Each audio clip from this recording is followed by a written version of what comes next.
Alrighty. Welcome back, everybody, to our latest live stream. This is our now fourth live stream on Hurricane Idalia. It used to be a tropical storm, obviously. There's going to be a lot to talk about in this live stream. We have a lot to break down. There's now an eye forming with Idalia. It's actually forming now live, and we're going to show you what that looks like here in a second.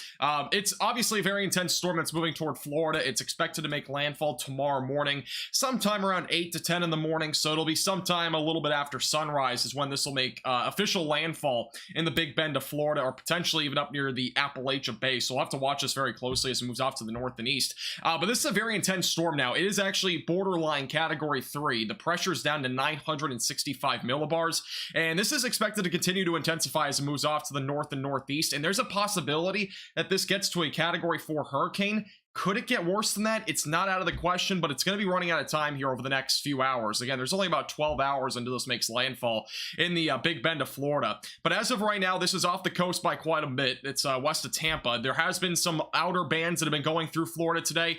We've seen this is the outer band that initially went through much of Florida, went through Daytona Beach, Orlando, Palm Bay, even Port St. Lucie. This was the first outer band from Hurricane Idalia that went through Florida. Didn't really pose much of a tornado risk. There was more of just thunder and lightning with that overall, but there was obviously some activity.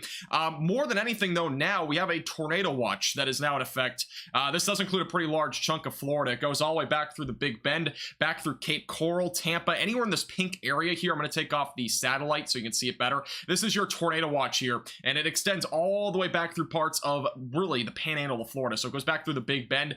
This goes all the way overnight tonight into early tomorrow morning, so it goes until 6 a.m. Eastern time. That is tomorrow morning, right around sunset. So this tornado watch goes for quite a bit. The main concern in this area will be the threat for a few tornadoes overnight tonight. Perhaps a strong tornado is not out of the question. So if you're in this region, definitely make sure you have your tornado action plan in place and have multiple ways to receive alerts overnight tonight, because that'll definitely be a big concern across that area. Here's the eye right now of Idalia. We are starting to now see this on the infrared imagery. Let me take off the tropical track here so you can see it a little bit better. This is the eye. It has started to develop now on the infrared imagery, and it also is starting to develop back on the satellite imagery before sunset. So we are starting to see this form. Now, the problem with this over the last hour has been the southwest side of this eye wall. It hasn't been very strong. It is now starting to intensify. It's wrapping around more, and we're starting to see more of an eye wall develop here. And once that happens, once everything is sealed around this eye, it only really can intensify from there unless there's some wind shear, land, etc. So this is going to continue to intensify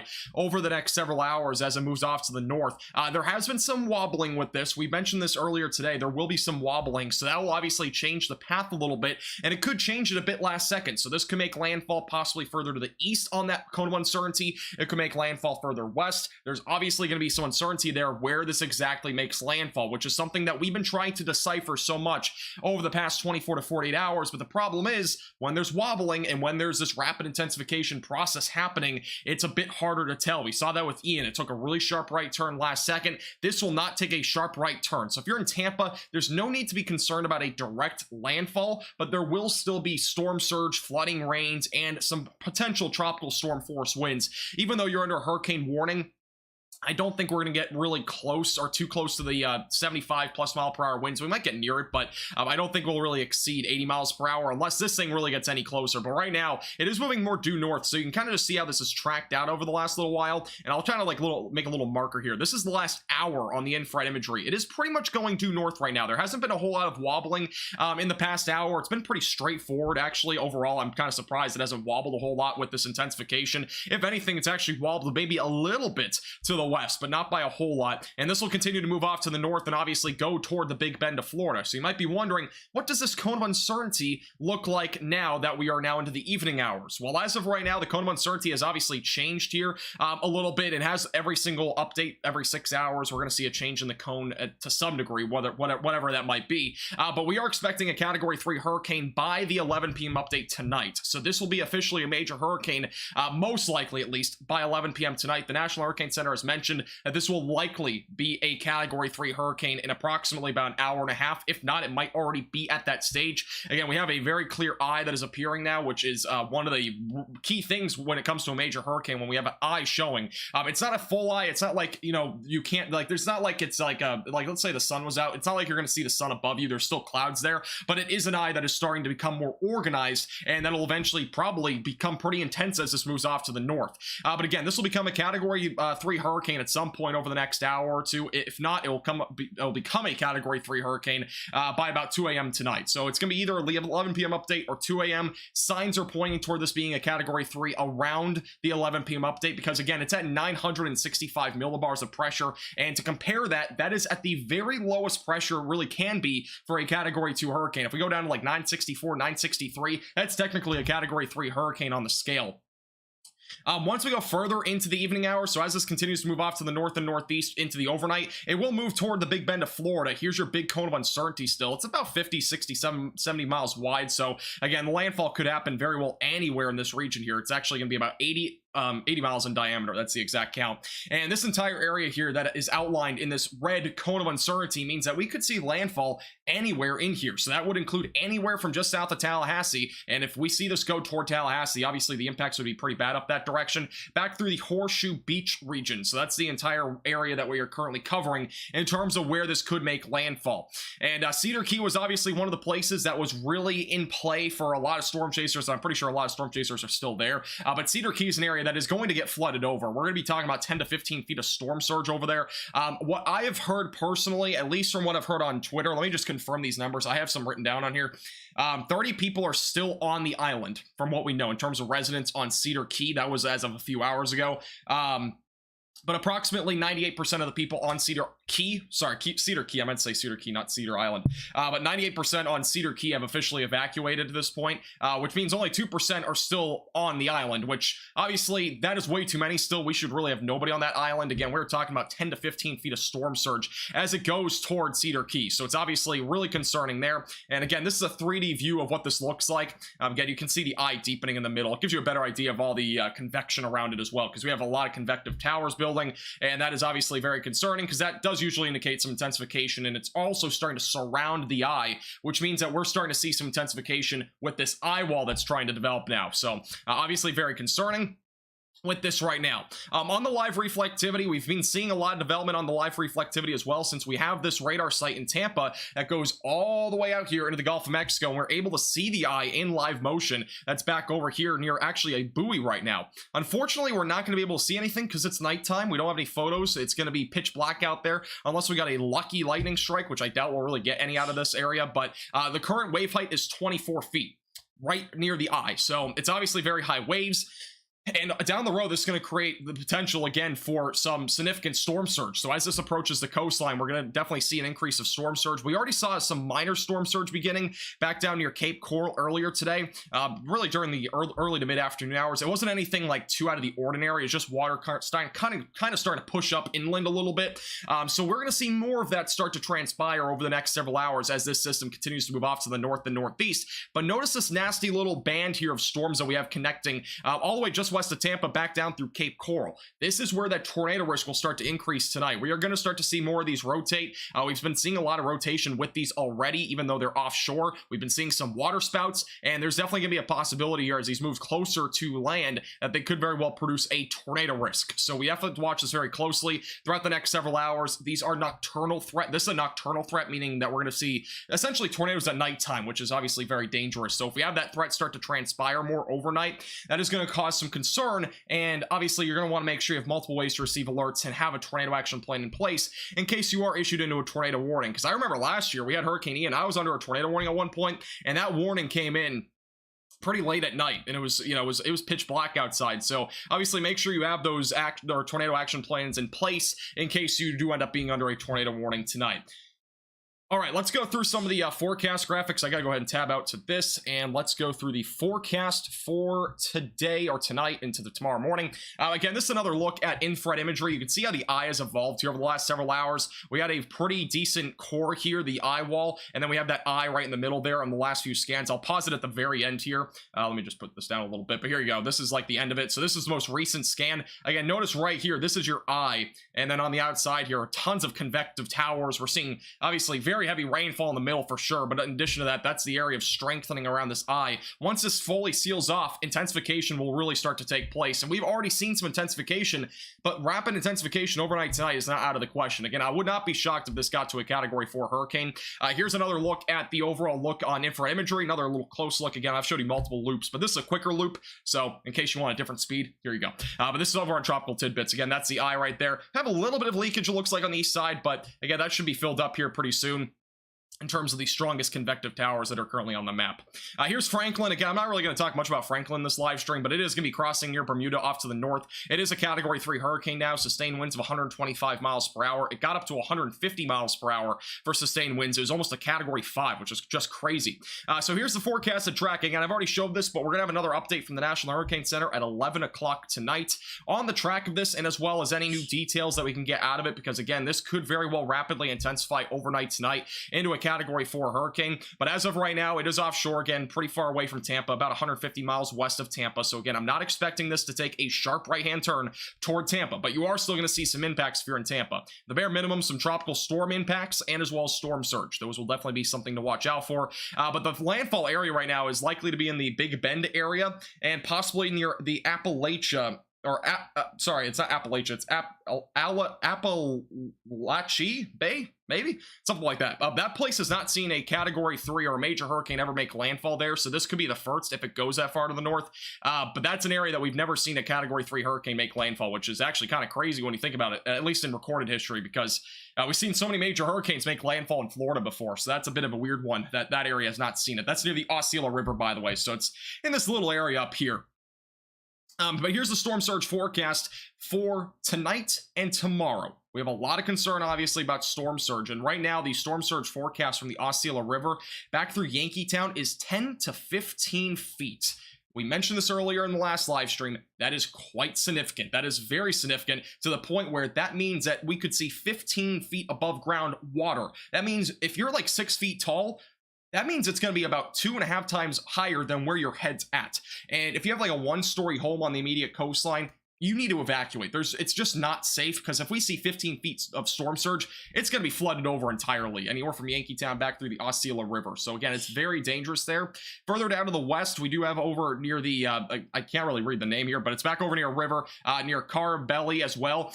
Small area here, but that's going to be for 4 to 11 feet of storm surge just south of Tallahassee. Back through Mexico Beach, even in the Panhandle here, we're going to be looking at 1 to 3 feet closer to Panama City, but just south of Panama City, so not directly in Panama City for that threat.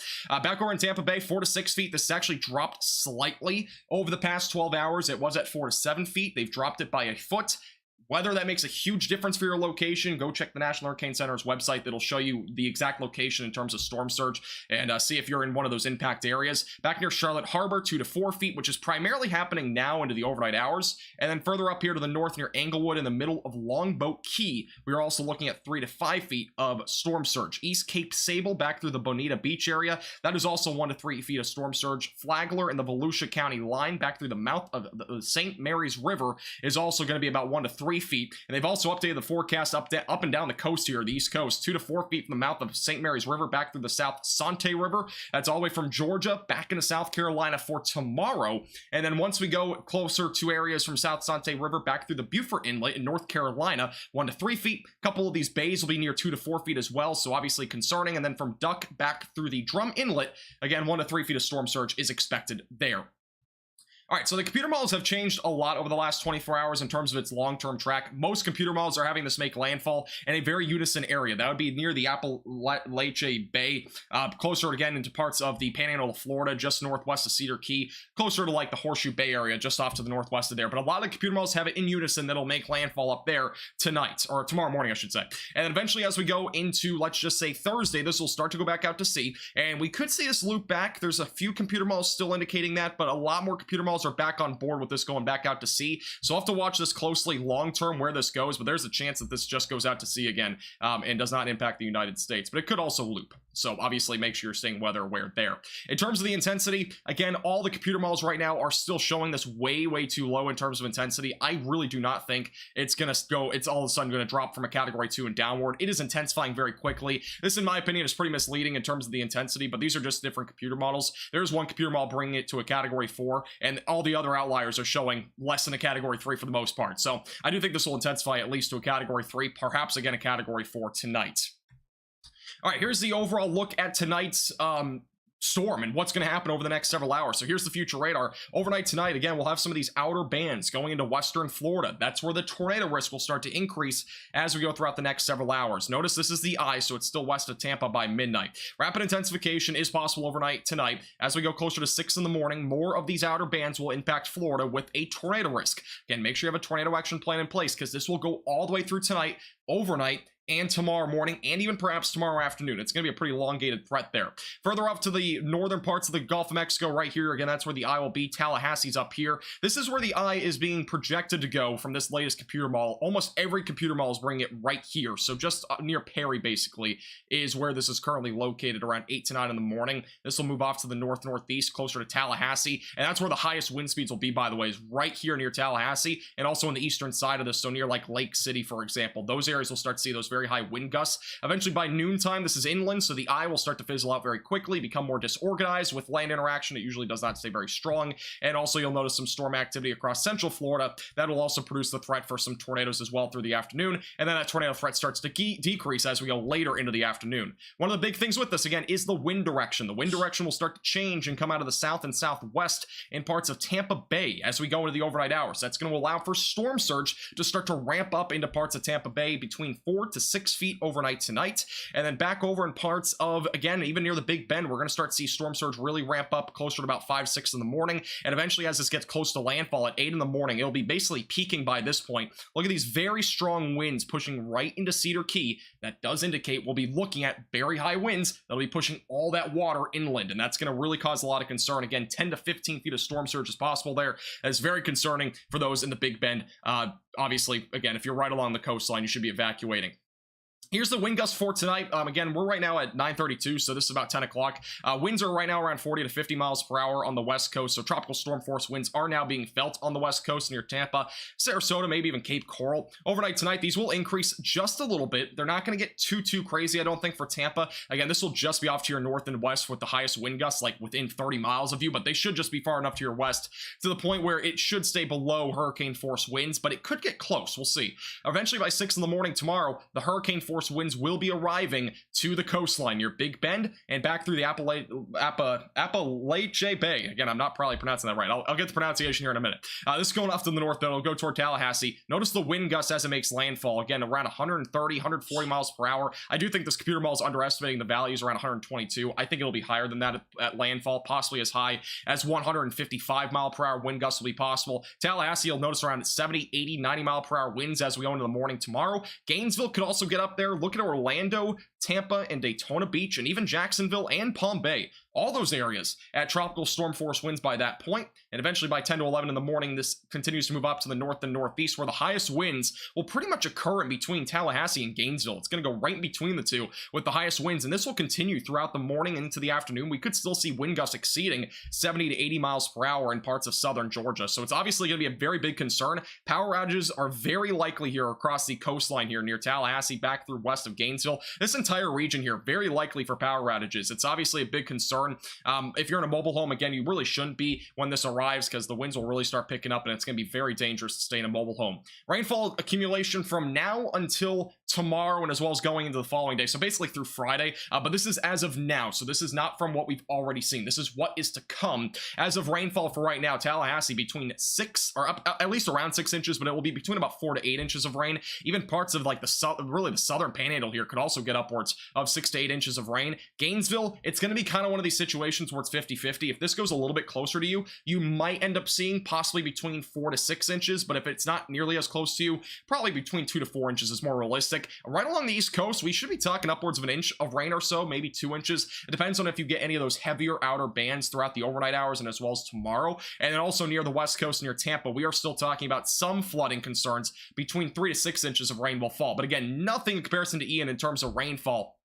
But even this is still concern for flooding here across the Big Bend and as well as the West Coast near Tampa and north of Sarasota. Definitely concerning here overnight for the flooding threat. But obviously the bigger concern will be storm surge. I cannot stress that enough. Again, if you're anywhere along the coastline, it's really getting almost too late to evacuate. But if you're able to evacuate and you're on the immediate coastline, and if you're second guessing yourself, you should just play it safe and evacuate. I mean, we're really getting down to the wire here where you only got a few hours to evacuate if you're on the immediate coastline. As I mentioned earlier in the stream, again, Cedar Key is one of the areas that's right here along the coastline. Let's go back to this screen. Cedar Key is right along the coastline here. Notice there's only one way in and out. That bridge is going to be gone by tomorrow morning because of how strong that storm surge will be. There are some homes here. There's about a population of like 700, I'm pretty sure. 98% of those people have evacuated, at least from what I've heard. So that's obviously a pretty big improvement in comparison to whatever it might have been like earlier this morning. And 98% is a huge number, but there's still that 2% that's still there that is obviously going to be impacted by the substantial storm surge. But you really should not risk it. Again, Cedar Key will pretty much get flooded out entirely. 15 feet of storm surge will pretty much, it very well could carry homes off their structural surface into the water. And those people in those homes could potentially perish from that sort of impact. And so that it's very, very concerning. I can't stress that enough if you're on the immediate coastline. Even though Cedar Key might not be getting a direct landfall, you're still going to be on the outer cusp here of the eye wall, which means that you'll still be seeing very strong winds pulling all that water inland. Horseshoe Beach is in the same sort of story right now. So Horseshoe Beach, very well in the same sort of picture where there will likely be some very substantial and catastrophic impacts. Back near Jenna, same story. You'll be looking at catastrophic impacts from this. And then even just southwest of Perry here, right along the coastline, maybe near the St. Mark's area, possibly even near Live Oak Island. These areas will be in the potential for some catastrophic impacts tomorrow on the immediate coastline because of the storm surge. And storm surge, again, is one of the greatest impacts when it comes to a hurricane. It really is. Winds can obviously be very concerning, especially for inland folks, but when we're talking about storm surge on the immediate coastline, it's by far the #1 killer when it comes to hurricanes. So if you're able to evacuate, if you're on the immediate coastline, again, you can go to the National Hurricane Center's website and check out the storm surge map they have on there. You can look at your town or city, check out if you're in that sort of area where you're along the coastline, kind of pick out where you're at, and it'll show you how many feet up the water could get. And it'll give you a good depiction of whether you should evacuate or not. But again, there's only so much time left. It's 9:30 now, and this is going to be making landfall in approximately 12 hours from now, if not sooner. And the impacts in terms of storm surge will be felt within the next 6 to 8 hours on the immediate coastline. So there's really not a whole lot of time. We've already been seeing some storm surge right along the West Coast, down near like Tampa, for example, and Cape Coral. It's very limited right now. It's not super high yet, but it will obviously start to grow as we go into the overnight hours and as these winds do start to pick up. But again, this is an intense Category 2 hurricane, and it is likely to be a Category 3 hurricane within the next hour and a half. So I'll be keeping you posted with the latest, again, on everything that you know. I plan on doing live coverage throughout pretty much the overnight hours. I'll probably be live at least until about 1 to 2 in the morning. That's my guess. I have coffee on hand. I don't drink much coffee. I like hardly ever do if you guys ever watch my videos. I know I talk really fast, but I don't drink coffee.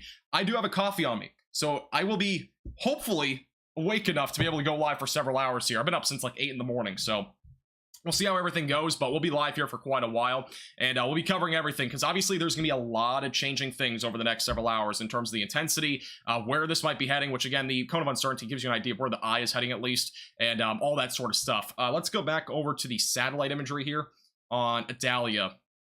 And again, if you're just tuning in, this is what it looks like now on satellite. It looks more concerning than before because the eye wall has become closed off. I'm on visible satellite, that would be why. Here's the infrared imagery. So again, the eye is now forming in the Gulf of Mexico. Very concerning, obviously. This is indicating the intensification that we're seeing right now in parts of the eastern Gulf of Mexico. So that eye that you see here, let me take off the track again. You have a better picture, but that is right here, the eye of the hurricane. Again, really scary stuff when you look at it, because it gives you some, you know, some memories to what happened with Ian, for example, when it started to have that eye form and other stuff like that. Unfortunately, right now, we just have all this convection around this, and it's really wrapping around the eye. So there's not really any ability for like dry air to come into this and start to weaken it out. So right now, the only thing that's going to weaken again, Idalia would be, land. So when it makes landfall, that's when it's going to start to weaken, but it's not going to really weaken in between now and then. It's going to continue to intensify as it goes toward the coast. And, yeah, I mean, it's honestly so sad, for anybody that's along the coast. I really can't stress it enough. When it comes to these, forecasts, I hate forecasting hurricanes personally because I hate hurricanes. They're horrible. So, yeah, it's honestly an awful thing. I hate hurricanes. I when I was forecasting Ian last year, I felt the same thing. It's just a horrible thing that happens. So, I know a lot of you can relate if you live in Florida, live anywhere, along the Gulf Coast, you've ever been hit by a strong hurricane. It's catastrophic to those along the coast. It really is. And I know a lot of people are like, well, I live in Florida. I've been here for 30 years. Hurricanes are nothing. Well, I mean, if you're inland, you usually don't see the impacts that people do along the immediate coastline. The immediate coastline like Cedar Key, there's a chance that Cedar Key gets wiped out entirely. I don't know if you've seen the Twitter post. If you're on Twitter, you might have. But if you're in Cedar Key, like, there's been, like, pictures that with the storm surge, it could get wiped back, like, this way. It's pretty crazy. That's, like, a 1 in 10 chance, but it's possible. So, yeah, it really, again, is a really unfortunate situation, and this thing just keeps intensifying. Again, it is a closed-off eye now. It's really getting closed off. You can see it on the reflectivity as well. Again, it's again wobbling a little bit, so it's going back left and right a little bit. We're expecting wobbling. It's a pretty common occurrence with these stronger hurricanes, and it does give us an indication of some intensification that's happening. But as this moves off to the north, again, we're going to continue to see this just rapidly intensify as it moves off to the north, and as this goes toward the Big Bend of Florida, again, it's just gonna be bad. That's all I gotta say. It's gonna be really, really bad, really bad if you're along the coastline. By the way, the thumbnail, actually, somebody pointed out to me, but the thumbnail is a Category 2 hurricane. It is currently a Category 2 hurricane. I will probably have to update that to a Category 3, because again, this will likely be a Category 3 in about an hour. And the National Hurricane Center has their hurricane hunters going into this, I believe, soon. If not, they might already still be in it. Yeah, they're still in it. They're flying around a ton right now. Let's get some details here on the current intensity, because I do believe we have at least some details here. So the National Hurricane Center has gone through this multiple times recently. They just flew through it again. They are getting a lot more wind estimates now that are closer to about 100 knots. So the current storm, oh, it just disappeared on my map. One moment. The current intensity is 105 miles per hour. So 100 knots or so is about 110-ish. So it's pretty close to being a Category 3 right now. If not, it will be very shortly. Yeah, the National Hurricane Center, again, has all of the hurricane hunters right now flying through it. They are flying through right now. They have different pressure readings, all that sort of stuff. I'm going to keep you posted if anything changes there. Again, the current pressure is 965 millibars in the center of this hurricane, which means that it's borderline Category 3.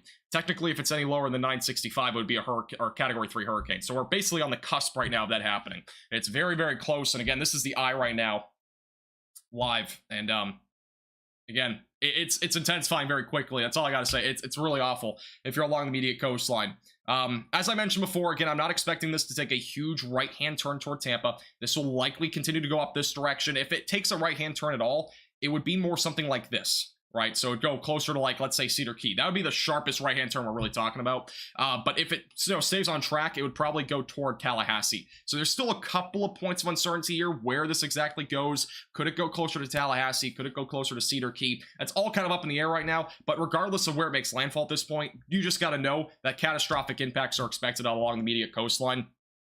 And again, this is the National Hurricane Center's forecast for storm surge. Storm surge, again, the #1 killer when it comes to hurricanes. You'll notice 10 to 15 feet of storm surge. That is substantial between Yankeetown and the Osceola River.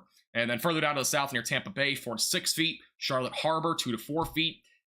Again, just catastrophic, at least up here back near the Osceola River. Back further down here to the south, it won't be nearly as catastrophic. It depends on where you are. If you're along the immediate coastline, there will be some impacts. But if you're further to the north, it won't be nearly as concerning.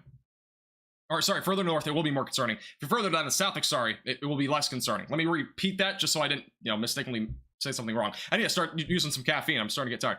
But back near the Osceola River, back through Yankeetown, again, this is the most concerning area in terms of storm surge. But if you're further south of Tampa Bay, that's where it gets less concerning unless you're along that immediate coastline. Because, again, 3 to 5 feet of storm surge will definitely, obviously, potentially flood some homes. It could very well, erode beaches and whatnot, but up here, 10 to 15 feet of storm surge could literally extend homes going off their structure and floating away. I'm not kidding. This is an actual thing. When we get 10 to 15 feet storm surge, just think of it this way. If there's 15 feet of storm surge, that is 15 feet, like, from basically the floor all the way up above you. That's 15 feet. That means that that's going to be higher than the first story of your home. Unless your first story is like 20 feet, which I highly doubt. Again, that's going to be higher than your first story. And this could, I mean, homes will literally float away from this sort of stuff. I mean, it literally is proven. We've seen it before with hurricanes like this. So if you're in that 10 to 15 foot surge and you're right on that immediate coastline, like Cedar Key, like Horseshoe Beach, you really should be evacuating. I can't stress it enough. If one of the 30 people that have not evacuated yet that are in Cedar Key are watching, you should probably evacuate. Again, there's really no reason to stay there. Yeah, let me just go through some of my other notes real quick. We have some other stuff, some reports. So, again, everything's been coming from my head, but I have a few other things to say. So one other thing is that comparing this to Ian, I know a lot of you guys are wondering about Ian and obviously Idalia. The comparison in terms of speeds, Idalia is going at 17 miles per hour upon landfall. That's the forecasted speed. In terms of Ian, it was going at 9 miles per hour. So Ian dropped 20 to 25 inches of rain. This will drop upwards. The most it'll drop is about 12 inches of rain. So about half. Let's see. Yeah, that's really the main thing. I have a lot of other notes, but obviously a lot of schools are closed. I am not going to be going to college classes tomorrow. They are canceled, so we're good on that end. That's why I'm going to have probably a pretty long live stream, so make sure you're subscribed. Again, we'll be live here probably up until at least 2 to 3 in the morning. I'm doing a late night live stream. I like doing these more because getting up in the morning for me is painful. So we'll be at least doing that. Again, I'll be fine. I am in Florida, by the way. I'm bracing the storm, but I'll be fine. I'm not the immediate coastline like some of you might be, where there will obviously be, again, serious storm surge, potentially record-breaking in some areas, but I'll be experiencing some of the impacts at least, so it'll be obviously pretty concerning. But I do have a latte, so that'll give me some caffeine here to stay up for a little while. All right, if you have any questions, feel free to leave those in the chat. And again, if you're just tuning in for the first time, make sure to like the stream. It does actually help get this out to more people. Thank you, Kale, for the 99-cent super chat. Thank you, Fire, for the 199. Stay safe in the hurricane. I'll be staying safe, trust me. I'm prepared. Obviously, the precautions that you need to take really should have been in the last, 5, 10, 15 hours, if not in the last few days. You should have been taking those precautions, but if you've not already taken the proper precautions, like getting water bottles, flashlights, there might still be a few stores open, but no guarantees. I mean, again, this is something that you really should have been doing well ahead of time. This is, by the way, the 3D view of this. It's kind of a cool view just to see the structure of this this hurricane. Again, this is your eye right in here. You got your outer wall, that eye wall that's developing. You got this outer band that's going inland into parts of western Florida. That's where the tornado risk will start to ramp up over the next several hours. So it's kind of a little cool diagram that you can see here in terms of how this looks. It is a little bit distorted, so you're going to see, if we go over this direction, notice like Apalachicola is, not really actually over the red, even though it looks like it over here. So just want to kind of throw that out there. This is, again, the 3D view, though. It's kind of a cool view. Just to kind of get perspective of what the structure looks like right now. Thank you, Michael, for the $9.99. Thank you for your insight. You're helping to save hundreds of thousands of lives in Florida. That's what I'm hoping to do, honestly. Again, these live streams, again, I've always done this for passion, just to help people out. And I'm hoping, again, everybody takes the warning and heeds the warning seriously, especially if you're along the coastline, because it really is going to be a catastrophic event across the coastline. Again, in the Big Bend, that's really where it's going to be the worst. This is Radar Omega Stud. Thank you for the $5 super chat. You can download it. It's one of the bottom links in the description. Thank you, Mike, for the $1.99. Thank you, Mark, for the $5 super chat. Thank you, Free, for the $20 super chat. Thank you for what you're doing. I had to live through Hurricane Laura and Delta in Lake Charles in 2020. I actually did a live coverage, believe it or not, on Facebook back in 2020 when Laura made landfall. And that was another catastrophic storm. Again, a lot of these are so hard to cover sometimes. Like, I try not to get emotional, but these are really, like, tough storms to go through if you're along the coastline. It really is bad. Again, if you're inland, it's not going to be as bad, right? Because you're mainly looking at winds and maybe some flooding rains, depending on where you're at. But the storm surge is really just horrific if you're along the coastline. Again, homes will be swept away tomorrow. That's how bad this is going to be. If you're on the immediate coastline, like Cedar Key, for example, there will probably at least be a few homes that get swept away. Because, again, 10 to 15 feet of storm surge is just so catastrophic, right? So unfortunately, we have to deal with that nature. Again, this is the live reflectivity view right now of the eye. We are actually seeing a little bit of lightning, which is not overly common, believe it or not, when we have an eye of a hurricane that's like on the lower side of things, but lightning usually does detect at least intensification to some extent. And we've seen a lot of signs of intensification. Again, this is getting wrapped around in terms of an eye. It's a very healthy structure for this eye now. I almost can guarantee you at 11 o'clock that this will be a Category 3 hurricane. No questions asked. I really do. I think it'll be a Category 3 hurricane by then.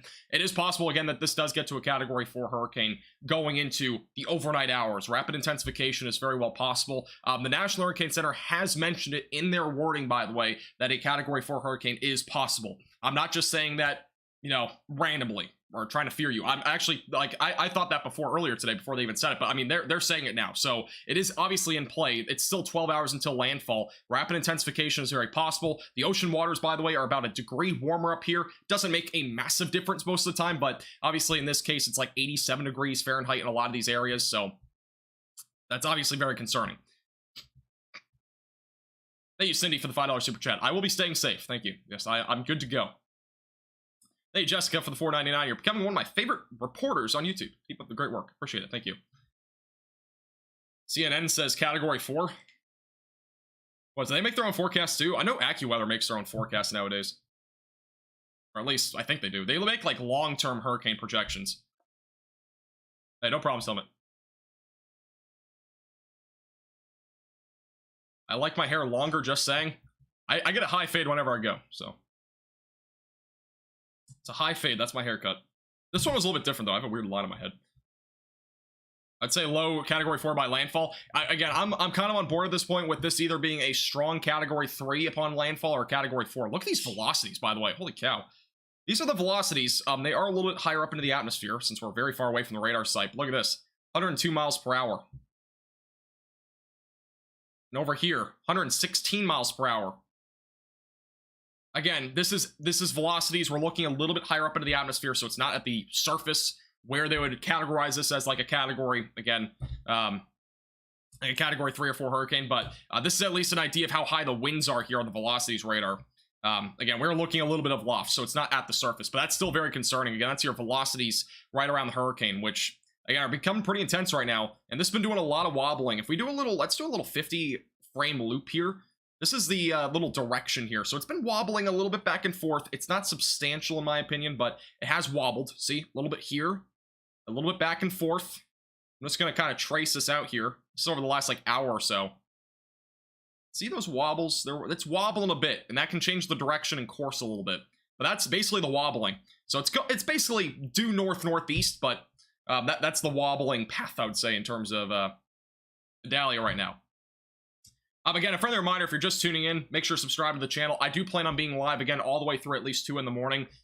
There will be a tornado risk that's going to start to ramp up here pretty soon, so we might have to start going, you know, tornado action sort of stuff here pretty soon.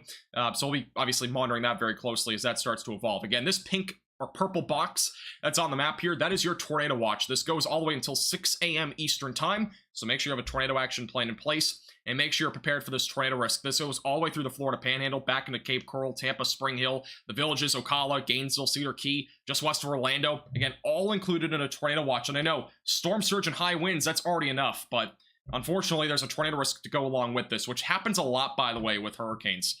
We do see a lot of these, you know, tornado risks happen. Ian, we had a tornado risk, but it wasn't really the day of landfall. It happened the day before, and even the day before that. It happened like 2 days before landfall, where we started to see this tornado risk really start to ramp up. But the FERTS band that we saw earlier today, it's actually going up here right now through like Palm Coast and Fruit Cove. That was our FERTS technical outer band of this hurricane, which was going more like north, and it wasn't overly organized. It was producing more of a damaging wind threat. At one point near St. Augustine, it started to produce more of damaging winds than gusty winds, which again, gusty winds are below 55 miles per hour, or technically 58 miles per hour. So that was happening all up and down the coast here for a while. That's now beginning to weaken out a little bit, but you can see that a little bit better up here. So this is your outer band. It's weakening quite quickly. See here? I mean, this was much more intense about an hour or two ago. It's weakening now, so. But back out here to the west, again, this is your eye, and this is what we're looking at in terms of, again, the next outer band. And this next outer band will be the one that will start to ramp up this tornado risk as we go into the 10 and 11 o'clock hours. And again, the next National Hurricane Center update is at 11 o'clock tonight. I am expecting it to be a Category 3 hurricane by that point. The National Hurricane Center has basically said the same thing, where this will likely be a Category 3 hurricane by 11 o'clock tonight. or likely at least. I'll say likely because it's not certain, but with what we're seeing on the radar, with what we're seeing on satellite, and what we're seeing with the hurricane hunters that are currently in the storm, this is intensifying for sure. As this again continues to move off to the north. And this is again the satellite view of this right now. Yeah, this eye again is forming right now. For sure. All right, let me get to a couple notifications here real quick. Thank you, Mario, for the 199. My son's in Tallahassee, getting a bit nervous. There's obviously a lot of reason to be nervous, especially if you're in Tallahassee, because again, the path of this is pretty much going like possibly toward Tallahassee. The cone of uncertainty does technically like include the outskirts, like the eastern side there of Tallahassee. And the computer models kind of agree with this, so I'll show you this real quick. Go to here. And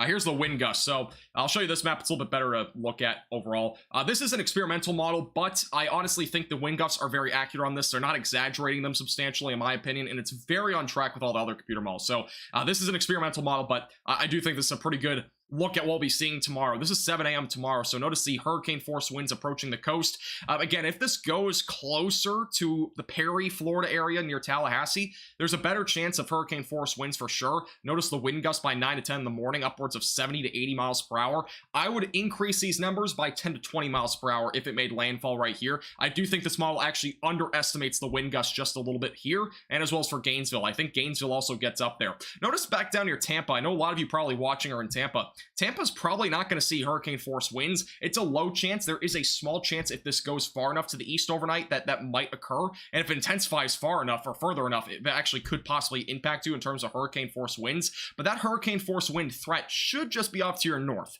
But we are still watching for 4 to 6 feet of storm surge in the Tampa Bay area. But again, notice this big ring here. That is where all the highest winds will be, anywhere in that orange or even brown shaded area almost, that kind of tint, like really dark orange color there you see. That is where those hurricane force winds will be centered around, even in that yellow shaded area as well, by tomorrow morning.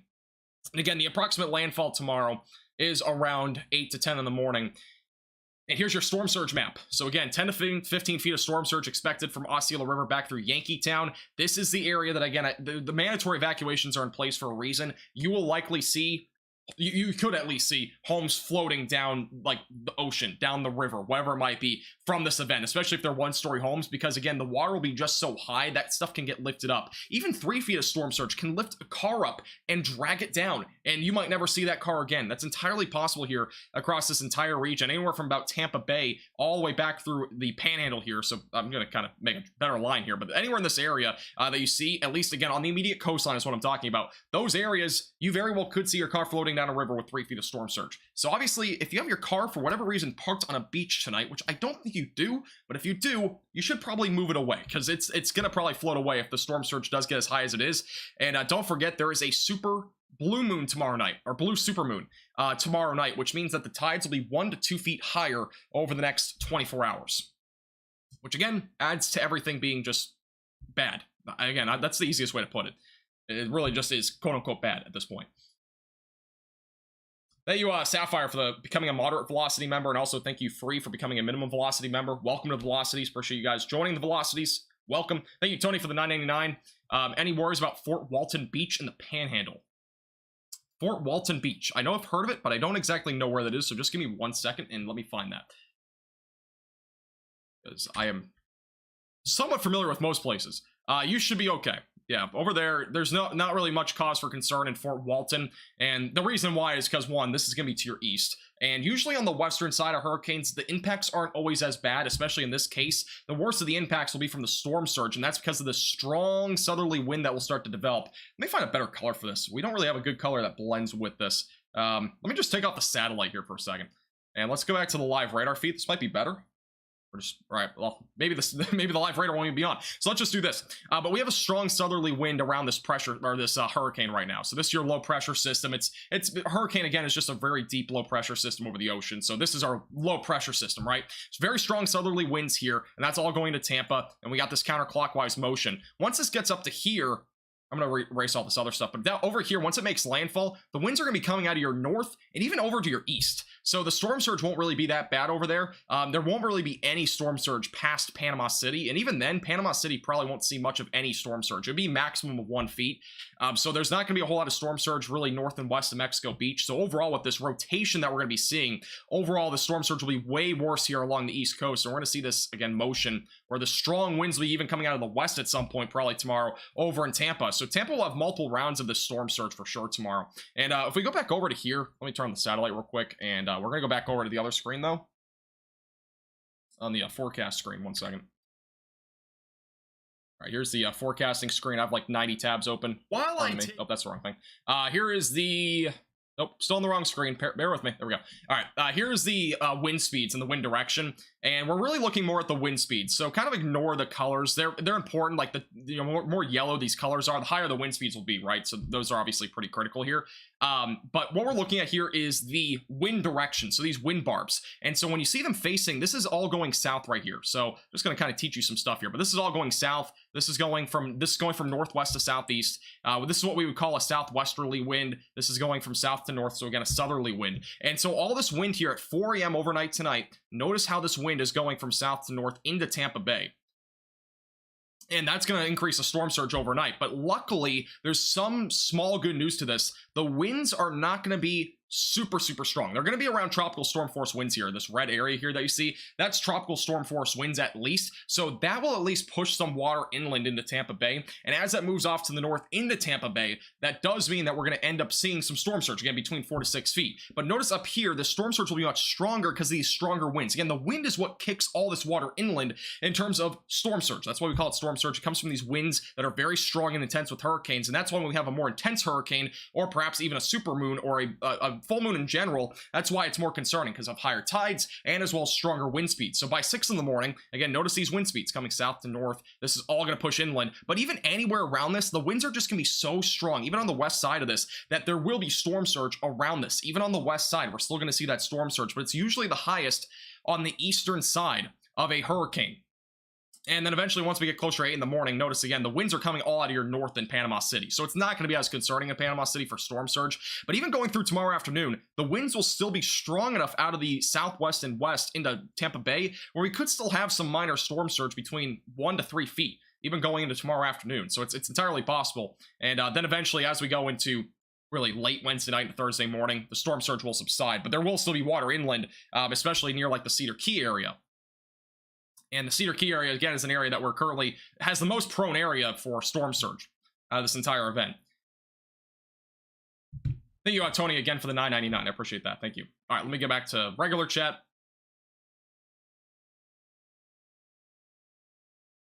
I try to be educational. That's another point of this as well. So there's education involved here.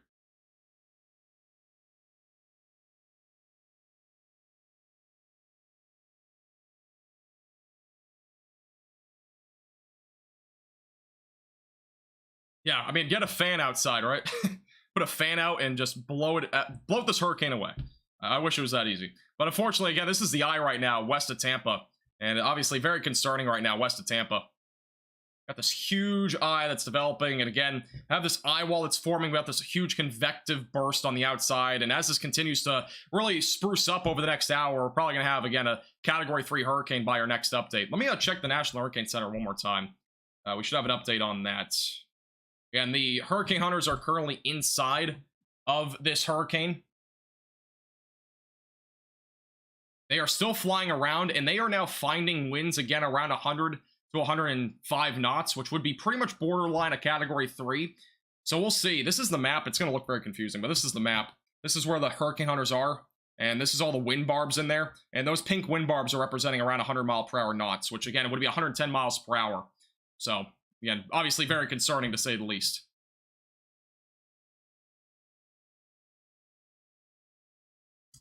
Problem King. What's my plan for Landfall stream? I will not be live in the morning. I will not be live for Landfall. I might be live later in the day, but it's probably not going to happen. I don't know. We'll see. I'm so exhausted from going live every single day, so I might take a break tomorrow, but I'm going to be live at least, again, I'm probably until about 1 to 2 in the morning tonight. Be live for a while, covering what's happening. Again, we're going to have a new update from the National Hurricane Center at 11, So we'll see what the update is at 11 p.m., which again is about an hour from now, and we'll see what the overall observations are on this hurricane, and see if it's actually, you know, at a category 3 hurricane, which it probably will be by then. And again, a category 4 hurricane will be possible down the road as well. So we'll see what they say by that point.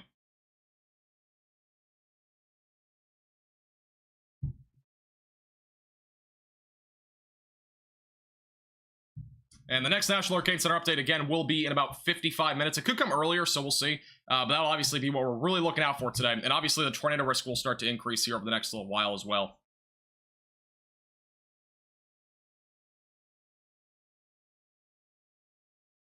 I did hear about the diesel and regular gas mix-up at some of the Florida pumps. I don't know how that even happens, but apparently there was some sort of mix-up with the gas along the coastline. So, I don't know. Really horrible timing, too. They issued a new one at 10 p.m., did they? What's the new update? Let me go over here, too. I don't see it posted on Twitter, but I might not be on Twitter. Let's see. I don't see it on Twitter. Let me check on their website.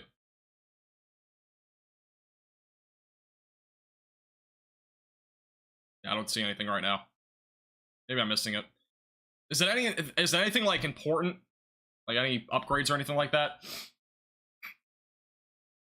Is St. Augustine going to be okay? St. Augustine's looking at some storm surge along the coastline, which I know St. Augustine is very prone to storm surge. So obviously if you're on the immediate coast there, obviously storm surge is a concern. It would be 1 to 3 feet, so it's nothing like absurd like Ian was. Ian, I'm pretty sure, was much worse. But we are still looking at the threat for some tropical storm force winds there tomorrow. Perhaps an isolated tornado as well. Again, the tornado risk is currently existing tonight. So this is back over. Let's take the satellite off again. Let's go to live radar. But this is currently the tornado watch. Again, this tornado watch goes until 6 a.m. So again, it goes for a long time tonight. All right, so the latest from the National Hurricane Center, this new update, 110 miles per hour is what Idalia is at. Actually, it shows on here. So Idalia is now officially at 110 miles per hour. It's at the strongest category 2 level that Idalia could literally be at. So 110 miles per hour is the sustained wind, and the pressure is at 960 millibars. So those are the 2 big updates here with Idalia over the last several minutes. This is a special update. Obviously, they usually don't do updates at 10 p.m., but they have hurricane hunters in the hurricane. So, again, the 2 big updates now. Idalia is officially back up to 110 mile per hour winds. Pressure's down to 960. Again, that is very, very low in comparison to a few hours ago. Again, a few hours ago, you know, even just within the past hours at 963 millibars. So it keeps dropping. Again, rapid intensification is actively happening right now with Idalia as this continues to move off to the north. Thank you, Metal, from the 999. What is your opinion on throwing hurricane parties versus evacuating? Used to live in Florida and occasionally face this dilemma. I don't agree with hurricane parties at all. Obviously, I'm a weather person. There's really no reason that you should be doing hurricane parties. I mean, if you're not in the hurricane path, or if you're not going to see impacts out of it, I mean, I guess it's a different story, but yeah, it's just not worth it. It's really just not worth it. If you're on the immediate coastline, especially, like storm surge, again, is the worst impact out of everything. So when you get the storm surge that's just so rampant, again, we're looking at 10 to 15 feet of storm surge here along parts of the Big Bend. And that's obviously going to be extremely concerning because, again, that is going to potentially not just flood homes, it will potentially go over 1-story homes. So, obviously, if you're on the immediate coastline, it's horrible. But, yeah, hurricane parties are just a no-go.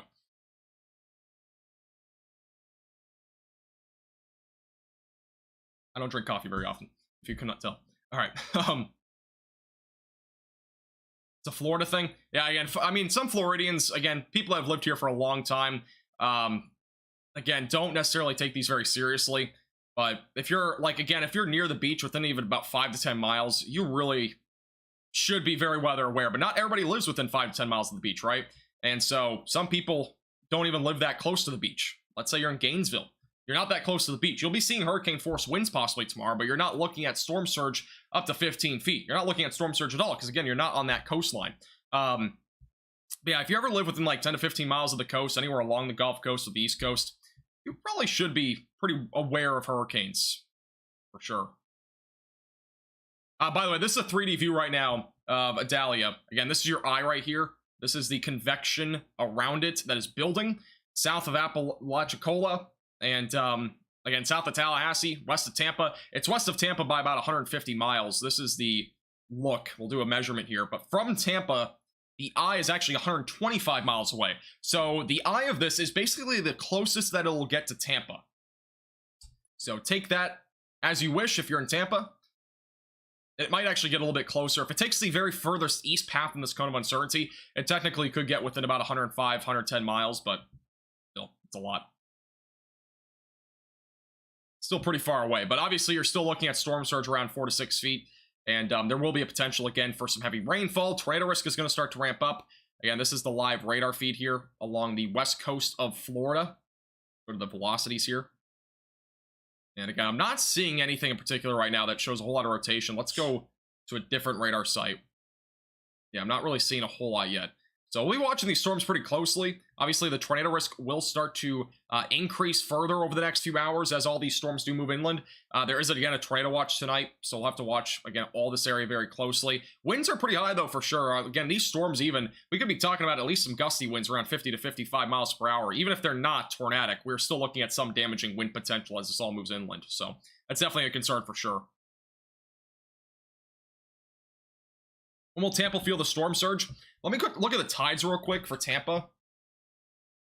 And I will tell you when the peak of the storm surge will be. Because Tampa Bay tides, it's a little bit more important to look at the tides.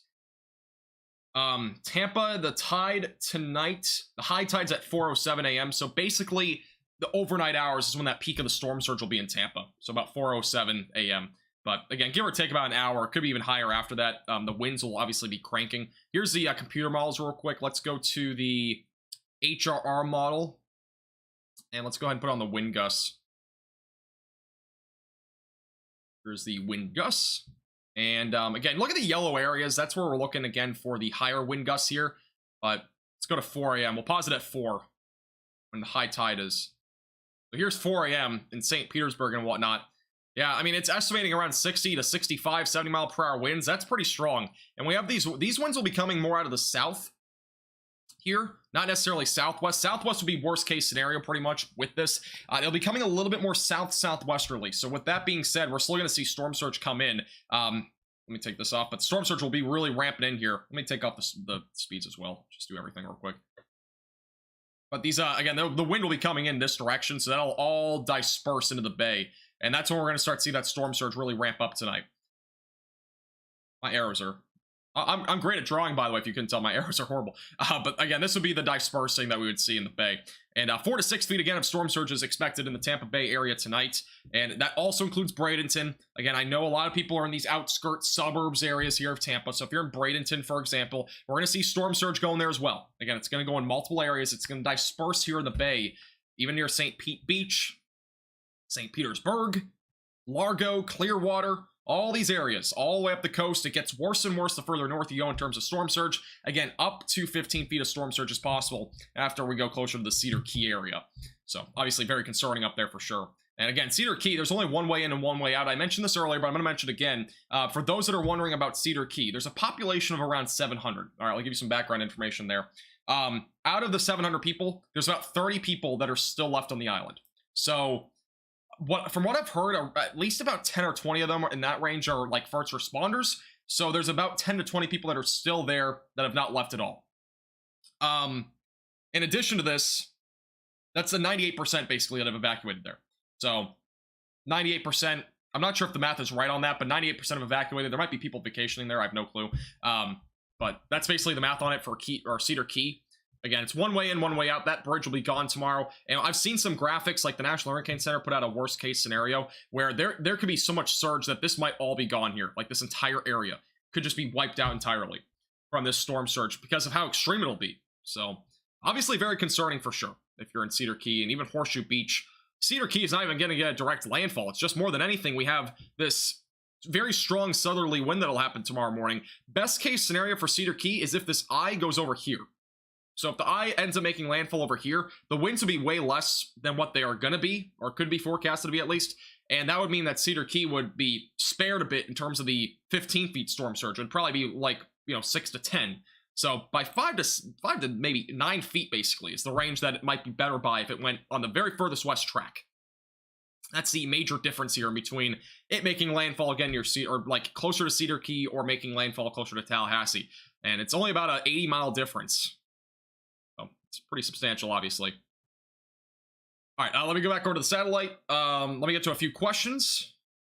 By the way, look at this here. This is a better view of the eye. Before I go to questions. This is another view of the eye. Man, it just looks, again, horrible. Yeah, I go back to 100 frames. And by the way I say horrible, I mean it's horrible as in it's strengthening. Not like horrible as it's unhealthy. But this is a loop over about an hour. Thank you, Sheaf Song, for the $10 super chat. I appreciate that. Thank you. Also, thank you, Bill, for the $15 super chat. I appreciate that, Bill. Do you see what Vince Waelti was up to earlier today? Yes, he is mounting storm surge cameras on Radar Omega. He was doing that earlier today. It's part of an initiative called, I think it's called Mesovort. So there's different cameras that'll be along the beach tomorrow morning. And if you're like a subscriber on Radar Omega, you'll be able to see those different cameras. It costs a lot of money to set those things up. So they'll be basically measuring the storm surge. And I'll have live direct views of that. Here's a 3D view again on this as well. This is just crazy. Can we go above this? Yeah, you can go above it too. Look at that thing. This looks so horrible. And you got these outer bands as well. Again, outer bands right now coming into parts of western Florida. That's where the tornado risk will exist. You even have some outer bands even up closer to Panama City, but those luckily are mainly just rain. They're not really producing a whole lot of major impacts or anything like that right now. This is back to the infrared imagery here. We're going to stay on the infrared imagery here for a second. The convection's insane. Yeah, let me do a loop here. Let's do a Gulf of Mexico loop real quick. This will take us back further on the infrared imagery, because if you want to see the evolution of this over the last, like, 24 hours, it's quite remarkable. So, this is what it looks like right now. We're going to go back a little bit so you can see what it looked like, 12 hours ago. Just 12 hours ago, this thing did not look like this at all. This thing was just organizing 20... Look at this. This is back on... This was yesterday afternoon. Like, this is how crazy the evolution of this thing is. This was yesterday afternoon, back in the northern Caribbean Sea.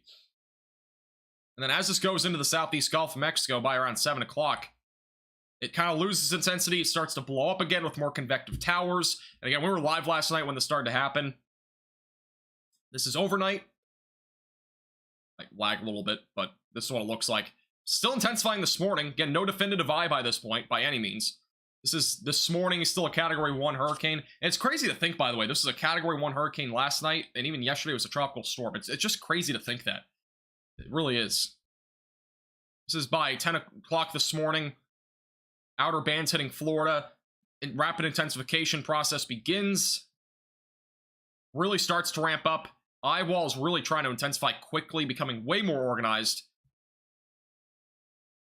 I mean, it literally hit superpower strength at this point. It's unbelievable. This is by tonight. Again, you can see the eye forming. The eye only started forming around 8 o'clock. The eye became very definitive by around 9 to 10 o'clock. So it's only within the past hour or so that we've actually seen a definitive eye. And if you go to the reflectivity, again, you can see the eye wall forming here. It's becoming pretty, it's forming pretty well right now. It's becoming very healthy. And when that happens, again, this means that we're going to be talking about the potential for some very strong winds on the coastline. In addition to that, we're also going to be looking at some substantial storm surge. And this also, again, indicates rapid intensification. And we've seen that, again, over the past 12 to 24 hours. This thing has dropped so fast. It's down to 960 millibars, so it's crazy. There's a new special marine warning, by the way. That's south of Cape Coral. We're, again, probably going to start to see a tornado risk here pretty soon near Cape Coral on these storms that are going to be coming inland here pretty soon. So stay tuned. And Cape Coral, we'll start to see that tornado risk increase a little bit. Near Tampa Bay as well, we'll probably start to see some of these outer bands flirt with the shear, and the tornado risk will probably start to increase from there as well. Thank you, Amber, for the $5 super chat. On radar, it looks like the storm eye is parallel to Sarasota. Let's do a little measurement here. Yeah, it's about parallel. It's a little bit north of parallel, but it's very close to being parallel west to east. So yeah, it's pretty much spot on right now with that area. Again, our next National Hurricane Center update is in about 40 minutes. At that point, I do expect this to be a major hurricane. So there was a 10 p.m. update from the National Hurricane Center that said it was 110 mile per hour sustained winds, which again is pretty much borderline. By 1 mile per hour, it's borderline of a Category 3 hurricane. And there's a good chance that this does at least get to a strong Category 3 by tomorrow morning. If not, it could be a Category 4 hurricane by tomorrow morning. This is the loop here. Is Panama City going to be okay? Yeah, if you're in Panama City, you should be fine.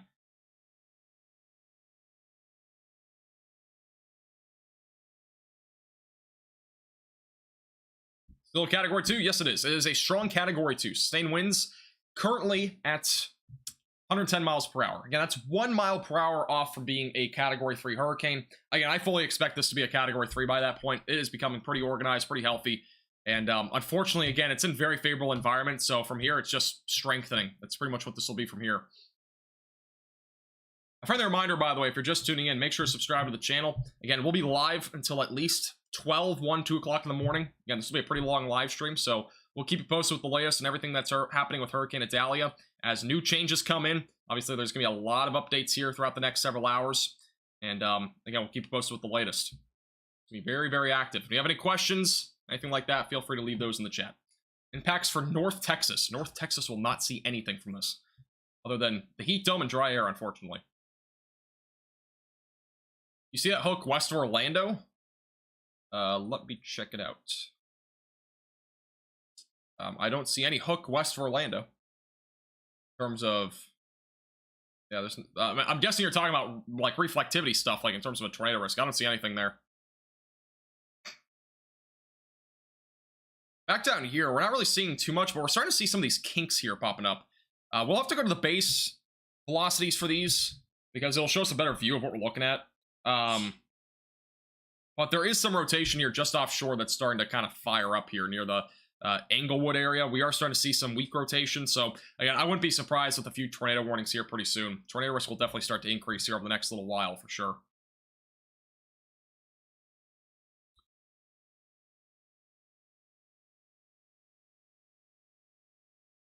I don't think any, I mean, if college football's happening on Saturday, I don't think that's going to get canceled in Florida. Any outdoor activities on Saturday that are like inland or even near Tampa Bay, they should be good to go by that point. Because there won't be, the storm surge won't be that bad in Tampa to the point where like the city will get flooded out or something like that. But if you're back up near like the Big Bend, it's a little bit of a different story, right? Because again, the Big Bend will be seeing up to 10 to 15 feet of storm surge. I don't think they play a whole lot of football up there, or any like outdoor activities, including any sports. So I'm pretty sure up there will be fine.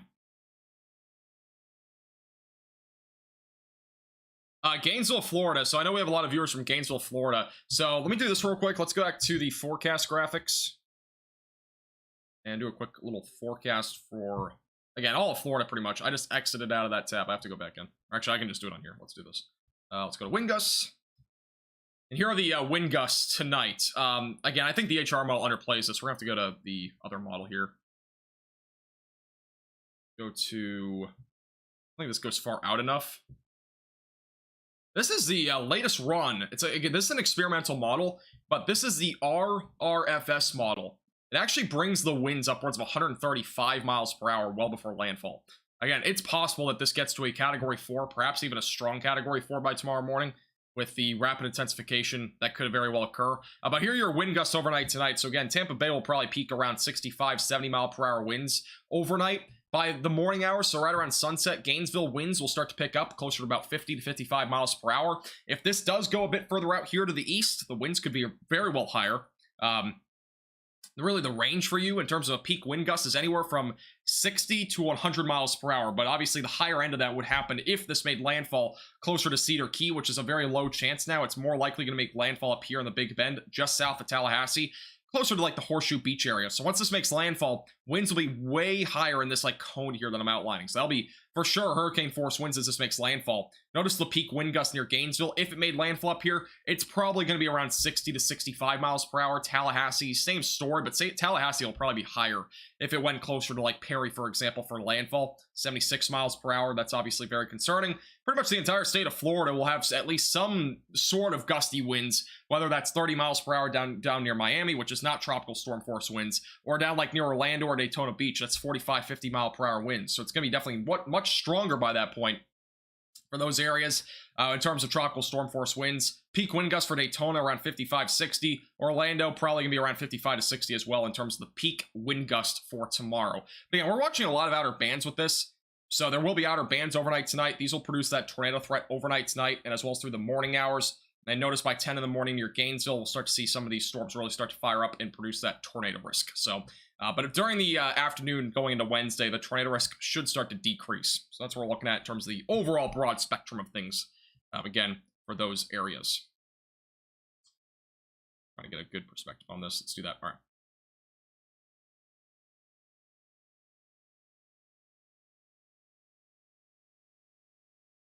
Will this affect fishing in Panama City tomorrow with tides? I'm not a fisher, so I really don't know that question. I'm not gonna lie. I don't think it probably won't. But again, I could be wrong.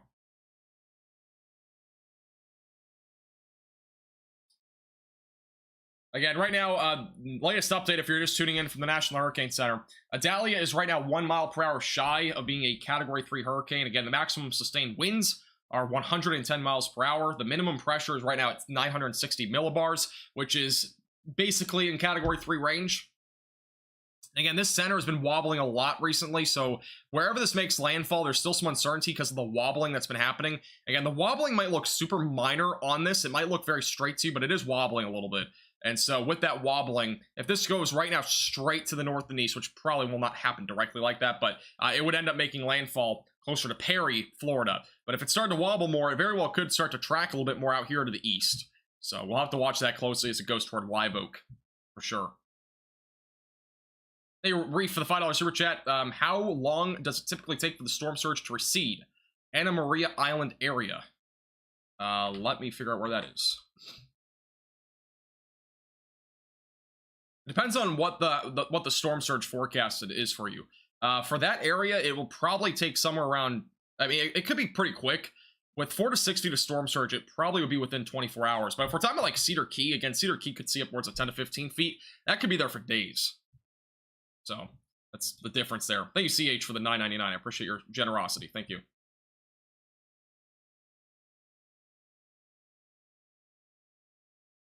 By the way, thank you, Headlock, for the $5 super chat earlier. That's the name of broadcasting. I appreciate it. All right, sorry, $5 donation. Appreciate that. I missed the donation. Thank you. You're still here.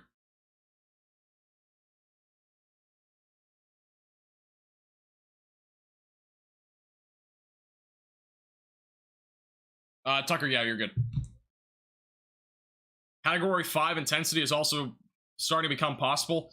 I don't know about that. I don't know if we get to Category 5. I feel like there's just not enough time for that. A Category 4, though, is totally in play with this. We very well easily could get to a Category 4. It could even be on the stronger side of things. Again, that's entirely possible out of this hurricane. So, yeah, again, that's very well in play, but I don't think we get to a Category 5 hurricane. I still think it's likely that this gets to a Category 4, as long as the intensification continues as the way it is right now, because again, we're still seeing the rapid intensification happening. It has not slowed down really at all. We've seen no signs of slowing down on this, and we're probably not going to see very many. The National Hurricane Center in about 30 minutes from now will give us an idea of if they're changing the intensity of what the landfall might be, because that'll be, again, in about half an hour. And their current forecast is that this will become a Category 3 within the next 3 to 4 hours. So that'll be just before it gets closer to this buoy, which right now this buoy on the northern side is measuring 13-foot waves just north of the eye wall. And then in the eye wall right now, we're seeing 31-foot waves. Holy cow, 31 feet. Actually, about 32 if you round it up. 32 feet on the eye wall right now. 32 feet waves. That's huge. So that's what I'm talking about. Like, these waves are going to be huge in this eye wall, which 32 feet is pretty typical with, you know, a Category 3, Category 4 type hurricane, but that's still insane. So, unfortunately, not good news. But, like on the outer outskirts here, we don't have any measurement on that one, but 31 to 32 feet is pretty huge. And that's not even like in the direct eye wall, but that's about in the eye wall right now. So, yeah, 32 feet or 32-foot waves right now on the eye wall. Obviously, huge. All right, one second. Clearwater, Florida. So that's north of Tampa. Clearwater is mainly storm surge, so again, upwards of 4 to 6 feet of storm surge. That's your main concern. Again, tornado risk will exist throughout the next several hours. Again, right now, we are starting to see some of these outer bands. If you go back to the live reflectivity, We have some of these outer bands moving inland. Some of these are rotating. We very well could start to see a tornado risk evolve with these as they move inland into parts of western Florida near Englewood, and then back near Bradenton, St. Petersburg, all those areas. Definitely going to be the potential here for a tornado risk over the next few hours. A few tornadoes are possible. Again, a strong tornado would not be ruled out at this point. But actually, the wording that they use is a few tornadoes are likely. So, isolated significant wind gusts up to 75 miles per hour are possible as well. Again, I would not rule out a strong tornado with this activity tonight or tomorrow morning. It's very well possible. I know a lot of you are probably not thinking of that tornado threat as, you know, the main concern out of this. You would probably be thinking about the winds that'll come out of the hurricane, but the tornado risk is also very concerning here. So make sure you have a tornado action plan in place tonight, multiple ways to receive warnings, and you'll be good to go. But multiple ways to receive warnings is really a critical one, because again, power outages are possible across a large chunk of Florida. Weather radios will have to be relied on for a lot of this activity. But look at this convection blowing up off the coast here. Back near Cape Coral, we have some large thunderstorms now developing just west of Cape Coral in one of these outer bands right now. So there's definitely a chance here that a tornado could very well drop out of one of those as it moves inland. All right, we have some reports coming in. So over in Whitfield, this is in Manatee County, a 44 mile per hour wind gust has been measured. That is that's coming from the hurricane. 40 miles per hour also measured in Palmetto. That's again in the Tampa area. And a 46 mile per hour wind gust just recently measured on Anna Maria Island. We also have more. There was also a 41 mile per hour wind gust on Feather Sound. And also over closer to the Bel Air area there's a 43 mile per hour wind gust. So those are the latest on the wind gusts. We are seeing tropical storm force winds now on the west coast of Florida. Obviously, these could get close to hurricane force winds, but I don't think they get to hurricane force winds here in parts of western Florida. At least in the Tampa area. I think it just stays under that in terms of the peak winds. But regardless, you should still be treating this very seriously because, again, those winds can very well knock over trees, power lines. Power outages are still very possible in the Tampa Bay area with these wind speeds that'll start to increase tonight. But the eye of the storm is about the closest that it'll get to Tampa. Right now, it's about 118 miles to the west of Tampa right now. And let's go up further to the north. From landfall right now, it is currently 160 miles away from landfall. Which, again, this storm will be moving about 17 miles per hour when it makes landfall tomorrow. Category 3 hurricane will be probably announced here soon if it becomes one. Again, the next National Hurricane Center update is at 11 o'clock. If it becomes a Category 3 hurricane, we'll obviously tell you when it happens. But they have not yet said that. Yes, it is supposed to ramp up into a Category 3 hurricane. I would not be surprised, again, if it already was a Category 3 hurricane. It is really on the borderline right now of being a Cat 3. Like, it's on the cusp, is the easiest way to put it at this point. It's like right on the edge of being a Category 3. It's very, very, very, very, very possible that it is a Category 3. But again, we probably will not know for another 20 minutes. Again, the pressure is down to 960. So this continues to rapidly intensify. It went down 3 millibars over the course of legitimately an hour. That is rapid intensification. 3 millibars. If it goes down, another 3 millibars, it's going to be crazy. Again, 3 millibars per hour is a really big drop in pressure. Because most of the time, rapid intensification, it's usually about 1 an hour. That's 3 over 1 hour. So, or 2 hours, actually. I think it was 2 hours. I could be mistaken. Let me double check. It might have been actually 5 over 2 hours. What was the 8 p.m. update? Does anybody know what the pressure was at 8 p.m.? Let me just double check. I want to make sure I'm fact checking myself. Yeah, it was 965 at 8 p.m. I'm pretty sure it went down to 963 at 9 p.m. And at 10 p.m. it was down to 960. So basically 5 millibars over 2 hours. That's rapid. Very rapid. So yeah, you might not really care about pressure, but that's showing intensification in a tropical storm or hurricane, depending on what it is. Which again, this is a hurricane.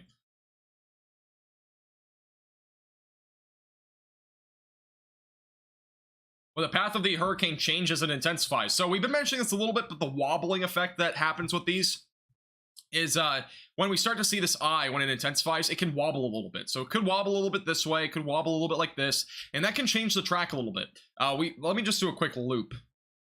We'll do about 100 frames. So we'll go back in time here, but I'm going to draw a line for you, the exact location of the eye, so you have an idea of what we're actually looking at in terms of what wobbling even is. So this is the eye. That's when it first popped up. I'm going to draw a line. You'll be able to see it after. It might take a second, but this is like every 30 seconds to every minute this is updating. But drawing a line of the wobbling. The wobbling is pretty substantial in some cases. That's the wobbling. All right, let's take off the satellite and like look at the line here. That's the wobbling that happened over the past hour and a half. Might not think that's really crazy, but that's not a straight line. That's a pretty big wobble, and it actually drew back a little bit to the north and west. So the wobbling will be something to watch for very closely over the next like 6 to 12 hours before this makes landfall, because once it gets closer to land, it'll continue to wobble probably, and it very well could change tracks a little bit. Like, it could wobble this way, could wobble up this way. Very possible. So the wobbling is obviously something to watch for very closely with any intensifying hurricane, because Ian did that last year where it wobbled a ton, and it started wobbling further to the east toward Cape Coral, and that's where it made landfall. Possibly going to have something similar to that here, but it would not go toward Tampa or Cape Coral. It would be making landfall. If it had that big easterly wobble, Cedar Key, in my opinion, is the furthest east that this will make landfall. Furthest west that this would make landfall would be like the Apalachicola area, but I still think it stays to your east. Like possibly like just south of Tallahassee. So that's kind of the range right now that we're dealing with the wobbling effect. But even with that wobbling, it should still stay in this cone of uncertainty, which let me pull that back up for you so we have an exact reading here from the National Hurricane Center. Here's the cone of uncertainty. So again, if you're anywhere in this box here, that red shaded area, that means that you are currently in the potential to see the eye of this hurricane over you at some point in the next 12 to 18 hours as this moves off to the north-northeast. Or Cross City, Horseshoe Beach, all those areas. And again, we have our tornado watch in effect in that pink box, which goes all the way back to Cape Coral and into parts of areas south and west of Live Oak.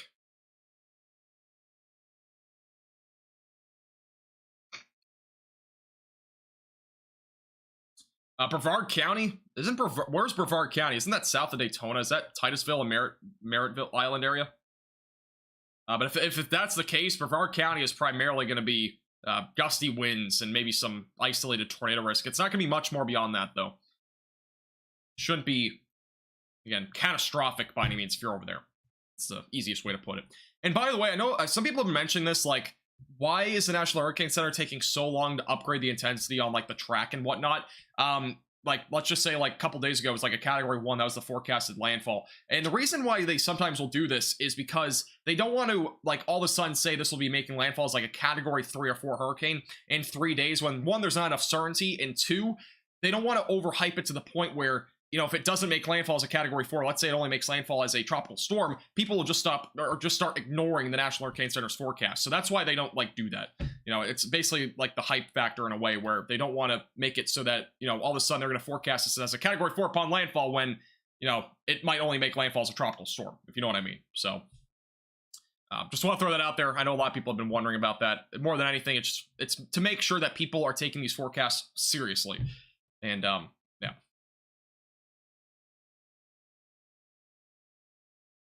But again, I wouldn't rule out a Category 4 out of this, but Category 3 is obviously very, very likely in the next hour.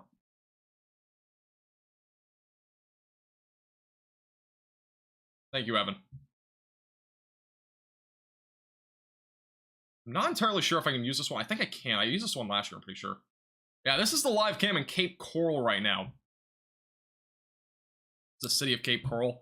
This is their live cam view in Cape Coral. And you can notice that last year, this is where Ian made landfall. Wow, that's a lot of lightning. But this is where Ian made landfall. You might remember, in Cape Coral.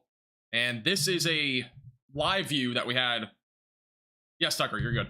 But this is what we had last year, and there was water going up, up, up, and this camera eventually went out because of the storm surge. But we are starting to see, I don't think it's high tide yet, but the storm surge is going to increase a little bit. Might get above this little line right here. So, yeah, that's the Cape Coral live cam. And we'll pull that up occasionally, but that's what we're looking at there in Cape Coral. It's one of the live streams that they have. We used that last year. In fact, I actually might be able to just put it on our screen. Let me see if I can put this on our screen real quick. One moment, please. Further reminder, by the way, again, if you're just tuning in, make sure to hit the like button down below. It does help get this out to more people that are in the track of this hurricane. And also make sure to subscribe to the channel. It's free to do. We'll keep you posted with the latest again on Hurricane Idalia as it gets closer to the coast. Whoa, that's big. Yeah, That's just a little bit. There's a live cam. I'll pull it up occasionally. I'm not gonna have it up the entire time, but it's kind of hard to. I don't even know where to put it, to be honest. Put it across the entire screen. I don't know where to put this, but that's the live cam of Cape Coral. We'll pull it up occasionally. It looks kind of out of order, so I'm not going to pull it up there right now, but whenever something happens there, we'll pull it up. Cape Coral's not going to have a direct landfall, so they will have some storm surge, so it might be something to watch for over the next few hours. Cape Coral's tides, let me check. Let's see what Cape Coral tides are here. They actually might be at low tide right now.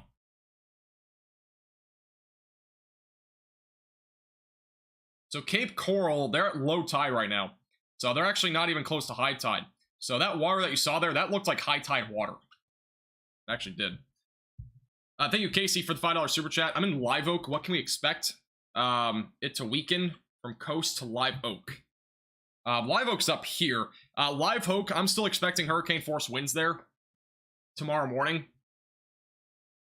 Oh, if you're in Palm Bay, Brevard County's Palm Bay, so if you're in Palm Bay, you're not really going to see much. It'd be tropical storm force winds at most, and that'd be up to 45 miles per hour.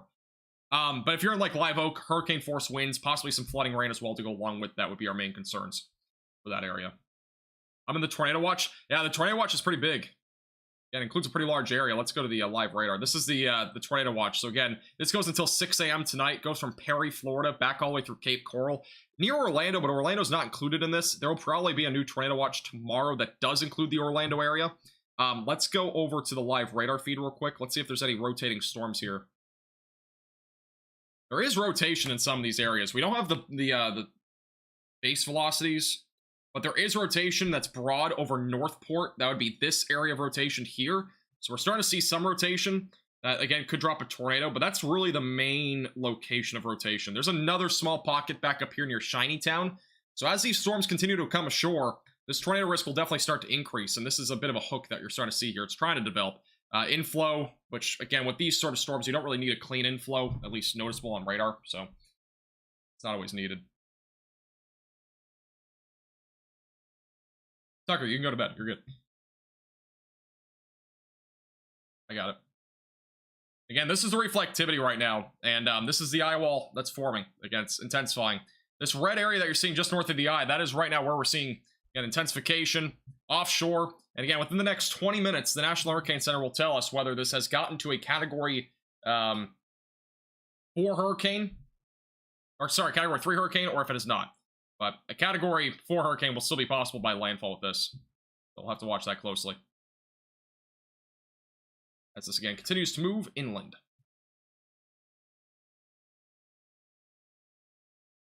Thank you, Kristen, for the $4.99. I appreciate that. Thank you.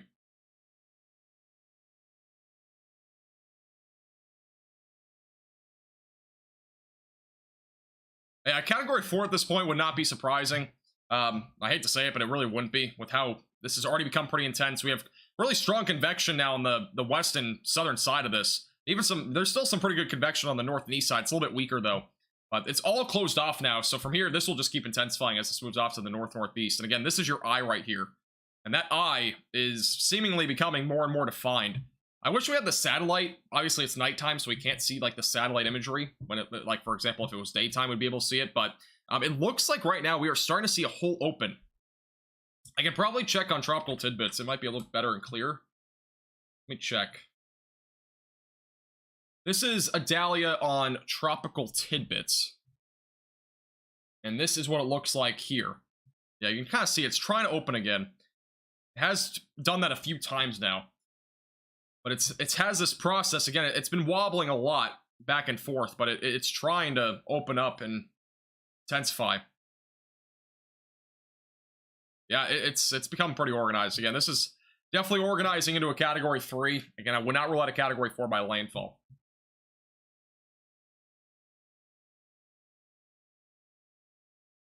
The eye has unraveled. Yeah, pretty much. Pretty much doing that right now. Anyway, Kristen, again, for another $4.99. Will Miramar Beach in Destin get anything? If you're in Destin, you are good. If you're going on Monday, you are totally fine. You will have nothing to happen, unless there's another hurricane that comes out of nowhere. But no, you'll be good in the Destin Beach area. By the way, do you guys think I've been talking slower in this live stream? I'm just curious, because I've been trying to talk slower just to preserve my voice as well, but I'm just curious if you like this style more or me talking faster. If you don't notice a difference, let me know, but just let me know in the chat. Do you prefer this way, or let me know. Thank you, Nick, for gifting 1 member to the channel. Got a gifted member? Make sure to thank Nick. I appreciate that. Thank you. My voice feels a lot better, though, talking this slow. I usually don't talk this slow, but I do like talking slower. Preserve my voice for longer. Talk fast, it gets me fired up. I do talk fast a lot. Earlier today, I talked a ton. But I don't want to lose my voice, that's the thing, so I'm trying to talk slower here. But I also want to be clear. I want to have clear communication and all that, and sometimes when I talk fast, things get kind of jumbled. So it's a little bit better to talk slow sometimes.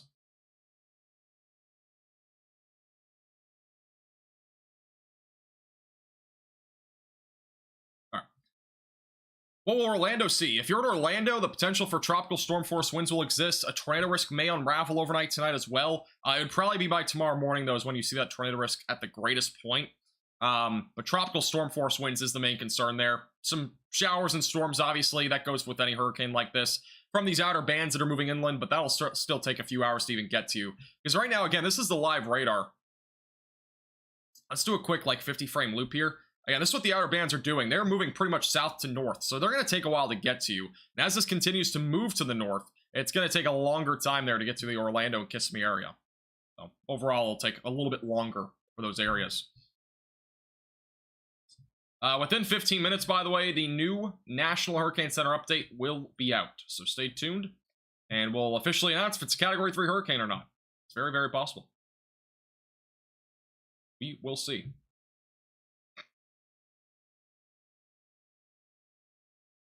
Yeah, I talk really fast. If you ever watch one of my video forecasts, that's the fastest I usually get. But this has been a bit slower. Southwest Georgia. Southwest Georgia will be more of a flooding threat. Here's the latest run on the rainfall totals. I know some of you were wondering about rainfall in terms of flooding, because I know a lot of you are inland. Here's the rainfall totals that we can expect in these areas. So notice the HR model does pick out some areas, even in the west coast here of Florida, getting upwards of 5 to 10 inches of rain. It's entirely possible, but the chance of this will be a bit lower. Further north you go, notice near Tallahassee, we could have some pockets upwards of 10 inches of rain, and 5 to 10 inches is likely across this area in the red. Notice even in Georgia here, this entire track here, east of Albany and west of Brunswick, a huge track of heavy rainfall all the way up the coast. And as this goes toward Florence and near Columbia, we'll continue to watch for this very heavy rainfall, even near Interstate 95, northwest of Myrtle Beach, south of Fayetteville, all the way through North Carolina. Again, the flooding rain risk is definitely a concern. It's not as concerning as Ian because, one, again, Ian was going from west to east, which kind of allowed for all that rainfall to really happen on the northern side, which dumped 20 to 25 inches of rain on Orlando and Daytona Beach. But with this making landfall back up near the Big Bend, this will allow for this rainfall to go more west to north, and with more vertical motion, this will be more of a heavier rainfall event for those in the Panhandle back through parts of South and East Georgia, and then back into South Carolina. And it'll be a much more thin area with how fast this will be moving, because again, Ian was moving at 9 miles per hour upon landfall. This will be moving around 17 miles per hour upon landfall. So 2 very large differences there in terms of the overall speed of what this will be going at. Which, again, the speed has a huge play in terms of the overall flooding risk. Because with Harvey, if you remember Hurricane Harvey back in 2017, the anniversary, I'm pretty sure, was today, if not yesterday. Hurricane Harvey dumped 35 inches of rain, and that was just sitting there. It barely moved. So with it really barely moving, it really can pack a punch in terms of flooding rain. All right, National Hurricane Center updates are coming out now. We have one update. It's on Idalia, but it's on Tropical Depression 11. Depression is wandering over the central Atlantic. That's literally the outlook that they gave. That's a really interesting one. Again, the depression that's back out in the Atlantic Ocean, that's this one that we're talking about out here. This will not be going toward the United States. It'll become a tropical storm at some point. This is going to impact the fish here in the central Atlantic Ocean. So if you know any fish in this area, make sure you give them a heads up. They'll be moving off to the north, and it'll eventually weaken. And then again, we have Category 3 Hurricane Franklin. Might be down to a Category 2 now, I don't know. But that's moving off to the north and northeast. It is weakening. a little bit. So I'm pretty sure it's still category 3 though right now. I think that wind speed on there was incorrect. I could be mistaken. I'm pretty sure it's 125 mile per hour wind still. Correct me if I'm wrong though, but I'm pretty sure I'm right. Thank you, Austin, for the $5 super chat. Could an eyewall replacement cycle be possible? I mean, I wouldn't rule it out, but I feel like it's a little bit unlikely. Again, this only has maybe 10 hours until landfall. So with that being said, this can make landfall in about 10 hours. There isn't that much time, to be honest, in between now and when it makes landfall. So whatever sort of development it makes, it's going to have to be really quick. And I don't think it's going to have that much time to do that. Thank you, Aaron, for the $2 super chat. Effects on Seminole County. Which is, I know, I've heard of Seminole County. I don't know where it is. So you have to give me an idea what city's there. I'll give you an idea. Thank you again for your $2 super chat. Again, National Hurricane Center update will be out here in a minute, so stay tuned. And I just want to thank you guys all, by the way, for tuning in to this live stream. I'm glad I'm able to help so many of you. We had 10,000 viewers at one point in the stream, which is actually insane. The most viewers we've ever had in a stream was like, I think about 6,000. So I do appreciate you guys all tuning in. I'm glad I'm able to help you guys out. And I'm trying to answer as many questions as possible. There's 7,000 of you. There's only 1 of me. So I'm trying my best. There's a lot of stuff coming in. So again, if I haven't gotten to your question, I'll try to get to you. I'm by Clearwater Beach, and wind speeds are supposed to increase any more tonight. Clearwater will see an increase of wind speeds, but it's going to be by about 10 to 20 miles per hour. So peak wind speeds for Clearwater would probably be around 70, would be probably the peak in my opinion. Could it get to 75, 80? It's possible, but it would have to take more of an easterly track. Right now, the peak wind gust that we've seen recently is about 45 to 50 miles per hour. So it very well could go upwards of 10 to 20 miles per hour further over the next few hours, but that'll be the peak, and it'll happen overnight tonight. It's Sanford? Once again, I don't know where that is. Wait, let me just look up Seminole County. I've heard of it. I live in Florida, so I should know this, but this is northeast of Orlando. If you're in Seminole County or the Orlando area, again, tropical storm force winds are possible. Heavy rainfall. It's a possibility, again, that you see an isolated tornado, but the threat, again, is going to still be on the lower side of things, but you definitely want to have a tornado action plan in place just in case you end up seeing any sort of tornado warnings in your area, which is entirely possible. I missed one other super chat back here. Thank you, Larita, for the $2 super chat. What about Pasco County? Okay, I've not heard of this one. Gives you an idea of my geography knowledge. That's north of Tampa. So north of Tampa, you're looking again at possibly some hurricane force winds, but I'm still thinking it's going to be just below that. I think you'll see me on the upper hand of tropical storm force winds for you. In addition to that, storm surge on the immediate coastline. And as well as in addition to that, we'll be talking about the threat for flooding rains. If I donate $500, would you end the stream? I would not, no. That'd be ridiculous. I don't care about money that much. I mean, I care about money, but like, I'm not to that point. I'm not going to end the stream when there's a critical storm happening right now. That's ridiculous. Thank you, Seth, for the $4.99. I appreciate that. And also back to ours, $1.99. Thoughts on Sun City Center? Let me just put the location on here. Let's do that. That area, primarily tropical storm force winds. That tornado risk will really start to ramp up there over the next several hours. So again, this is the current live radar view. We have some rotation with some of these bands in here. So a tornado risk very well could evolve. North of Northport, we're looking at right here some area of, again, rotation that's moving off to the north. So there is a little bit of rotation embedded in these areas. And so the tornado risk will start to increase as we go into the overnight hours. So again, have a tornado action plan in place. But again, tropical storm winds the main concern. And storm surge along the coast is also possible, but I'm pretty sure that's not a coastal city. But if you were on the coast, storm surge up to 6 feet is possible there in Tampa Bay.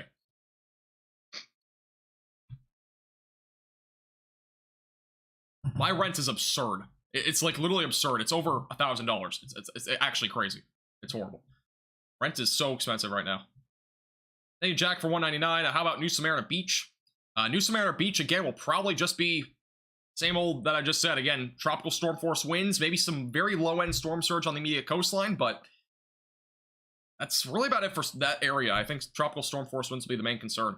Maybe a few heavy downpours, and then again, possibly along the coastline there, we very well could get up to like maybe an isolated tornado, maybe 1 to 2 inches of rain. That'd be the main concern there. 700 is cheap, by the way, for rent. No matter where you are, really. Unless you're in, like, a really, really rural area.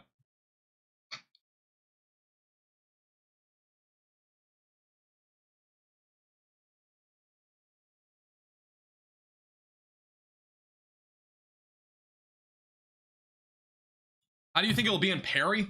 Well, somebody that's asking about Perry, if you are in Perry right now, it's probably not the best thing. If you're able to drive away for like half the day tomorrow morning, you might want to, but like go up Interstate 10 to like, I don't know, some other area maybe, but the winds are going to be pretty high there. We're talking about hurricane force winds are pretty likely in Perry. They very well, again, could get upwards of 100 miles per hour in Perry. If it makes landfall there, 110, 120. That's entirely possible if it makes landfall up here, which is a very strong possibility. It makes landfall between Horseshoe Beach and Perry. Those are the two areas that I have the most concern about for a direct landfall. And if that ends up happening, winds could very well be as high as 100 to 120 miles per hour. It's very, very concerning. Seth for the 499 is also in Perry. Never experiencing anything like this over here. Well, I'll tell you what, if you're in Perry, Florida, I mean, the easiest way to put it is that if you get a direct landfall, we're talking really substantial winds, upwards of 100 to 120 miles per hour. So a lot of trees will be down. Power's definitely going to be out for Perry. Again, that's if there's a direct landfall there, which is pretty likely. The National Hurricane Center track right now has this making landfall between Horseshoe Beach and just south of Tallahassee. So you're pretty much, no matter what, going to get hurricane force winds.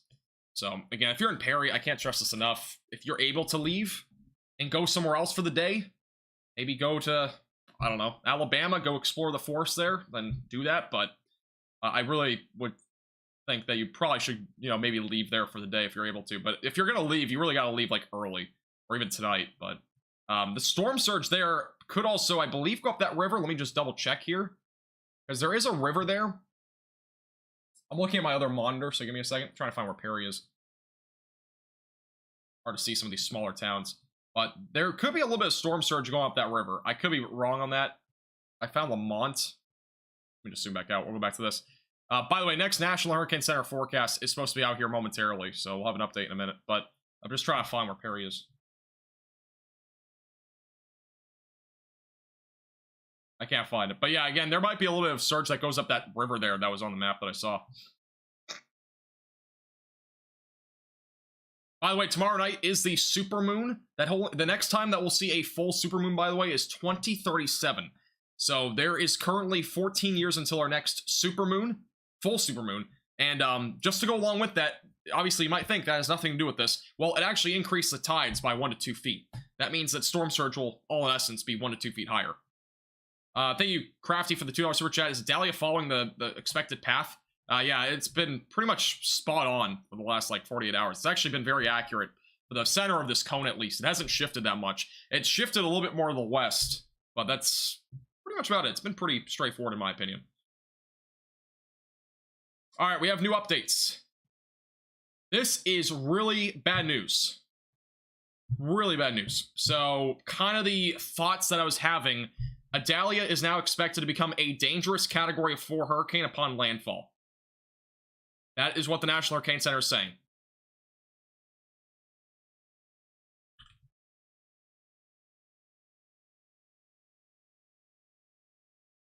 Again, that is a huge update.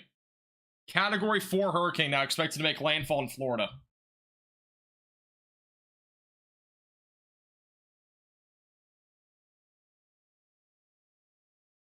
Extremely dangerous Category 4 intensity at landfall. That is the National Hurricane Center's wording. And obviously, that is really bad. Yeah, that is really bad. So this is now officially forecasted to become a Category 4 hurricane. It is still right now a Category 3 as of 11 o'clock, or Category 2, sorry, as of 11 o'clock. At least from what I'm seeing, the pressure has dropped again by 2 millibars. So it continues to drop. The wind speeds are still 110 miles per hour. This is now below 960 millibars at 958. This has been dropping 2 to 3 millibars every single hour. But this is now up to a Category 4 forecasted landfall. I'll have the intensity track and everything for you here in a second once it officially comes out. But obviously that is a huge upgrade to a Category 4. They have yet to put the exact wind speeds out, but it should be out here momentarily. And obviously, very concerning to say the least. Very concerning. Category 4 upon landfall. Again, if you're just tuning in, Category 4 hurricane is expected to make landfall now in Florida. And again, the landfall spot will be in Big Bend, somewhere between southern Tallahassee here, back near Cedar Key, probably northwest of Cedar Key near Horseshoe Beach. But we will have a new updated cone of uncertainty here momentarily. But again, this is a huge, huge update. I'm trying to see what the exact details are, so bear with me. We're getting to all the details, and we will be able to decipher this with the latest outlook, which again is obviously very concerning to say the least.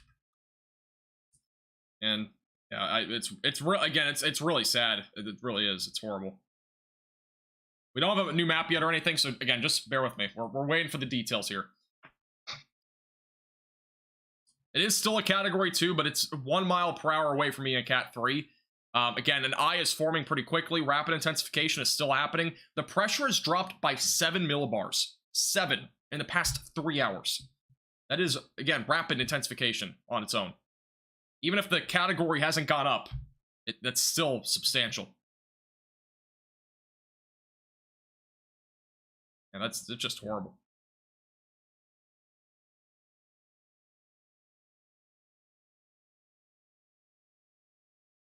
We're still waiting on details again. Just bear with me. We're getting there. I am checking to see what the wind speeds are forecasted to be. Just refreshing right now. All right. Peak wind speed will be 130 miles per hour. So that is a Category 4. And that's on coast, by the way. So this is the track here. It's actually showing here. That means wind gusts will be 160 miles per hour. And the track also has shifted, it looks like. We might get a big shift of the cone of uncertainty here. This is a pretty big shift, I'm pretty sure. This is going to be a big shift to the west. But Category 4 now expected to make landfall in Florida. This is going to be near Perry. 160 mile per hour wind gusts to go with that. Let me do a quick tornado comparison, by the way. I'm pretty sure it's like EF4 type comparison. Let me just check. I don't have all the ratings down in my head. That would be like, these wind gusts would be a strong EF3 tornado pretty much, right on the shore there. But these are obviously long-lasting winds. It's not just a brief, quick EF3 tornado. It's like long-lasting EF3 winds pretty much. Again, I'm still waiting on the cone of uncertainty to update here, and we will see what that exactly looks like, because I do believe it has actually shifted to the west. Storm surge map has not yet updated either. We are still awaiting those details. So again, we're refining the details. Stay tuned. We're getting through everything. But there's still a lot of stuff to unfold here. But again, this is now forecasted to become a Category 4 hurricane in the Big Bend of Florida and the Appalachie Bay area. By the way, the Appalachie Bay has never had a major hurricane landfall ever. So this will be the first ever one. This will not stall. No, there's really no way this could stall at this point. This will be going about 15 to 17 miles per hour. So wind gusts and wind speeds are two different things. I mentioned wind gusts. Wind gusts are not how categorized hurricanes go. Wind gusts of 160 miles per hour is not the category. It's based off the wind speed. So 130 miles per hour to 155 is a Category 4. This is in the very low spectrum of a Category 4 hurricane. So, still seeing if the storm surge map is updated, as not yet. The cone of uncertainty has yet to update as well on the map. Again, these things will come in. They've not updated on their website either, so I'm just kind of waiting for that stuff. Surge increased to 16 feet now. It's not a huge change, but even then, 1 foot can still be really bad anyways. An extra foot just to go along with everything that's happening here. Again, these details should be in here in a moment. The eye is forming. Obviously, rapid intensification has been happening all day today, and it's expected to continue. We are still, again, awaiting for this to move off to the north. Still moving. Lakeland. Lakeland will be looking at the threat Is that up here? Or Lake City? Where's Lakeland? I have to find that.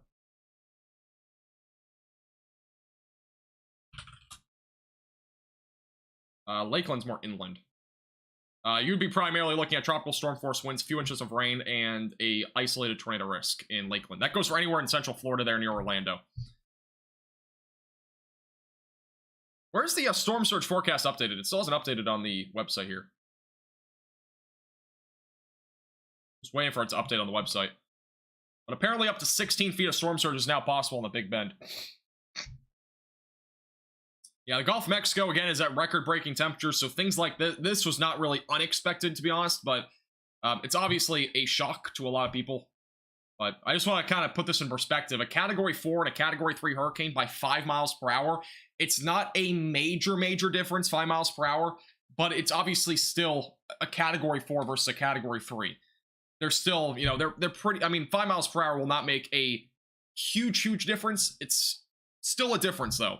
And obviously, a Category 4 hurricane is much worse than, you know, a Category 3 in some instances. In this case, it'll obviously be, unfortunately, pretty bad. Still waiting to see if the storm... All right, here's the new storm surge map. We now have it. Here is the storm surge map from the National Hurricane Center. I have to kind of center this. They have upgraded the storm surge to 12 to 16 feet from Yankeetown back through the Wakulla and Jefferson County line. That is just to the south of Tallahassee. So again, up to 16 feet of storm surge is possible. Tampa Bay remains unchanged at 4 to 6 feet. Those in the Bonita Beach back through Englewood and the Charlotte Harbor are still 2 to 4 feet. Along the East Coast, nothing has changed as of right now. It's still the same. Back over here in parts of the Panhandle, we are looking at a very large range and a very drastic range. So you have to really look at this very closely because there's a lot of areas in here that have different readings. But basically, Mexico Beach back through Indian Pass, it's 1 to 3 feet. And then as we go further east, it gets way worse. Again, 12 to 16 feet will flood homes. And in addition to that, one-story buildings could go floating away here on the immediate coastline. They literally could go down rivers. Those will just turn into debris at that point. Like, they could get lifted off their structure along the coastline. That includes Cedar Key, too, by the way. Cedar Key is still in that potential for 16-foot storm surge, which is just absolutely insane. But this is the latest update in terms of storm surge from the National Hurricane Center, which, again, can't stress this enough. It is extremely concerning in terms of that. And now that we know that this is now going to become a Category 4 hurricane by tomorrow morning, it makes things that much worse. There is a pretty large shift, though, in the track. Cone of uncertainty no longer includes Horseshoe Beach. So Perry, I know we have some viewers from Perry right now. If you are in Perry, you can expect hurricane force winds. You could see wind gusts as high as 140 miles per hour once this makes landfall. It will make landfall, though, in between about west of Jenna, back through the Crawfordville area. This could get awfully close to Tallahassee as well. So obviously, this is a very large concern now. Obviously, it was a large concern to begin with, but Category 3, Category 4, again, it's a very minor difference here. It's 5 miles per hour from before, but still, nonetheless, it is extremely concerning. Rapid intensification is still occurring, and this will be making landfall tomorrow morning around 8 in the morning as a Category 4 hurricane in Florida. That's at least the forecast. Obviously, it might make landfall still as a strong Category 3. Entirely possible, but regardless, still very concerning here for Florida. Again, cone of uncertainty, though, if you're just tuning in, has entirely changed. It has shifted west. It is no longer including Horseshoe Beach. So, obviously, very big difference in terms of the cone of uncertainty. The eye of the storm is basically going to make landfall within a 60 to 70 mile diameter here from just east of Carabel back through areas south of Perry near Jenna, Florida. This is now the area that landfall could occur around 8 to 9 in the morning tomorrow. Again, it's horrible, and it's not a major hurricane right now, but it's probably going to be one within the next hour. Again, the National Hurricane Center has mentioned that it would become a Category 3 hurricane sometime in the next, 3 hours, so that's expected to happen here in the next few hours.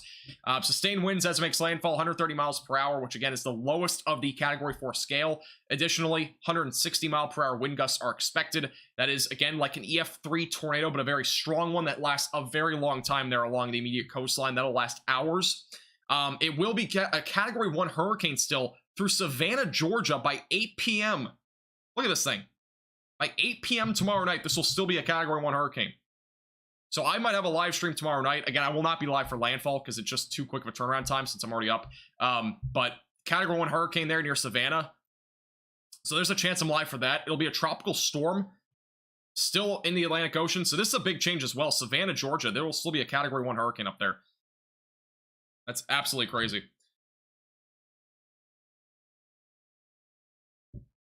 But guys, I can't stress this enough. Take the proper precautions. Make sure you're prepared. It's going to be a very dangerous day over the next, or it's going to be really the next 12 to 24 hours. It's going to be very dangerous. Power outages are extremely likely here. Anywhere in this cone of uncertainty, power outages are likely in this entire area. And even through Georgia, it's again, way different than before. And unfortunately, this is just going to continue to probably intensify. Again, rapid intensification is still happening. This has gone from a Category 1 to almost a Category 3 so quickly. The pressure has dropped by 7 millibars in the last 3 hours. That is a lot. It might not sound like a lot, but that's a huge drop in pressure, which means this is intensifying. So, yeah, there's just really no words to describe this, but it really is. It's going to be a horrible day tomorrow. And, you know, crazy enough, I was thinking about storm chasing this a few days ago. I was thinking about storm chasing this, and honestly, I'm pretty glad I'm not, because being near the coastline there, it's just so dangerous. You know, it's really dangerous. There are storm chasers that are right on the coast, you know, doing that sort of thing, but it's really dangerous. You have such a quick turnaround time that you might go from, you know, not like a whole lot of storm surge to all of a sudden the entire island's flooded and you can't get out. Happened to Reed Timmer last year, by the way. He got stuck on Sanibel Island. So, yeah, those things happen. And hurricane chasing, honestly, is way more dangerous than tornado chasing. Because hurricane chasing, especially a Category 3 or 4, it can, or even a 5, it really can do a serious amount of harm if you're not able to get off an island or, you know, get back inland quick enough before the storm surge really comes toward you. So, it's the latest update. Again, it's a huge update here. Obviously, Category 1 hurricane expected all the way through Georgia, and it'll weaken into a low-end Category 1 hurricane in southern South Carolina. The forecast, again, now is a Category 4 hurricane upon landfall in the Big Bend of Florida. Could it go higher than that? I don't think this gets to a Category 5. Just not enough time, but maybe even a middle ground Category 4 can't be ruled out. This could get to 135, 140 mile per hour winds as well, which would mean wind gusts would go upwards of 170 to 180. So, obviously, very, very, very concerning at this point. Thank you, Slaw, for the $9.99. I appreciate that. I missed a couple donations as well. Let me do those real quick. Again, if you have any questions, leave those in the chat. Again, make sure you're subscribed to the channel. Keep posted with the latest. Thank you, Spec. I appreciate it. I'll definitely look at it. I do appreciate the donation. Thank you. Appreciate the $10. Sorry. You don't have to donate twice, by the way. I was talking a lot about other stuff. There's a lot of stuff to talk about. A lot of stuff. Obviously, this ever-changing hurricane that keeps intensifying is just, again, very, very concerning at this point. I don't know where my live chat went. One second. All right, there we go. Thank you, Stan, for the $2 super chat. Which spaghetti model prediction won? I would have to look back at it. I'm not going to do history stuff on this, because we'll do that later. A very rural area? Well, when you think about it, it looks like a rural area, but don't forget, Tallahassee's right here. And obviously, Tallahassee, you're not going to see storm surge. You know, you're just not in that position. But if this takes the furthest west track, which, again, is entirely possible, we would be talking about Category 2, Category 3 winds in Tallahassee, which might sound crazy to you, but it's entirely possible. Here's the, let's do a future radar real quick. This is the HRR model on the most recent model run. Just have this go to the north here. And this is what it looks like in terms of the long-term track of this, at least through tomorrow morning. The HRR model, believe it or not, has actually gone further to the east recently. So it has more of a landfall over Perry. But no, again, we have Perry viewers in the chat. Again, you are going to probably almost definitely at this point see hurricane force winds. This is the HWRF model from earlier today. I don't know if they have a more recent run. This is the most recent run. This is this one, so it shows a landfall pretty much in the same area. So Perry, a lot of these computer models are agreeing with a Perry landfall, but even if it doesn't you know, even if it does shift the slightest bit to the west with a wobble, which there's been a lot of wobbling recently, it could very well go toward Tallahassee. Here's the HMON model, which indicates, again, a Perry landfall. And I don't think it'll look like this tomorrow morning. I think it's really overdoing the I, but I mean, can't really rule it out at this point. This thing's insane how quickly it's intensified. This is the NAM 3K model, again, showing the same spot of a landfall right there in Perry. So it looks very likely. This is near Buckhorn. Let's look at the satellite here. Let's see if there's a whole lot of people in this spot. I'm going to take off some stuff here. The tropics and stuff. Let's see if there's a lot of people here.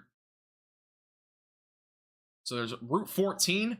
Doesn't look like anybody lives along this road. It's a very rural area in here. There's a couple of roads. Hamilton Springs. Perry is pretty populated by the looks of it. At least looks like a small town.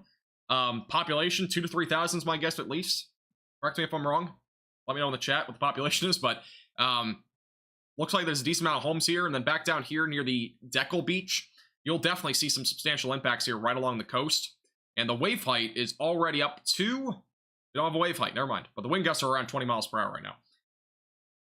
But the wave height inside the storm right now, I know a lot of you guys are wondering, the last time I looked at the wave height, it was around 32 feet in the eye wall. As of now, that site that we have, the wave height is still 31 feet. That's as of 9:56 p.m. So about an hour ago when the eye wall was here, the wave height was nearly 32 feet. 7K in Perry. All right, well, that was just double the number.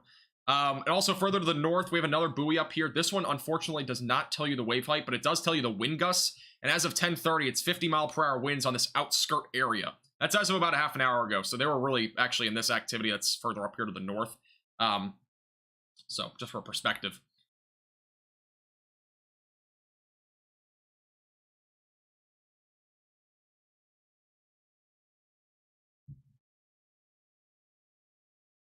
Yeah, I can't stress it enough, guys. This is going to be unfortunately, a catastrophic hurricane for many along the immediate coastline.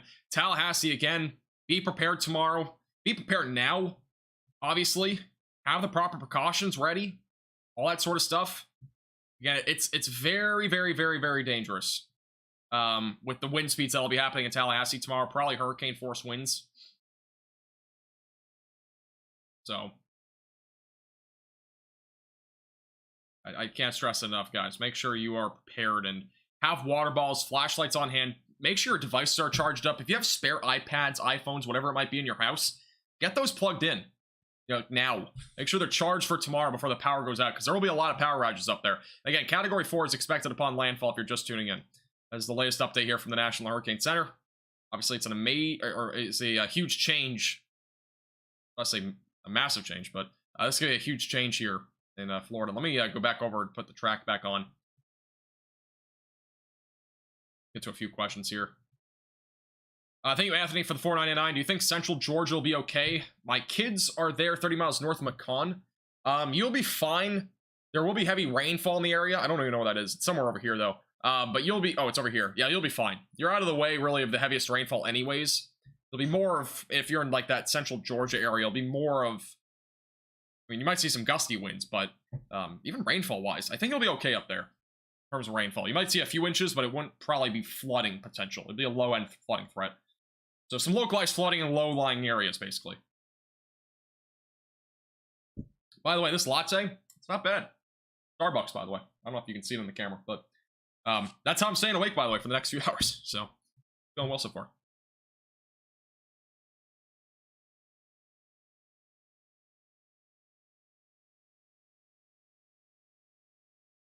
Yeah, just some outer bands of rain for that area. And let's go back to the future radar here so you get an idea of what we're talking about for these outer bands and such. So that's what we're looking at on the future radar. I'm going to try to go as slow as possible here.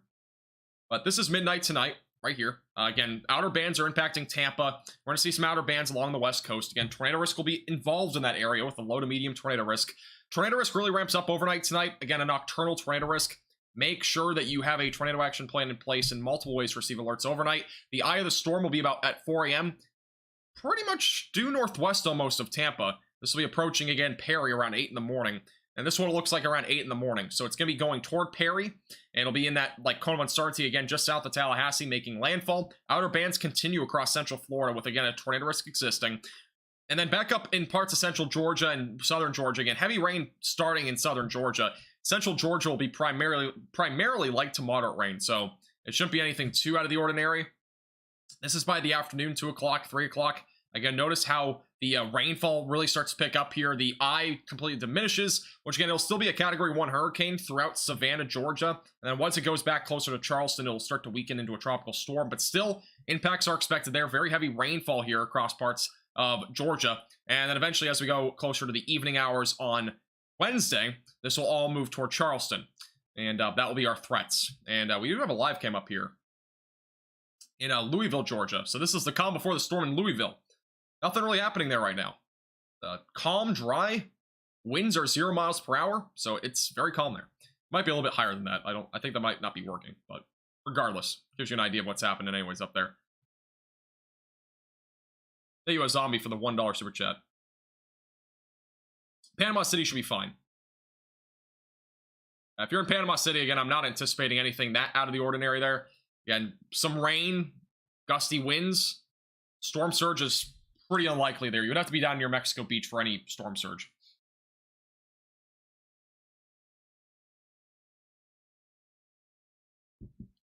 Now, let me just check real quick if we have any other updates here. That was our main update. Again, that was a huge update too. The National Hurricane Center, by the way, is doing updates every hour right now, and that will continue. So they're doing updates every single hour.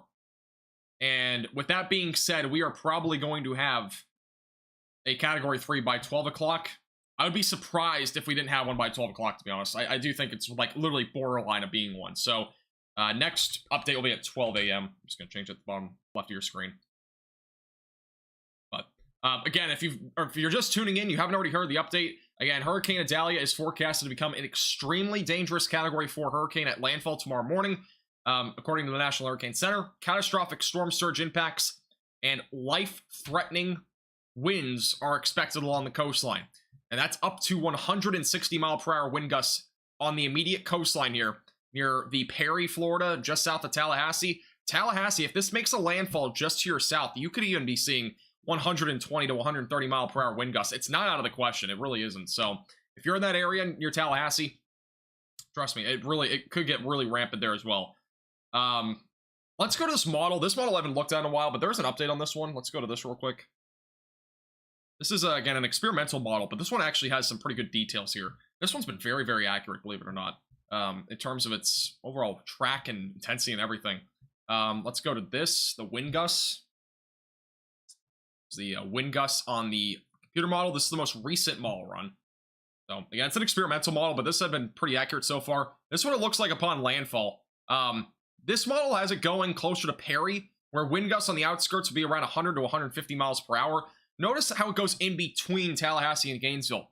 This would basically be best case scenario for both Gainesville and Tallahassee for those inland locations, because in this sort of scenario, we'd be talking about literally in between the two. This is the only other scenario that happens for like one area not be hit really hard like in comparison to the other. So notice the wind gusts get upwards of 60 to 70, maybe 80 miles per hour. I do think these numbers will be a bit higher even if we went in between the two, so maybe up to 80 to 90 miles per hour.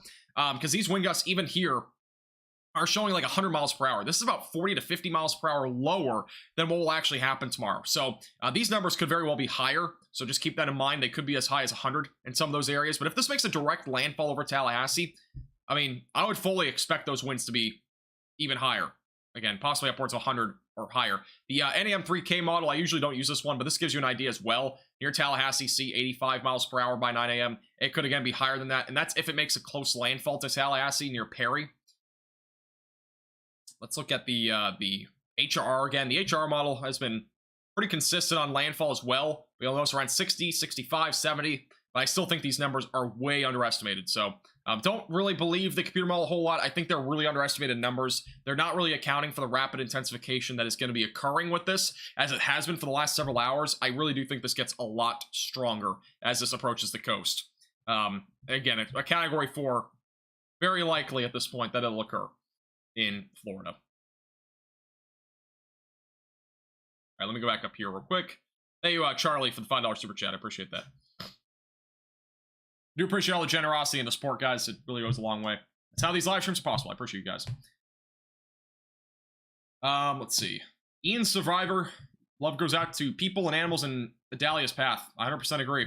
Yeah, Ian was, really bad too. It's probably gonna be, I mean, in all essence, Ian was worse in my opinion than this will probably be, but this will probably have really bad storm surge. It could be worse than Ian in terms of storm surge along that coastline. And if we go back to this graphic here, back to here, the storm surge again is expected to be between 12 and 16 feet now along the immediate coastline here. 12 to 16 feet from Wakulla and Jefferson County line back through Yankeetown. 12 to 16 feet of storm surge. Further down to the south near Tampa Bay, 4 to 6 feet.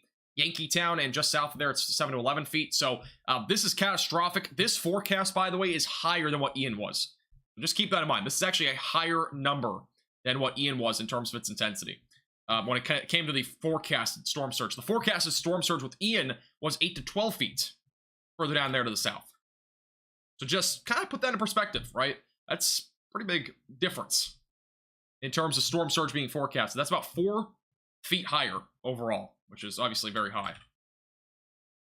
That's the forecasted storm surge at this point.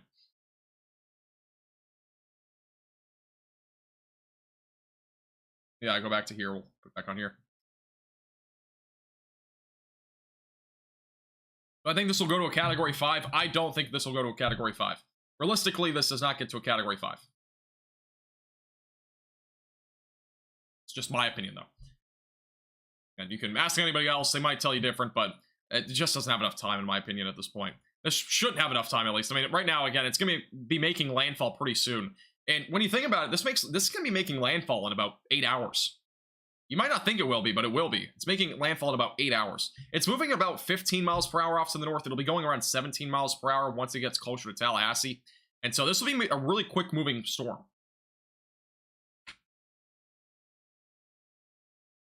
And flooding won't be nearly as much of a concern, but storm surge is well up there, high winds, all that sort of stuff. This is not the Category 6, no. I don't think this will be a Category 5. Again, the peak that the National Hurricane Center has at right now is 130 for sustained winds. It could go up to 140. I think the peak will probably be 140, 145 for sustained winds. If it is able to rapidly intensify enough, which again is entirely possible. There's 8 hours in between landfall. There's really hardly any shear up here. And there's not really any dry air. It's a very favorable environment. Very, very, very, very, very warm Gulf of Mexico waters, which intensifies it even further. But look at these wind gusts. The wind gusts are one of those things that they don't really show you sometimes, but the 160 mile per hour wind gusts are just insane. That's like an EF3 tornado, very strong EF3 tornado that's ongoing for a long time. So that's pretty substantial. Can't stress it enough, though. It's very, very concerning.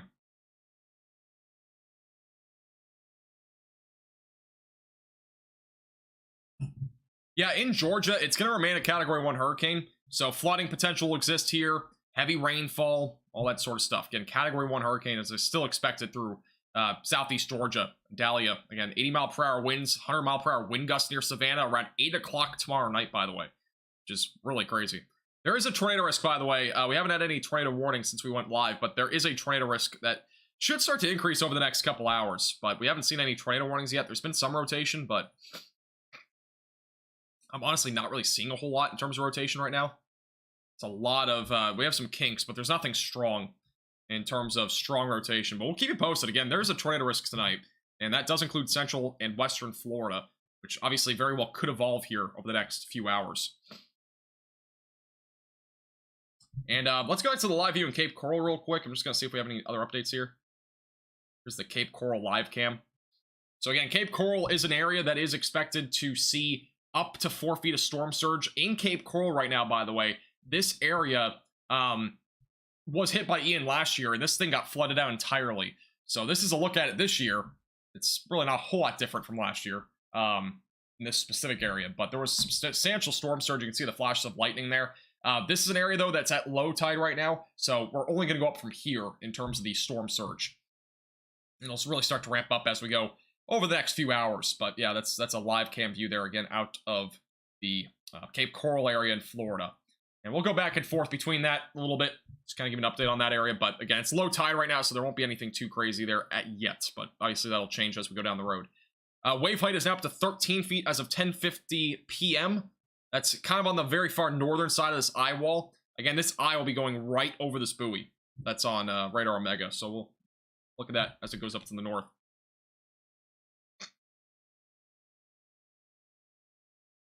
Really quiet in Cape Coral, hearing thunder. Yeah, I mean, if you just look at the live cam, there is lightning. And there are some intense storms down here. If you look here, let's go back over to the live radar. I'm not sure if it's going to be easier to see on here. We'll stay on here for a second, but this is the lightning. You can see it here. There's a few lightning strikes near Cape Coral. Not a lot. There are some. There's a few thunderstorms, occasional lightning, but again, it's not substantial. It's not like a severe storm at this point yet. But these are definitely going to be producing some gusty winds. Let's get some reports in, because there's a lot of reports along the coast. Cape Coral recorded a 42-mile-per-hour wind gust, so we are now starting to see tropical storm force winds in Cape Coral. 46 miles per hour in Charlotte Beach. In Grove City, 42 miles per hour. In Venice Gardens, 47 miles per hour. 47 miles per hour in Sarasota.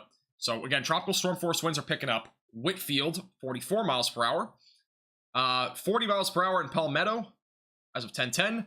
As of 10 o'clock, 46 miles per hour on the Anna Maria Island. St. Petersburg is up to 43 miles per hour. 41 miles per hour in Feather Sound.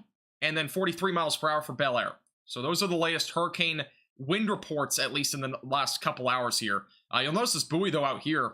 I mean, this is not accurate. This is actually, that's a very old buoy. Never mind. That's a very old rating. Seeing if any of these have wind speeds on them. But some of these buoys are really delayed, and they might be out because of the wind speeds. But this is as of 10:30, 35 mile per hour winds in the Tampa Bay area. So they're starting to pick up. Again, storm surge will obviously start to increase overnight tonight. Low tide, or high tide, excuse me, in Tampa Bay, or Tampa, is at 4:00-something a.m. So it's like 4 a.m. or so. And so that what that basically means is that the storm surge will probably be peaking around then. So if you're in Tampa Bay, it'll probably be around 4 a.m. where that storm surge really peaks. And there will be storm surge throughout tomorrow afternoon too, because the winds will still be coming out of the south and west. A new quote-unquote tornado warning off the coast. It's not a tornado warning, it's a special marine warning, but it's technically one because it's a waterspout situation. But there is a special marine warning out here. Nearly 50 knots of winds and waterspouts. Again, that's west of Tampa. It's going to be associated with this outer band here. Let's actually go to the live radar. Let's do some education here. Let's go to live radar. Let's look at this thing. See what we're looking at.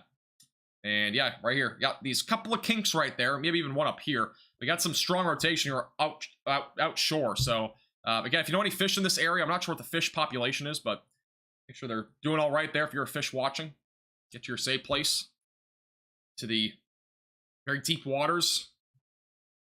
That'll be an area that we're watching. Look at these velocities as well on the live radar. Look at this velocity area. 115 miles per hour being estimated just like into the clouds a little bit. So it's a little bit aloft. This is not the surface-based wind, so it's not the actual wind speeds right now, but they're around 115, a little bit aloft, which again is pretty much category 3 strength, but it's not yet. It will be soon. This is the eye on live radar feed, so let's go back to the live radar. This eye wall has been intensifying, though. It's the eye wall right there. It has been intensifying. Strengthening, becoming more unison. Once we start to see a lot of red around it, that usually indicates a pretty strong category 3 hurricane. At least a major hurricane, to say the least. Thank you, Tracy, by the way, for the $10 super chat. I appreciate that. Thank you. Any risk for eye wall replacement cycle? I don't think so. I just don't think there's going to be enough time here. I would say it's a low chance. I don't think it'll happen, but rapid intensification for sure is still in the playing cards, because it's been happening for the last 24 hours. It has been. It's been unbelievable. It's like never ending at this point, the rapid intensification.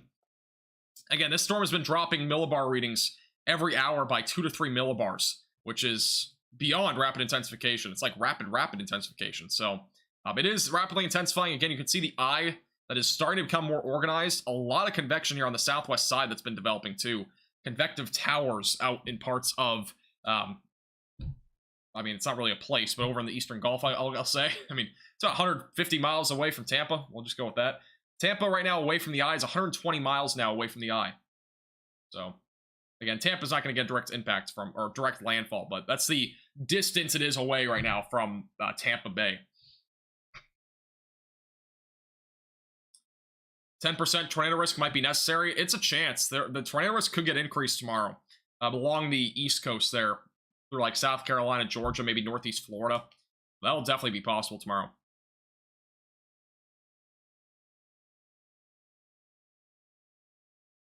What are the chances of this doing a 180 near Bermuda? So this is the question. I'll put this into a diagram because I don't want to just like put it out there. Let me show you what I'm talking about here with this question.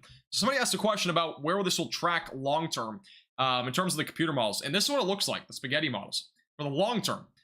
This could loop back toward Florida, but the chances right now are pretty low. There are some models that are indicating that this will loop back toward Florida in next week.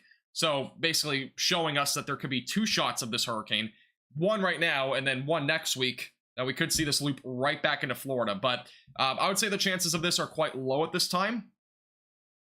Could they increase down the road? Sure. But a lot of computer models are still indicating this will go out to sea. We have troughing up here in New England. If this goes far enough to the east, then in all essence, or if this basically keeps up with this hurricane, or will be a tropical storm by the time it's in the Atlantic, this will go out to sea. But if it doesn't keep up with it, it's way too out in front, and we don't have anything steering it, it could very well go back to the west, but there's too much uncertainty. It's too far out, and yeah, we're too far out. I'll just say that. We'll have, again, more details as we get closer, but it's too early to make a proper judgment on that. Let's get through tonight and tomorrow, and then let's figure it out once we get into, after this is done. But right now, it's not one of my main concerns, I'll say. My main concern right now would be what's happening here in the next 12 to 24 hours. But that could be something down the road. If it does happen, it would probably be a tropical storm. It likely would not intensify. Right now, the forecasted wind shear next week seems to be pretty strong here in the Western Atlantic. So they'll probably be on the stronger side of things anyway.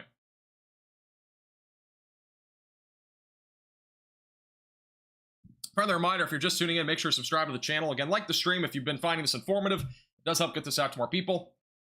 And again, if you have any questions, feel free to leave those in the chat. Our next National Hurricane Center update will be in about 25 minutes.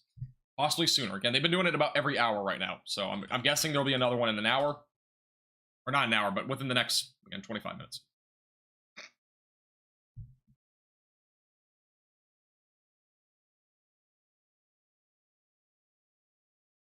Guys, there's 6,200 of you. There's only one of me. I can only answer so many questions. So I do apologize, but there's a lot of questions. So if I don't get to your question, I'm trying my best to get through them. Will North Carolina's southeastern area be good? I don't know what that exactly means. I'm guessing you're meaning like Southport and Wilmington. There will be a chance for storm surge between 1 to 3 feet, some tropical storm force winds, and as well as some heavy rainfall, but we're looking at. How's it going, Potato? Welcome back. Will Jacksonville be flooded? Jacksonville won't really be flooded, but there will be at least some flooding in that area with heavy rainfall. The other thing I'd be watching out for would be storm surge along the coastline, 2 to 4 feet possible. That'll be our main concerns for that area for sure. Here's a 3D view again of Idalia. It's a pretty cool little view to see the outer bands here going inland. This is your eye, and then this is the convection. That's your eye wall right there. So that's what we're looking at right now. Yeah, this is all moving to the north-northeast toward Florida.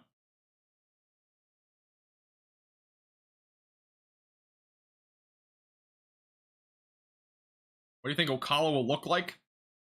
Ocala overall will be mainly tropical storm force winds. So, again, trees down, power lines, all that sort of stuff. And additionally, I mean, there could be some heavy rainfall, so a few inches of rain. Localized flooding is definitely possible. I'd say the threat of that is a little bit lower. Further, like, inland you go over there, it's going to be a lower chance, in my opinion. Trust you more than the Weather Channel. I appreciate it. The Weather Channel actually has some pretty cool graphics. I actually posted one on Twitter earlier, but the Weather Channel has gotten some seriously advanced stuff going recently. There was a storm surge graphic that was, like, really, really good. It really demonstrates the overall, like, look at what storm surge can be. It was really incredible.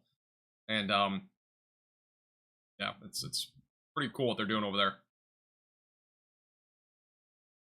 They have some really good, green screen graphics.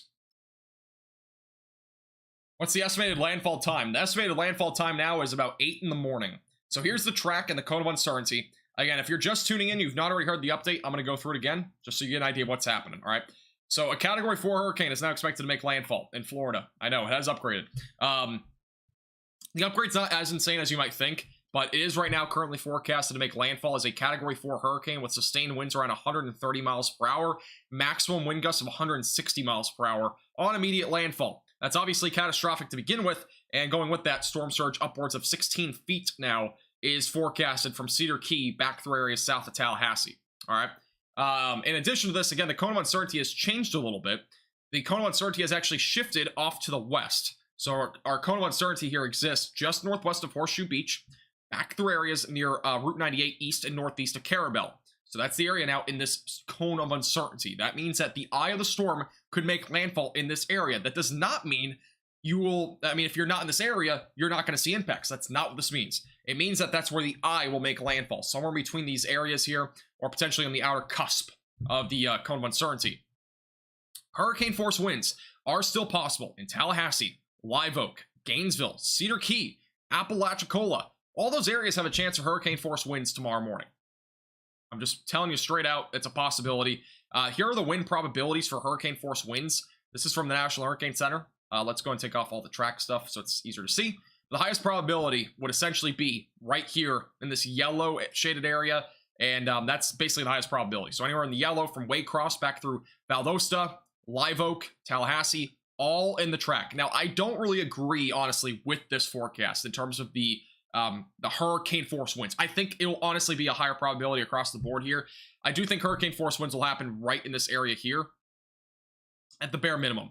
But it very well could stretch outside of here, like in these areas, like Cedar Key, Gainesville, maybe even along the west coast near Spring Hill, north of Tampa. It's not out of the question, but I think the chances are lower the further south you go. Now, hurricane force winds are possible now all the way through Savannah. Again, the current forecast is that we'll see a Category 1 hurricane still ongoing all the way through Savannah, but upon initial landfall, this will be a Category 4 hurricane right here near Perry. And the radius of this wind, in terms of hurricane force winds, will probably be about 60 miles. Let's go ahead and check this out on the computer models. Let me take off this overlay, and let's do a little bit more of a deep dive here on the winds, because this is a pretty important thing. Obviously, the winds are, I would honestly say, secondary to the storm surge, but storm surge is really concerning for the immediate coastline. But the wind gusts are just as concerning, especially for those inland areas that are not going to see storm surge. So this is the current forecasted radius of where we'll see hurricane force winds. It's approximately about 120 miles in diameter, about 70 miles in terms of a radius.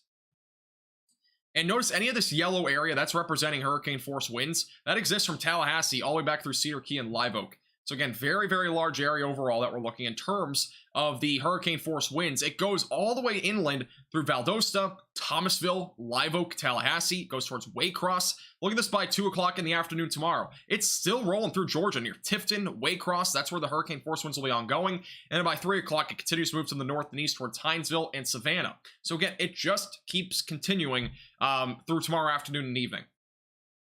So the bare minimum, again, tomorrow will be a very long day. Wind gusts will be very high, especially along the coastline. And again, this is now forecasted to become a low-end Category 4 hurricane upon landfall. The eye of the storm has become much more organized here over the last few hours. It was kind of struggling a little bit. It's gone back and forth, but I do have a feeling that this will be probably a Category 4 hurricane by the time the next update from the National Hurricane Center does come out, which again is in about 20 minutes. Possibly sooner than that. We'll have to wait and see. Let me check real quick. Let's go over the high-def infrared imagery on Tropical Tidbits. This is a better look at this, so let's go to this. Let's go to this screen, and let's pull this up on the screen. This is a much cleaner view of what we're looking at in terms of the eye. So again, notice the wobbling effect that this has been having. The wobbling could change the direction a little bit left and right, but overall, it's pretty in unison that this will go right toward the Florida Panhandle, possibly near Perry, near just south of Tallahassee. But yeah, this is a pretty intense looking hurricane right now. And about to become a Category 3, we have a bunch of thunderstorms strengthening over in western Florida, where that tornado risk will start to increase again over the next couple hours. And we very well could see an isolated tornado or two over the short term. That is, again, what we're looking at in terms of this hurricane with the infrared imagery. Still see the eye pretty clearly on here, too. This one just goes by every, 2 minutes. It's really, I would say slow because of that. Every 1 to 2 minutes it's updating, which is actually pretty cool. Good? Am I good? Hello? Testing? I don't know if my power just went out. Am I good? I don't see the chat moving anymore. I'm gonna have to refresh it. Am I good? Hello?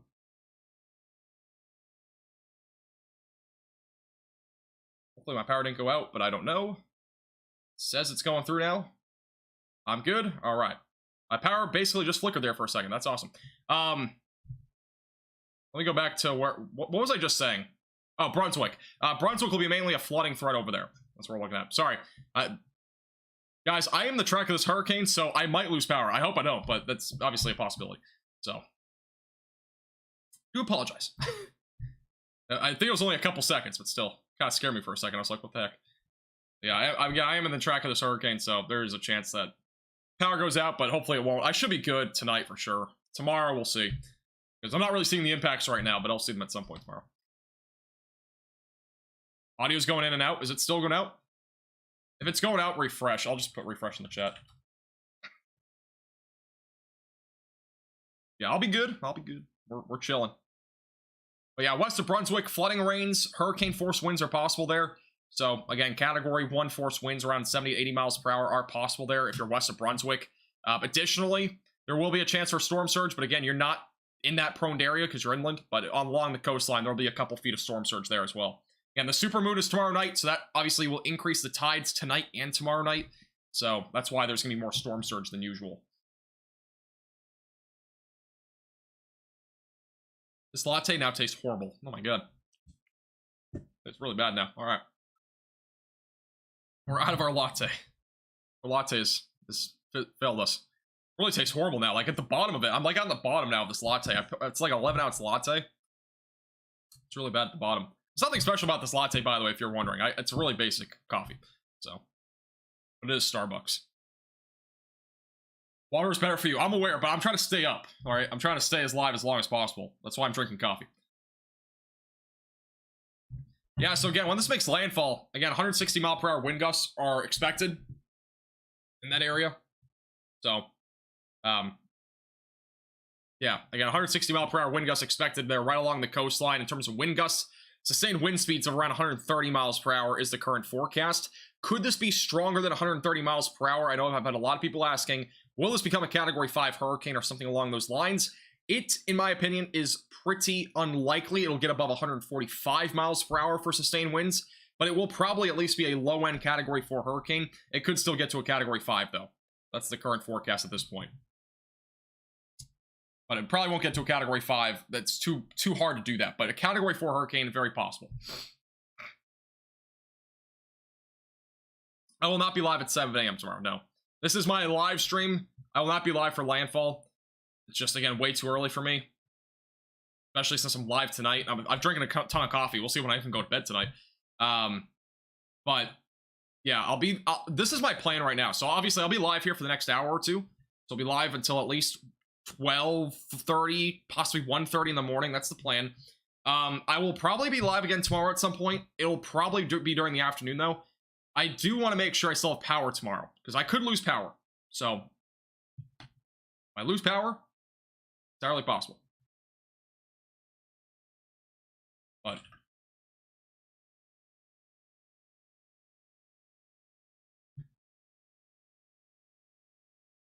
I am plugged into Ethernet, so I'm surprised my stuff went down like that, but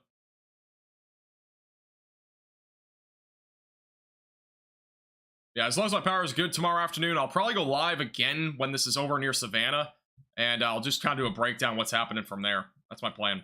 But I probably won't be live for Landfall. Yeah, that's currently my plan. And I won't have any Storm Chaser or anything like that for Landfall. That's the one big thing too. So going live for Landfall would kind of be pointless, especially when other people have Storm Chasers with them and all that sort of stuff. So like I have Vince Waelti, but I only use them mainly for severe weather stuff. What should the people in Perry do? If you're in Perry, Florida, you should definitely be prepared for high winds.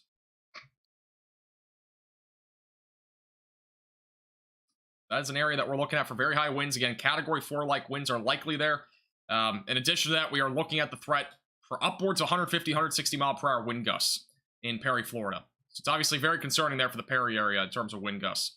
And right now, we are starting to actually see some of those outer bands of showers. Really not any, crazy stuff yet, but the winds are really going to pick up over the next few hours. And you can see the eye as well from the Tallahassee radar site. See the eye down here. The eye wall forming, everything like that. Got some of these outer bands. The outer bands overall, though, have been pretty disorganized. Ian was a lot more organized. This is a little bit more disorganized overall.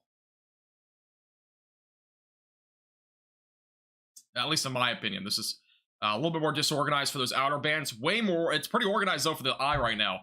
But the outer bands, I mean, I was expecting honestly a more of a tornado threat by this point, but these storms that have been coming off the coast, they have not really been intense in terms of rotation. There's been some broad rotation, but I mean, maybe a brief tornado or two since these have all come ashore, and none of them have been tornado warned, but I'm not seeing really any sort of crazy rotation right now. How's it going, Shelly? Welcome back. Like an hour southwest of Savannah, 30 or 45 minutes west. Yeah, again, the same impacts wherever you are west of Brunswick. We're really talking about mainly heavy rainfall, high winds, and possibly Category 1 winds there. And it's pretty much the main concern for you. You have heavy rainfall and wind. So again, power outages and trees will be down. And guys, the power outage map tomorrow is going to be insane in Florida. I'll just say that. This is the power outage map currently in Florida. I think the screen will work for this. But here's the power outage map on poweroutages.us. I don't really have a great view of this. I'll have to zoom out a little bit, I think. Sorry, I'm going to go back and forth a lot. There we go. All right, this should be good. But this is the Florida map. Top of your screen, 16,000 people already without power. That could be from something else, like unrelated to the hurricane. I'm assuming it is because, you know, these are really random. In Gulf County, there's 2,000 without power. In Leon County, or sorry, Wakulla County, there's already 560 without power. These power outages are going to be all red boxes tomorrow, right? Again, we're looking at the potential for widespread power outages across this area. So I'll outline it again on this map too, so it looks a bit clearer. But right now, where we'll see the greatest chance for power outages would be in this area right here. I'll kind of just outline it. But this is the area that power outages at this point are fairly likely, anywhere in here. Yeah, put it in smaller text. Power outages likely. My handwriting's great. But yeah, anywhere in that white area, your power outages are very likely. That's where we're looking at hurricane force winds, and especially along the coastline there, closer to Perry, Florida, widespread power outages are very likely in that area.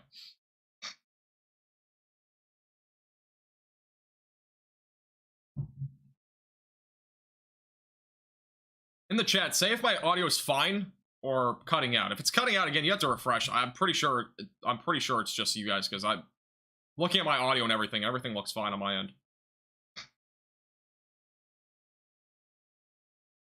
I don't think we'll have a like a eye wall replacement, but again, I wouldn't be ruled out, but I think it's a low chance.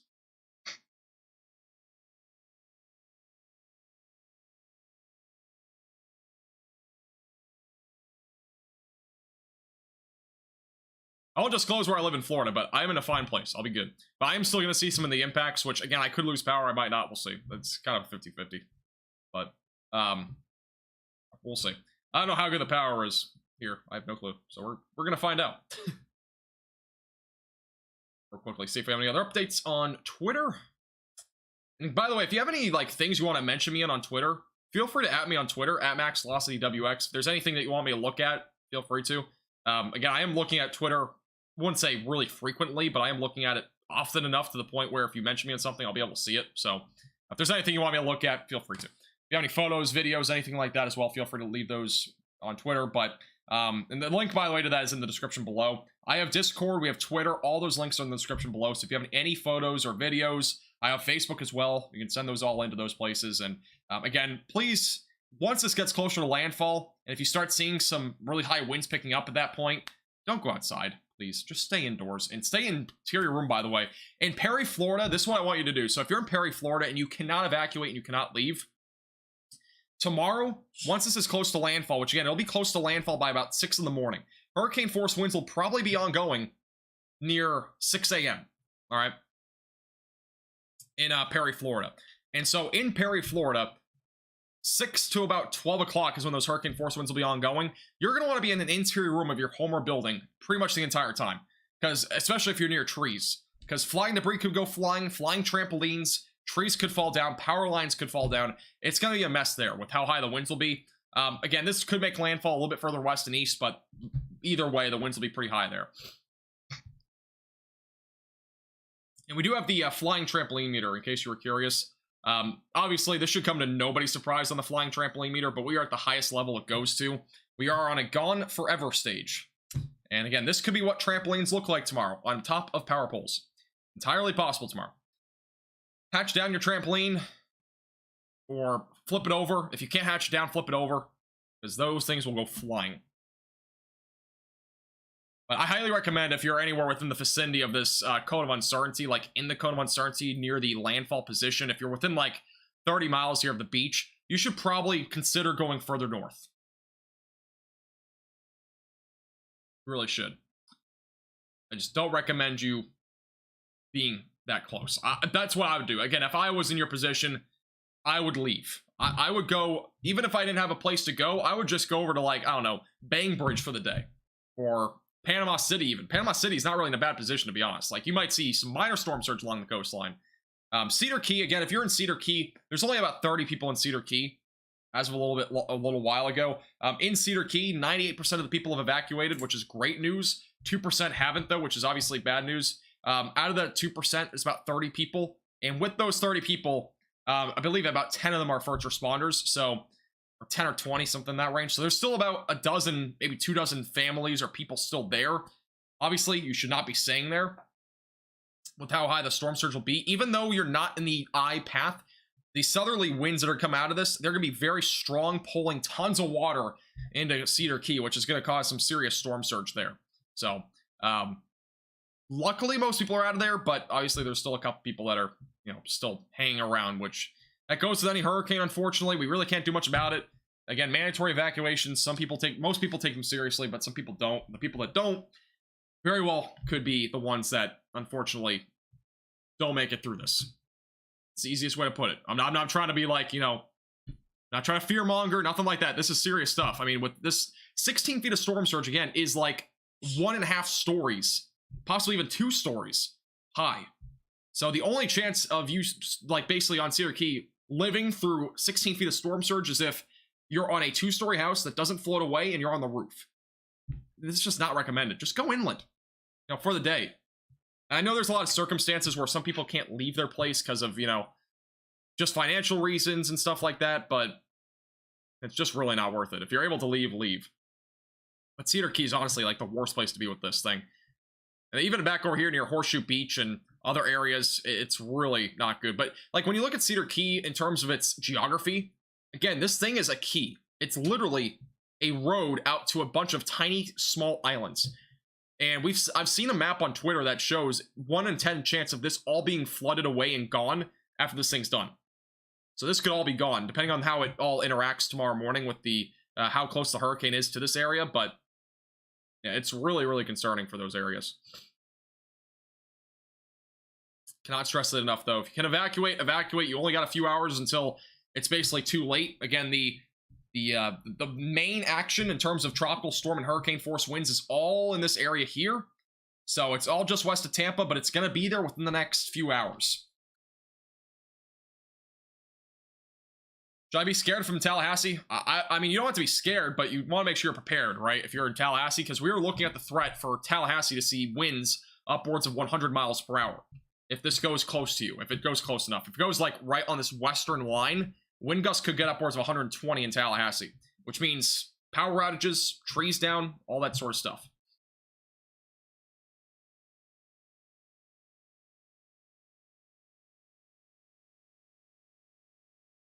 I will keep an eye on the buoys. Yeah, I'm keeping a close eye on this. This is an 11:20 p.m. update. Wave heights are up to now 15 feet. This buoy is the most interesting of them all because it's right in the path of the eye. So we'll have data on this throughout the entire time. We're going to have data on, you know, how high the waves get. Again, the waves have been as high as 30 feet. This buoy over here, last updated at 9:56 p.m. I do think there was an outage in this one because it has not updated in almost 2 hours. 32 feet waves is what it was with earlier. There's a good, strong possibility this has not made it, that buoy. There's other buoys down here further down to the south that also did not make it through this. So it's entirely possible this hurricane is wiping out some of those buoys. I mean, the hurricane could sink into the Cedar Key area? Probably not. I don't expect this to make a landfall in Cedar Key anymore. I do think it's going to continue moving north. Look at this eye in comparison to where it was an hour ago. It's actually still going due north pretty much. It's been wobbling a lot. It's actually been wobbling a bit to the west.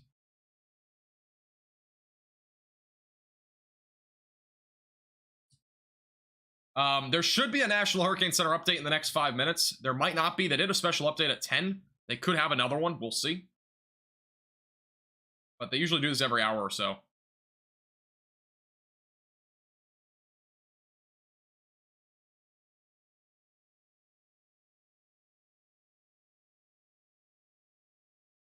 Just seeing if there's any other updates from the National Hurricane Center. Their hurricane hunters have been going around this a ton recently. And data is still showing it looks like a strong Category 2. It's really, really close to being a Category 3, guys. It's like on the cusp right now. They've been flying around this thing like no tomorrow. And the plane is still in there. It's still flying. Actually, it flew back to Miami, but I mean, these planes have been flying all over the place. Again, right now, it's likely to be... It's probably... Again, I think it's a Category 3 at this point, but still hard to officially tell. Should have an update in a few minutes. Yeah, if we don't have an update now, we'll have another one at some point soon. Any water temperature readings? Yeah, this one's measuring 80-degree air temperature, so that's not water temperature. Back up near the coastline, the water temperature, it's somewhere on one of these. Do any of these buoys have water temperatures? I'm like 99% sure these all had water temperatures, but maybe not. But the water temperature is about 87 degrees right now in this area. Yes, they have planes going in the hurricane. That's called hurricane hunters. And they fly into hurricanes, put drop sounds into them and all that sort of stuff. And, yeah, it's essentially what they do. They just put a bunch of drop sounds in them to get measurements of pressure, temperature, dew points, everything. And it's good for science, for long-term science, so we can forecast these even better than what we currently forecast them as. Which, right now, forecasting these can be pretty difficult because there's so many factors. But over time, as we continue to get more of this data, they can build into these systems, these models, these computer models, all the millions of equations that go into computer models, and it all build up into a much more accurate computer model. They have drones? Do they actually have drones now? I didn't even know that.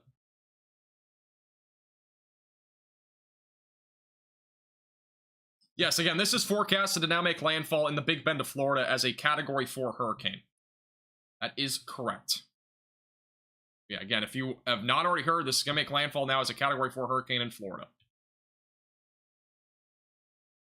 Basically, it's a pretty big change from before, but don't get too caught up in that change.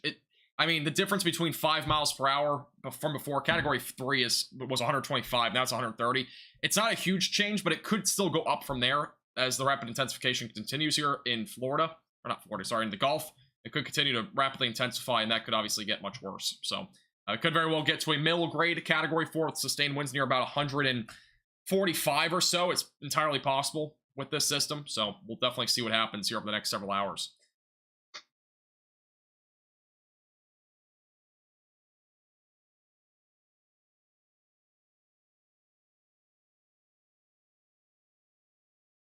Homosassa Springs, tropical storm force winds, you might get to the low end Category 1 force winds there. But I think the hurricane force winds will just stay off to your north.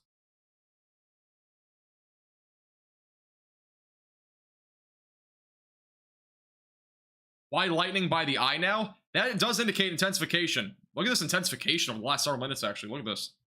There's actually lightning. Lightning is not typical with an eye, unless it's intensifying, and that is intensification for sure. We have intensifying cumulus towers now on the western side of this eye, which again is indicating some more intensification. This is your eye right here. And then this is, again, the cumulus clouds that are building up into thunderstorms. That is for sure concerning. Again, this is the most lightning we've actually seen in the eye so far. This is definitely building in terms of its overall lightning. Again, this is the cone of uncertainty. It has been shifting back east and west a lot because of the wobbling. Right now, the National Hurricane Center does think this will make landfall between Jenna, Florida, and as well as Crawfordville, Florida. So Perry is right now the #1 target with this landfall, and it is very possible, again, that this wobbles a little bit more west and east. But that is the current forecast. Again, I don't think this is, again, this will not take a right-hand turn toward Tampa. So if you're in Tampa, there's no need to panic. You're not going to see a direct landfall, but there will be storm surge up to 6 feet along the coast all the way through tomorrow. And then for Cedar Key, same story. 16 feet of storm surge is still possible there, or it's likely. But again, it will vary a little bit. just because of the overall essence of the southerly winds being so strong, around 50 to 60 miles per hour, sometimes higher at times, and that will push all that water inland.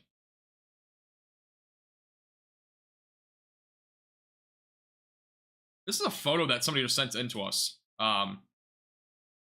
This is Josh's photo. What is this car doing? This is in the hurricane. What is going on with this car? Like, is it on top of a curb? What in the world? Sent in by Josh in Florida. That's weird. I don't know what is going on with that thing, but that is kind of crazy. Hurricane's coming, folks. That's what that means.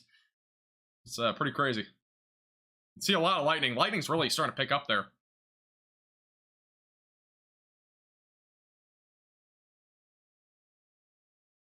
Car glitched. It's in the simulation.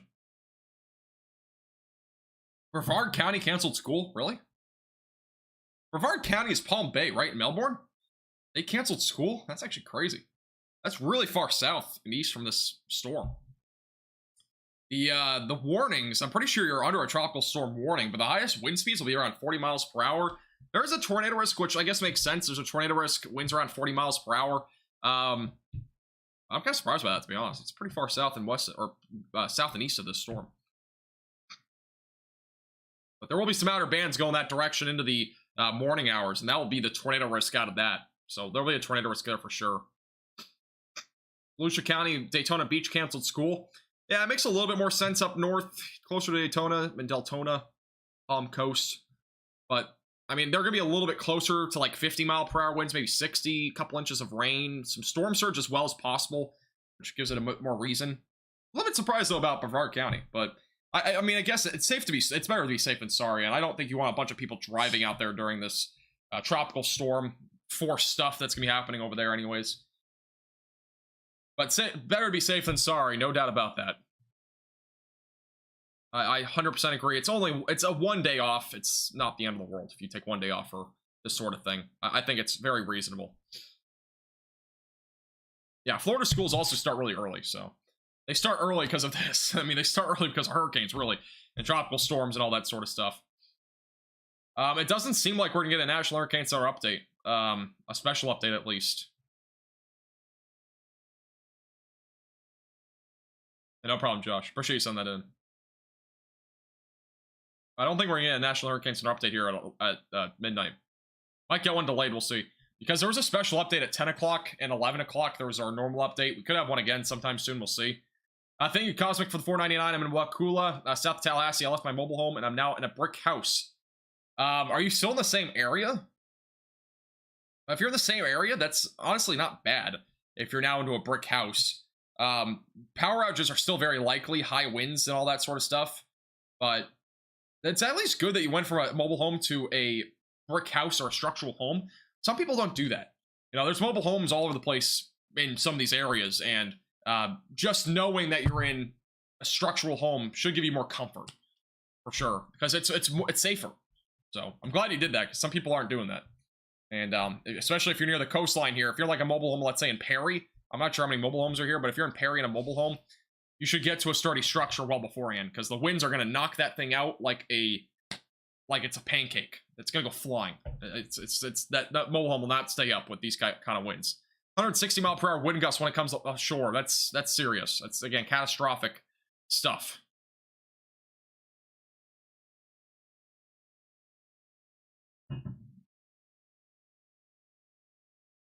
Here's the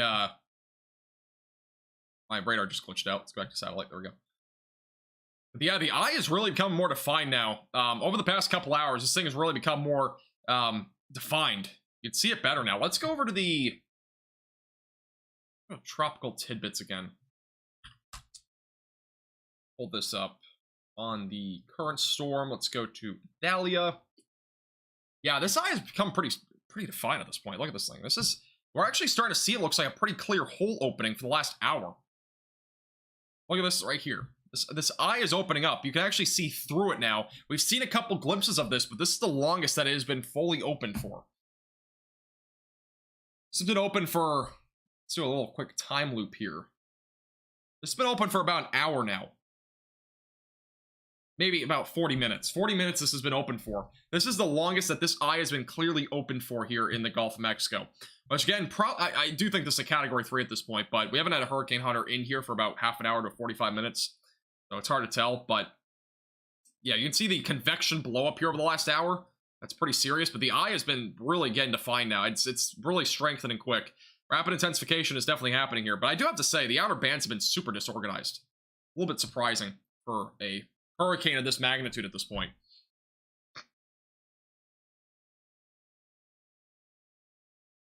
That's my opinion on D-Land. Tropical storm force winds. Couple inches of rain. Isolated tornado. Simple as that. Well, not as simple as that, but you know what I mean. Simple answer. National Hurricane Center update's out. Is there actually an update now?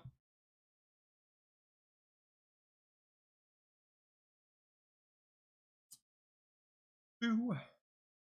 I don't see any update. I was kind of hoping for one, though. Because I do think this is a Category 3 now. Still a Category 2 hurricane, folks. It's going to be a Category 3 at any time. It really...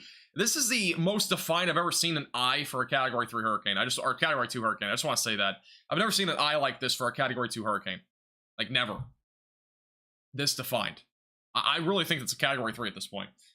Again, this will likely be a Category 4 hurricane as this gets closer to land. It could become a middle grade Category 4 with sustained winds between 130 to 145 miles per hour. The National Hurricane Center forecast right now is 130 mile per hour winds.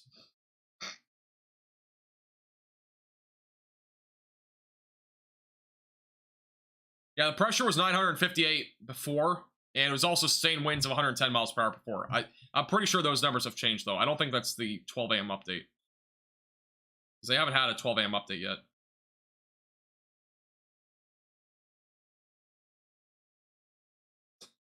Thank you, Buck. Appreciate it.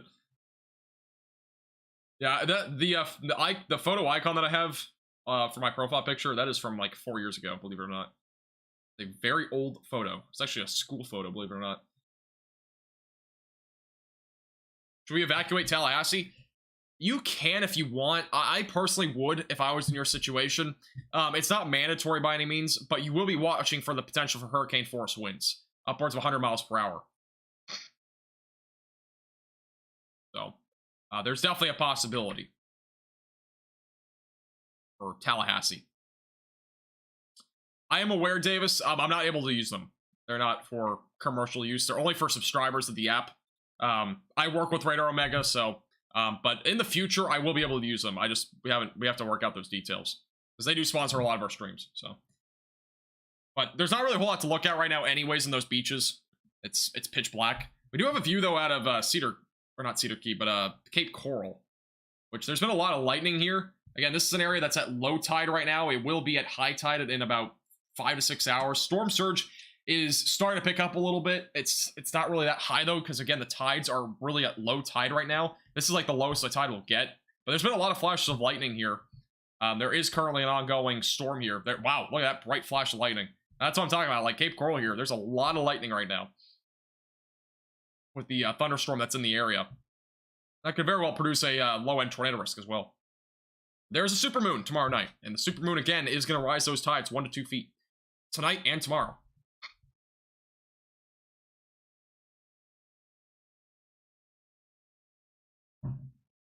Northern Brevard County, Cocoa Beach area, tornado risk. Overall, the tornado risk I would say is low to medium. That's what I'm thinking right now. Low to medium. There's a chance there for sure. Anywhere in Florida pretty much has a tornado risk. The only area that doesn't really have a tornado risk would be west of Tallahassee. It's where the tornado risk is cut off. Because again, most of the time with these sort of situations with tornadoes embedded in hurricanes, they are usually going to be on the eastern side, northeast side, and some rare occasions, and then on the southeast side. Because that's the typical motion. Southwest to northeast is usually the worst.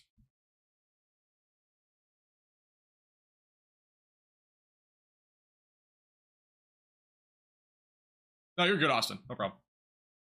Yeah, I don't know if we're actually going to get a National Hurricane Center update here, but we'll see.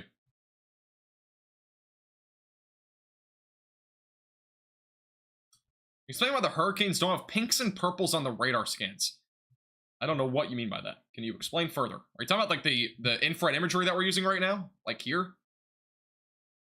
Because, I mean, we're seeing pinks and purples here on the west side in the infrared imagery. That means very cold cloud tops. Those are very high clouds. There's a burst of lightning here on the west side of this eye. The eye wall is intensifying. We have a very defined eye right now. Again, this is entirely possible to be a Category 3 at any time. A supermoon? Well, it's a blue supermoon. Supermoon means it's going to be very close to Earth. Like, the closest it gets to Earth. This will be the closest the moon gets to Earth in the next few months, at least. And in addition to that, it's a blue supermoon. I don't know about the blue moon aspect. I have no clue. I don't really know much about it. But this is the only blue supermoon that we'll have from now until 2037. So, put in perspective, this only happens once every 14 years. And it, of course, has to happen when a hurricane's making landfall. So.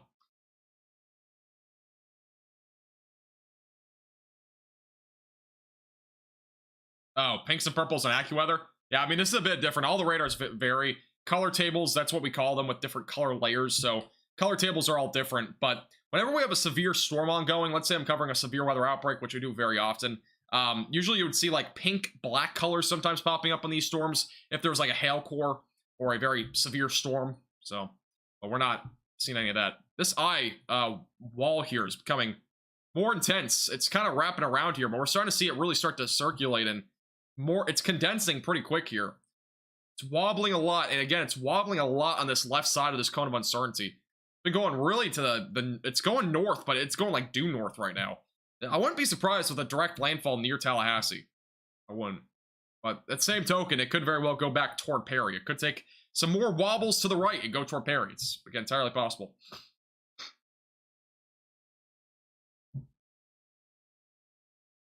Yeah, go back over to here. No new updates on winds. We don't have any updates as of now. But again, that could change at any time. I'm just going to keep changing the time until we actually get one. But I'm pretty sure we're going to get one at some point here in the next, like, 30 minutes. But the problem is, I don't think there's any hurricane hunters that are currently in this storm. They have a new mission going out right now. So we'll probably have new details in the next half an hour, is my guess. Because the new hurricane hunters the next hurricane hunter route is going out right now. And that's going out of the Apalachicola area. So they'll be getting some measurements on this intensification. Because this thing, again, I really do think is a Category 3 now. This eye, again, is the most defined I've ever seen for a Category 2 hurricane to begin with.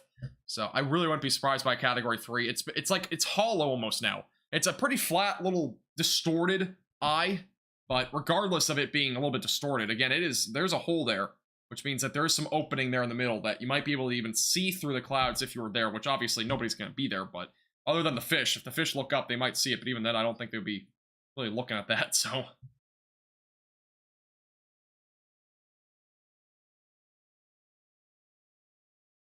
Yes, again, Category 4 hurricane is expected upon landfall. All the news stations are probably saying it right now. I am too.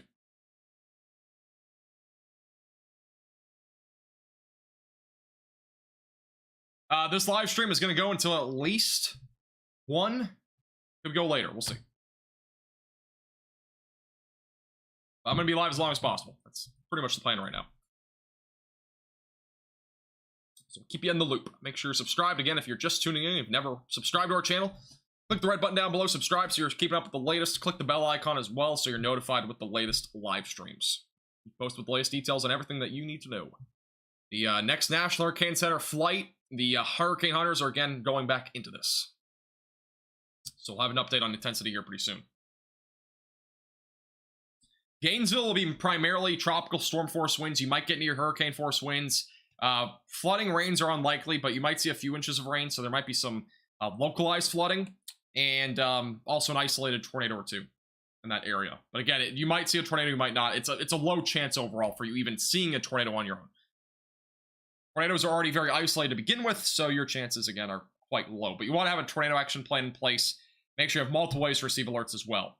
It's a weather radio, cell phone, all that sort of stuff. Charge your batteries tonight, including your phone, tablet, have sources of light, flashlights, all that sort of stuff. Make sure that's all charged up tonight, ready to go. Have it in a place that you know where it is instead of having to go in the attic and looking for it. So if you have to go into the attic and look for it, you're not going to have any light. Just gonna throw that out there, unless you have a flashlight or a phone. So, you don't want to go trying to look for it last second when the power's already out. Last year, when Hurricane Ian was making landfall, there were literally people at the beach hours beforehand. And unfortunately, I don't know what happened to them. They might be alive still, I don't know, but it was so dangerous. They were literally on one of the piers, like bridges that went out, and they were like playing around like nothing was happening. It's so dangerous, one, to begin with, in terms of the height that storm surge can get to. What makes it even more dangerous is the possible debris that is in a, in this hurricane, in any hurricane. The debris that might be getting sucked out by that storm surge coming at you. Like, it can be really bad. There's like wood or anything like that. It can be moving really fast. Cars, all that sort of stuff is really, really risky.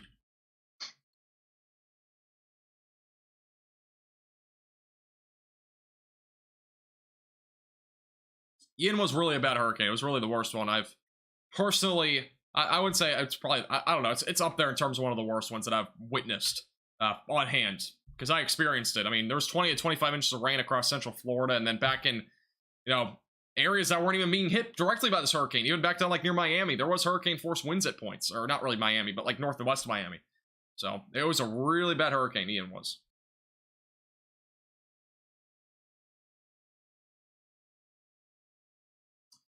Is it true that everyone north of Fort Myers is to evacuate?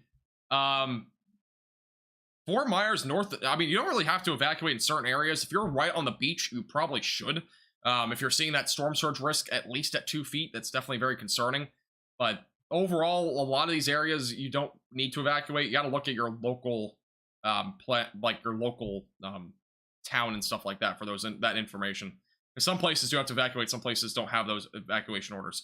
By the way, wind gusts have now peaked in Sarasota at 50 miles per hour. So we're starting to get kind of closer to the middle grade tropical storm force winds in Sarasota. 46 miles per hour in Anna Maria Island, which has been the same this entire time. A lot of these are old reports, but I'm just checking to see if there's anything new. That's like the most recent report that we've had in Sarasota. Venice, we have wind gust reports. 54 miles per hour was measured down in Venice. So we are starting to see tropical storm force winds ramping up here across the west coast of Florida. Cape Coral at 42 miles per hour. That is again from the hurricane itself. So those outer bands are obviously producing some severe weather and whatnot, but that is also obviously in play for those gusty winds. Thank you, Bio, for the 199 update for Red Springs, North Carolina. Nothing's changed since yesterday. Again, tropical storm force winds, flooding rains will be possible as well.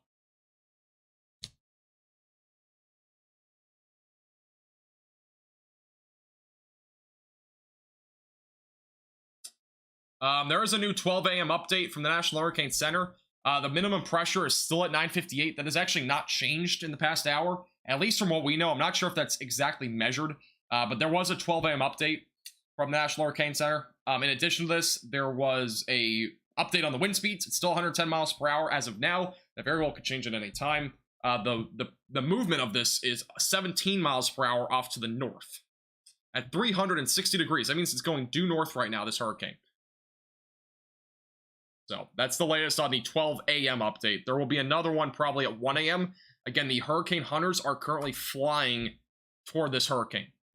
So we should have an update on that at some point soon. Are they doing any more spaghetti models? I can show you the spaghetti models. The long term. Here's the spaghetti models.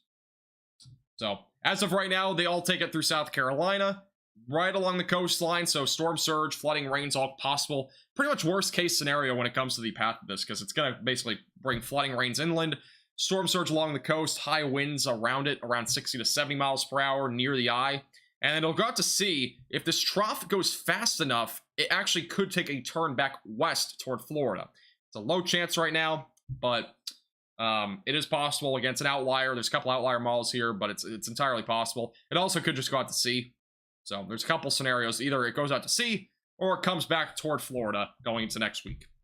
So we'll keep a close eye on both scenarios. But again, that's long-term vision of what might happen. And again, a lot of things could change between now and then. A lot. Do I know why it's not a Category 3 yet? I I don't know. I really don't. I really think this is a category 3, but again, they have observations. The latest observation they had was 11.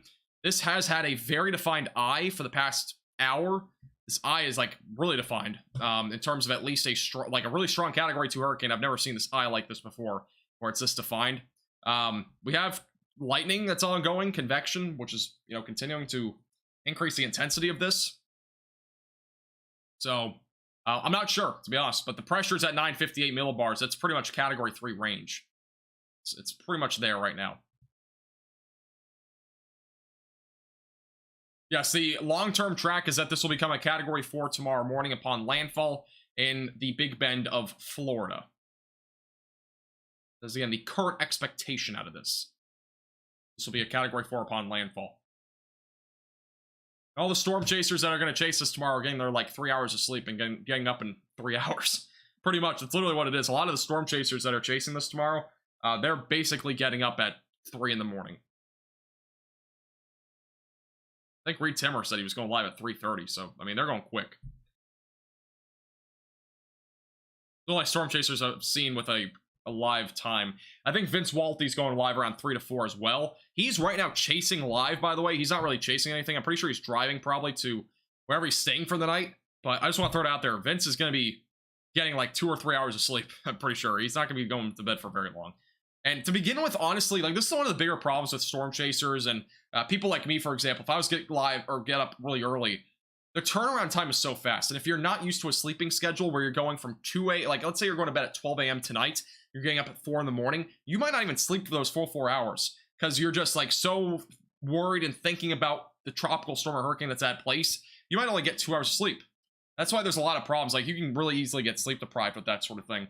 But obviously Red Bulls and energy drinks help out, but yeah, it's a really hard turnaround time.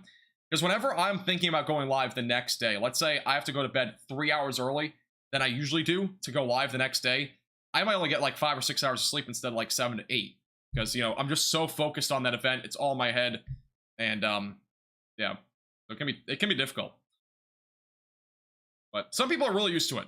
I'm not personally like super used to doing that because I don't do it very often. But when I do it, it can be a really short turnaround time. Yes, this is forecasted to become a category 4 upon landfall tomorrow morning at 8 a.m.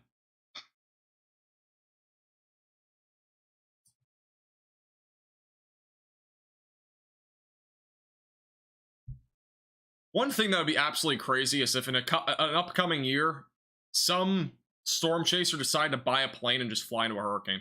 That'd be crazy.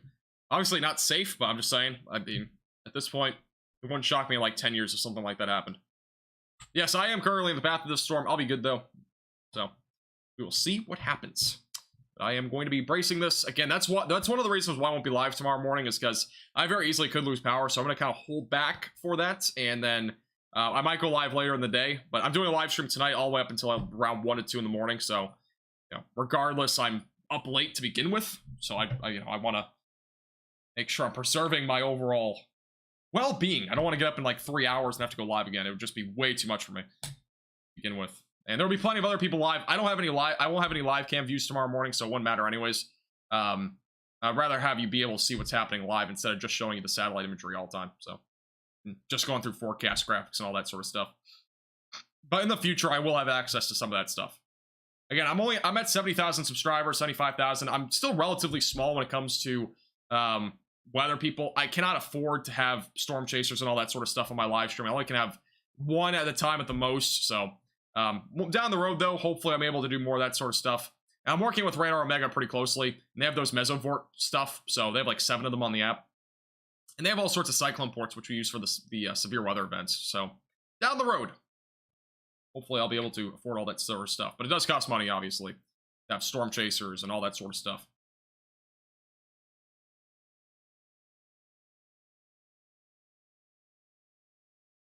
Virginia, north of Richmond, you will not see sustained winds above 50 miles per hour. I'd be surprised if you saw winds even above 40 miles per hour up there in Virginia. You'll be good. In terms of wind speeds, at least. What's worst case scenario for Tampa? I mean, there's not really any more worst case scenario at this point. You're pretty much going to see 4 to 6 feet of storm surge. That's what's expected. The eye is going to stay well to your west and off to your north. And a tornado or two, that's worst case scenario at this point. And heavy rainfall. And there could be some flooding, 3 to 6 inches is possible. Uber is giving free rides to shelters. Seriously? That's actually really cool. I'm not 100% sure about that, but in Florida specifically, apparently the governor approved that Ubers would be free to shelters, which is interesting. I don't know 100% about that, but that's really cool if that is a thing.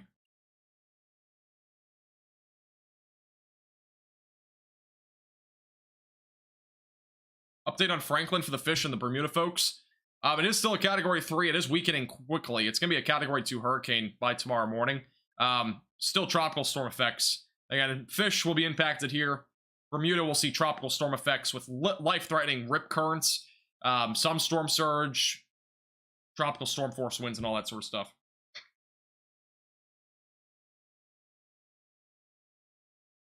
$35 voucher for Uber. Oh, I gotcha. Okay, yeah, that makes sense. That's pretty cool, though. That's... Excuse me. But if you are basically in the track of this and you need a shelter, you can get apparently a free Uber if you're in Florida with a voucher.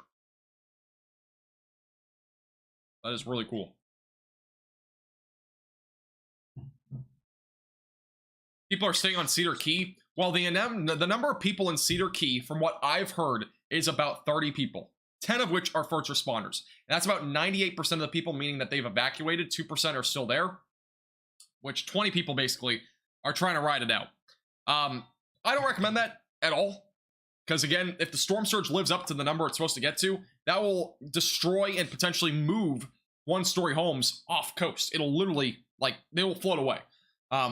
If, again, the storm surge is that high, it very well could have some of those floating away. But even then, like 2-story homes, you'd have to be on the roof to even have a chance to get through it. And even then, they could float away.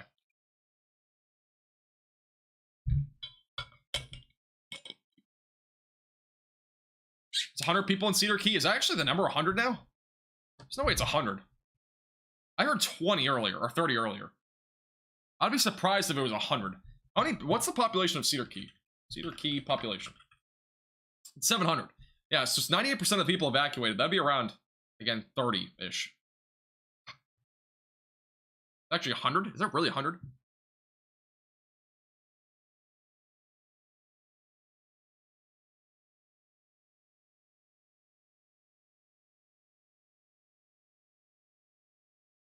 Did the spaghetti balls change? Not really. The chat is fine right now at the speed it's at. It's already at 20 seconds. I don't want to shorten it further. Don't worry. I'm moderating too at the same time, so trying to at least.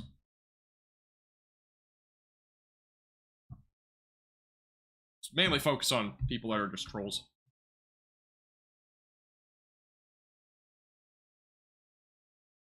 Yeah, unfortunately, again, it's another situation. Every hurricane honestly does this, where people don't evacuate even though they should.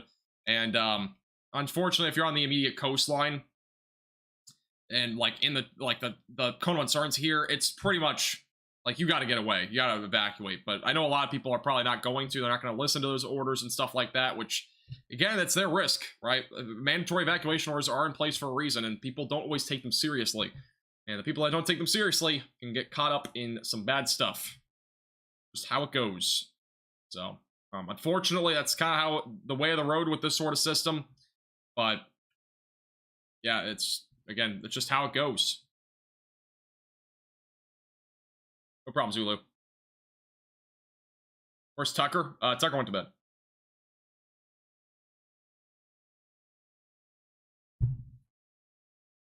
It's good, though. I'm moderating chat, too, if needed.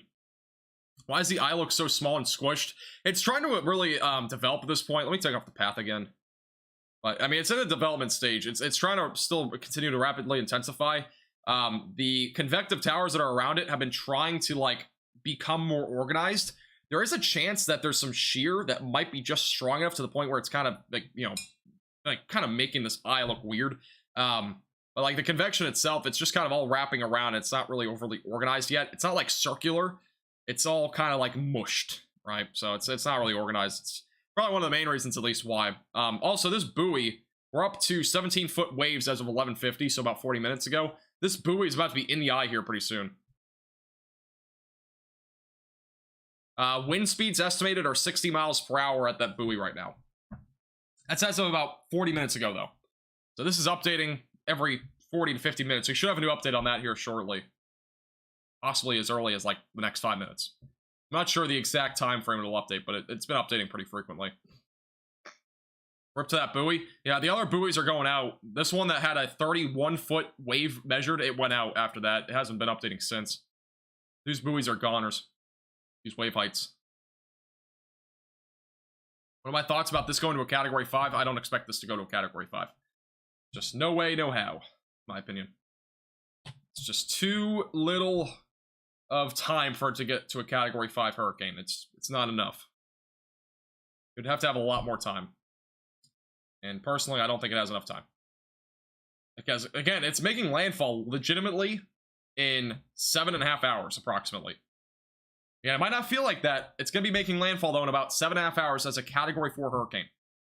Just think of that. That's crazy.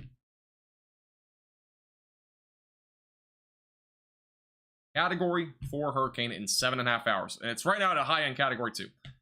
So you can just get the idea that this rapid intensification process is just... it's unbelievable. Yeah, it's been rapidly intensifying all day today. Pressure's been dropping by about 2 millibars per hour in the last 4 hours. So, yeah, it's really unfortunate. Yeah, I hate hurricanes. I've said it before, but I do personally hate hurricanes. I think a lot of you guys can probably agree with that, but I don't know. By the way, thank you, Intercepting, for the $1 super chat earlier, and thank you, Bio, again, for the additional $1.99. Sure, I got this. All right, cool. By the way, I do appreciate everybody coming a member today. If you became a member, I appreciate you guys, and as well as any of the super chats. It does help out this page, and it helps me be able to continue to upgrade the setup, and obviously continue to grow with all the stuff that we've been doing. We're going to have more studio upgrades in the future as well, so stay tuned for that.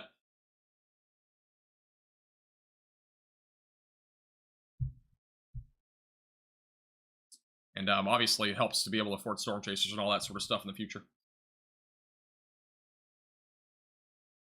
Will there be a tsunami? Tsunamis happen with earthquakes. So this is, I mean, unless there's an earthquake, there wouldn't be a tsunami. But you can kind of compare and contrast a tsunami to the storm surge. Because again, storm surge will be upwards of 12 to 16 feet. We go over to here on the storm surge forecast. 12 to 16 feet of storm surge is expected from the Wakulla and Jefferson County line back through Yankeetown. A pretty large area. Back near Tampa Bay, 4 to 6 feet. Charlotte Harbor, 2 to 4 feet. And up and down the East Coast, anywhere from 1 to 4 feet of storm surge is expected. But storm surge is the worst part of hurricanes. Again, it's literally water blowing up into bays and rivers and on the coast as well. And it's really concerning if you're right along the coastline. 12 to 16 feet, again, is extremely life-threatening. And you're probably not going to make it if you're along the coastline there in that 12 to 16 foot range, like within like half a mile, or not even half a mile, like within like the beach basically area. There's just like almost no way you can get through that. It's basically impossible. Even if you had a life vest, we're talking about debris in the water and stuff like that with that sort of stuff. Houses could be carried down through that water. It's, again, just way too dangerous. Yeah, again, the high tide is tomorrow, and obviously the blue moon, the blue supermoon's happening tomorrow. So all that stuff taken into consideration, it's pretty much a horrible situation. Horrible, horrible, horrible, horrible. Hurricane watch is now in effect, by the way, for South Carolina back through parts of the Georgia coastline.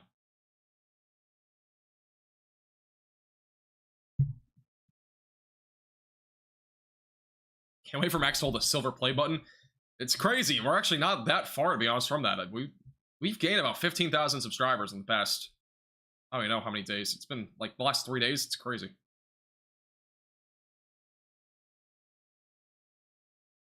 There won't be a tsunami with this unless there was an earthquake. Check the buoy. Let's see. It updated at 12 a.m.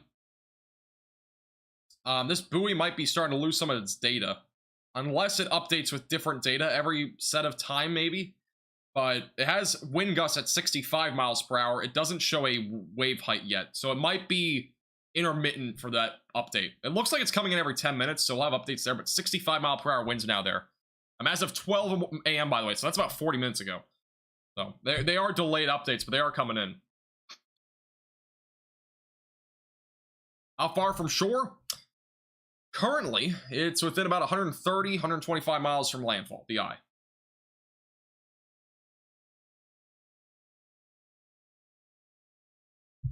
Not so long ago, we were watching Chicago tornadoes. I know, it's crazy. It's crazy what's been happening. Think about it. Just about 5 days ago, literally 5 days ago, I was live streaming the Michigan and Ohio tornado outbreak. By the way, Ohio saw 12 tornadoes that day. So, yeah, we've been forecasting a ton of stuff. We've had 5 live streams or 4 live streams in the past like 6 days. It's been super busy. We'll probably have another one tomorrow. On Radar Omega in the Midwest, bad storms are orange, pink, and red, and hurricanes are mostly green and yellow near the eye. Are you talking about the reflectivity, Andrew?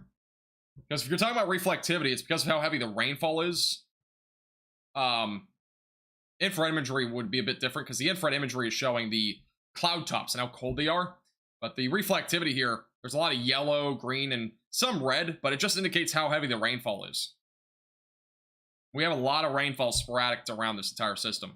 But when we get those severe storms really ramping up to like status of being hailstorms or damaging windstorms or even producing tornadoes, we'll very often get dark red and possibly pink, whatever the color table you might have is, because we're starting to see that hail core reflectivity values are upwards of 70 dBz, which is very heavy rainfall. In addition to that, it's also blinding rain in some instances. It can be very poor visibility. And you also get that hail core, and the hail core can very well pop up on radar. So I'm guessing that's what you're talking about.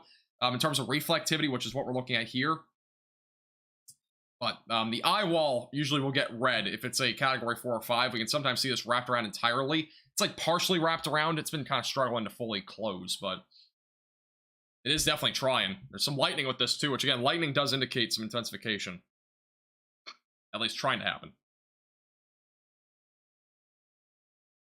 Black on infrared means debris. No, black does not mean... Okay, so the infrared imagery is completely different. So when we're looking at the infrared imagery, we're looking at the overall spectrum of the clouds and how cold they are aloft.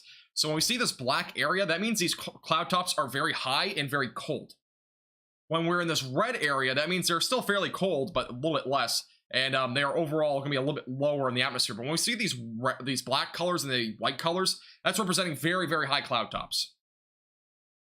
We see green usually means very light rain, pretty close to the surface in terms of clouds, so around 6,000 to 8,000 feet, most instances, maybe 10,000 feet. So that's pretty much what that looks like in terms of the cloud tops. It's basically measuring how cold the cloud tops are for that infrared imagery.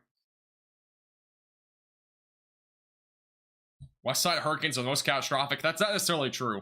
The east side is usually worse because of the storm surge going this direction. All the wind going this direction will cause all that storm surge, and especially in this case where we have land over here, that's going to allow for all this storm surge to just go plowing up into Cedar Key and areas like Spring Hill. That's again why we have that 12 to 16 foot outlook for storm surge.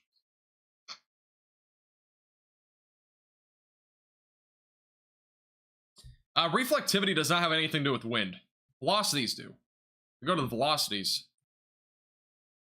I have hardly ever seen, I mean, the only time I've seen reflectivity actually show wind is when we have an outflow boundary, which those are a little bit different, which we don't have any on the map right now, so I can't even show you. But here are the velocities. This would show you the wind speeds. And right now, the estimated wind speeds are up to about 116 miles per hour. It's been like that for a little while, which again, this is estimated. This is a little bit higher in the atmosphere, so it's not at the ground. Just keep that in mind. Let's move off to the north. Thank you, Laura, for the $5 super sticker. I appreciate that. Thank you for your generosity.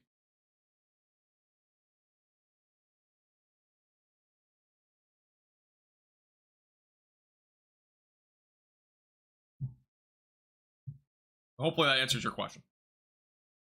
If not, let me know. Try to look at chat as much as I can. All right, let me look at Twitter again real quick. New National Hurricane Center update will probably be out in the next 20 minutes or so. Conditions are beginning to deteriorate in some of the areas, like, trying to figure out what these locations are. 1 second. Conditions are beginning to deteriorate a little bit, though, here across the west coast of Florida. Primarily back near Cedar Key and Horseshoe Bay. That's where rain is starting to pick up pretty heavily. So we are beginning to see some conditions deteriorating there. And obviously, that will get worse over the next several hours as this continues to move inland.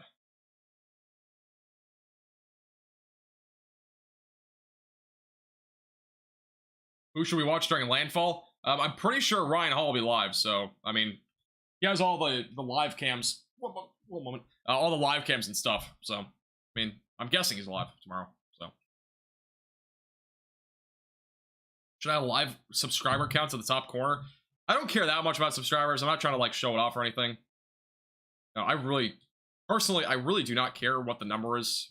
Obviously, I would like to help more people, but, like, at the same. All right, it went out again, but it's back.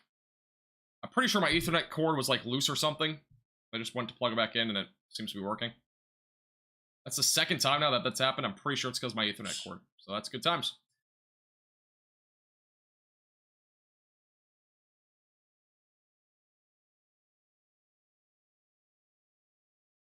Might want out for like a brief second, but we're back. Ethernet cords. I'm telling you. I pushed my laptop like slightly, and all of a sudden it just went out. By the way, I'm streaming on a laptop. If you ever wondered, I actually this live stream it's literally run on one laptop and one monitor. That's it. It's always been that way. I've never changed that. Throwing that out there in case you're interested. I do have to buy a new laptop at some point. And the reason why I do laptops and not a desktop computer, in case you're interested, is because laptop computers, they're way easier to like transport to different places. They're just way easier to, because I do go places a lot, so it's easier to make videos and stuff. But I do want to get a monitor that can support like multiple, or a new laptop that can support multiple monitors. That way we have like a live chat one place, other cameras another place, that sort of stuff.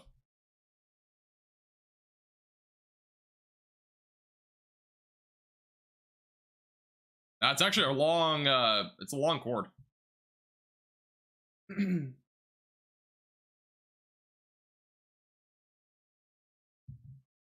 Laptop at 100,000 or 100,000 subscribers. I'll probably get a new laptop, honestly, before that. We'll see.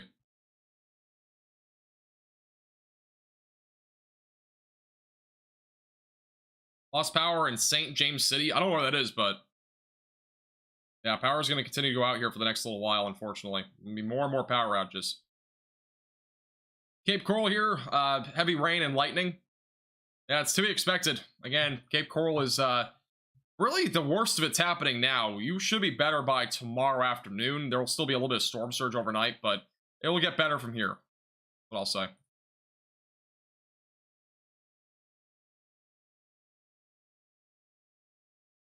I'll have to figure out the internet issue because that was the second time it happened.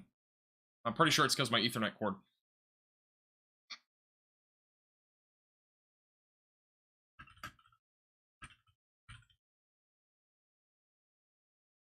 All right, let me go back over to here.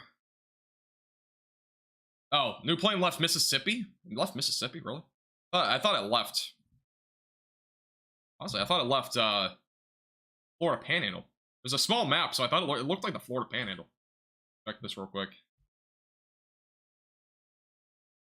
It is Mississippi. That is interesting. Yeah, so the hurricane hunters just left Mississippi to go back and investigate the storm. That's probably a good hour away from now, so I'm guessing it's for the 2 a.m. update, but yeah, they just left Mississippi in the past 30 minutes. They left about 30 minutes ago. That's when they about took off. Hurricane hunters themselves. If you want to know my specs, Matthew, you can click one of the links in the description. It's like the 4th link down for the microphone I use and all that sort of stuff. It's all down there. You don't have any power outages being reported? Let me show you. Here's the power outage map. Florida is up to 25,000 without power now. DeSoto County, for whatever reason, has 1,000 without power. That might be because of the storms that have actually gone through there. Possibly a brief tornado. Charlotte County also down to about 3,000 without power. Sarasota's getting up there with 6,600 without power. Manatee County was 5,000 without power, and Wakulla County at 560 without power. And also Pinellas County is at about 2,000 without power. So the power outages are starting to go up there a little bit. It was at about 16,000 about an hour ago. It's up about almost 10,000, so it's gone up.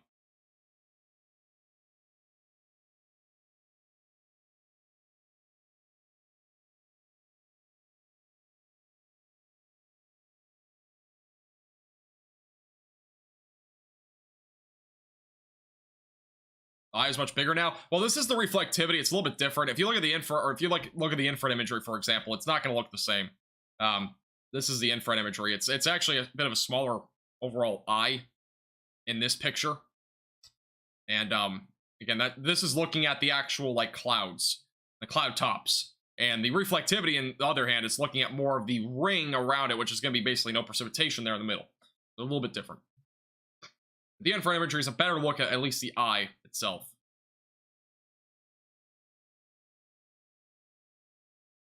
Oh, Evan, it's going to be there at 12:30, so we're talking, it's going to go back in time. That might be there in an hour, we'll see.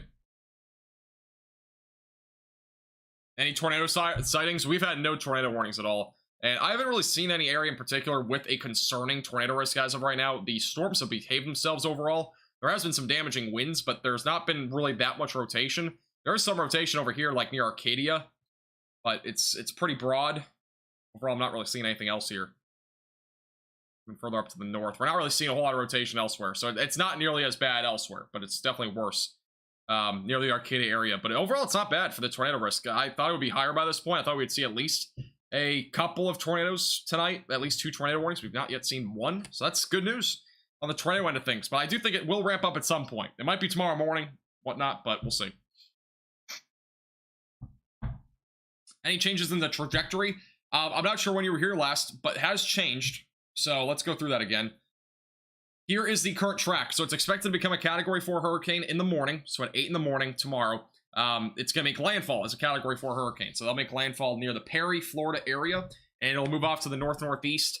It is going to make landfall in between the Carabelli area, so just east of there, south of Tallahassee, and it could make landfall as far east as the Jenna area in Florida. That's the cone of uncertainty. That's where it will make landfall as the eye. There will still be impacts outside of this, and they could be hurricane impacts. Perry is pretty much in the worst position possible, because either way, wherever this makes landfall, you're almost guaranteed to see wind gusts as high as 150 miles per hour. That's just the facts. Or maybe not that high, but it'll at least be around 140. If it makes landfall this far to the west, that's the only way that you would be below 140. If it makes landfall here, basically anywhere in this other area here, you're going to hear 140 mile per hour winds at that point, at least. Somewhere around there. That's gusts. That's not wind speeds, that's wind gusts. A little bit different. But wind speeds on landfall, 130 miles per hour, wind gusts 160. Storm surge on the immediate coastline, obviously 12 to 16 feet is likely. That's very concerning. But as of right now, this is a very strong Category 2 hurricane with sustained winds at 110. It is expected to get to 130 by tomorrow morning.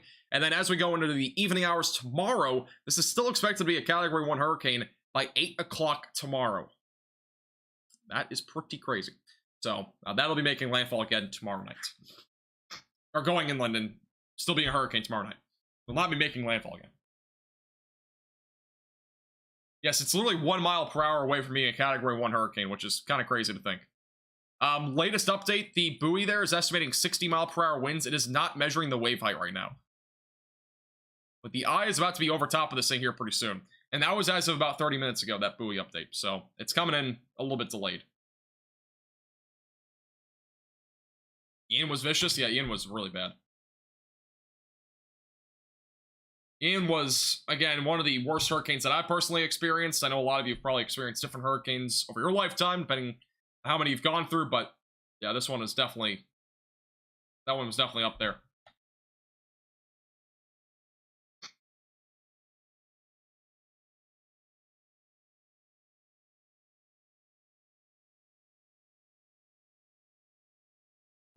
Laura, that person is a really big clickbaiter, I'll just say that. They will forecast hurricanes that never even happen, so. High winds in Ocala. Ocala will probably just be tropical storm force winds. You might get near hurricane force winds, but I don't expect that. It'll probably just be tropical storm force winds for you. So that means up to 70 miles per hour will be possible. Yeah, Michael was bad too. Hurricane Michael. That was a Category 5 hurricane after review, and that was horrible. That was horrible. I actually drove through the Panama City area well after it made landfall, like years later. It's still flattened out in some of those areas in terms of the trees. It's still pretty bad there. It's obviously gotten better, but it was pretty bad. But Ian was really, really bad in terms of flooding. Ian brought everything. It brought storm surge, flooding. It brought hurricane force winds upwards of 160 to the coastline. It was awful. Ian was really bad.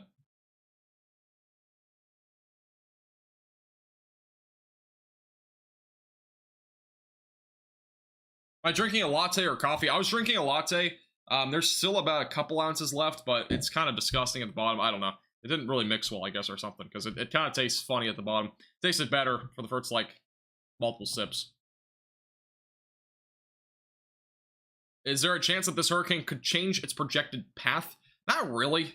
The only way it would change is if it wobbles more. Right now, it's been going pretty much due north at this point. There's a chance that this goes, you know, maybe a little bit left, like over this cone of uncertainty, or maybe a little bit to the right over here, but it's not going to go like this, or anything like that. It's not going to go like that. It would be within the cone of uncertainty to some degree. Yeah, Ian was upgraded to a Category 5 as well, but that was before Landfall still. Ian, boats and trees. Yeah, I mean, yeah, it's... Some people actually leave their boats out there for insurance, which, obviously, not supposed to do that, but some people take advantage of that. I saw it happen with Hurricane Nicole. There was literally one boat in the bay. They put it in the worst possible spot just so it would get destroyed and basically get a new boat. Pretty much what that was, so, yeah. It is ridiculous, but that's how it goes. That rotation near Arcadia, yeah, we're looking at it a second ago. There's definitely still some rotation there. Check out the correlation coefficient real quick, just to make sure. See if there's a tornado or not. Or any debris being lifted up. I haven't really looked at this a whole lot because there hasn't been a whole lot of rotation. Yeah, nothing on the correlation coefficient. So we're not seeing any debris being lifted up at this point. Which is not a tornado as of right now, but it is rotating. There near Arcadia. And again, these storms that are moving this direction, going southwest to northeast, will have the best chance of a tornado. So that threat will increase over the next few hours. Whether we actually see a tornado, we'll see, but there's definitely a chance for that here overnight. There might be a new National Hurricane Center update, by the way, in the next 5 minutes. We will see. Again, they've been doing hourly updates, and I'm pretty sure they'll have another one. We'll see if they upgrade this to a Category 3 hurricane by that point. And we'll see what happens. So that should be in the next 5 to 10 minutes. Last time they did an update, it was slightly delayed. You can predict it to Category 5, but I'm going to be honest with you, it's really, really hard for that to happen. You might think it looks really easy, but it's really, honestly, it's really hard for that to happen. You would need this hurricane to literally sit off the coast for a good extra 6 hours at least for it to get to a Category 5. It's so hard for that to even happen. Even though we have really warm ocean waters and all that, there's just not enough time. Time is the biggest thing with this thing. It doesn't have enough time to get there. But it could, again, it will probably become a Category 4 at the bare minimum. And after landfall, again, it will start to weaken by then, but...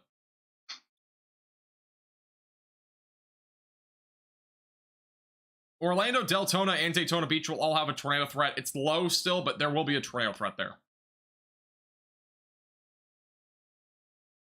Category 2 is not far from a Category 4. It's actually really not that far. The Category 2 hurricane, it's at the highest it can be at 110 miles per hour right now. That is 1 mile per hour from being a Category 3. A Category 4 hurricane is 130 miles per hour. And with rapid intensification that's currently happening, it's going down by about 2 millibars every hour, which is, those are big drops. That can easily get to a Category 4 in that sort of time frame. See if I can find the actual chart here of the hurricane scale with pressure. An idea at least of what we're talking about. I don't know if there's one that I can find with pressure as well, but yeah, they're not really that big of a difference. It's 20 miles per hour. That's not that hard to achieve in this type of environment. Pretty small difference. Now, there's obviously a chance it doesn't get to a Category 4 and it's a very strong Category 3 at 125 mile per hour winds. That's entirely possible, but this still has about 7 hours until landfall. So with 7 hours, it can easily get there. Over the past 7 hours on its own, it's gone from a Category 1, low-end Category 2 now to a very strong Category 2, perhaps a Category 3 now. So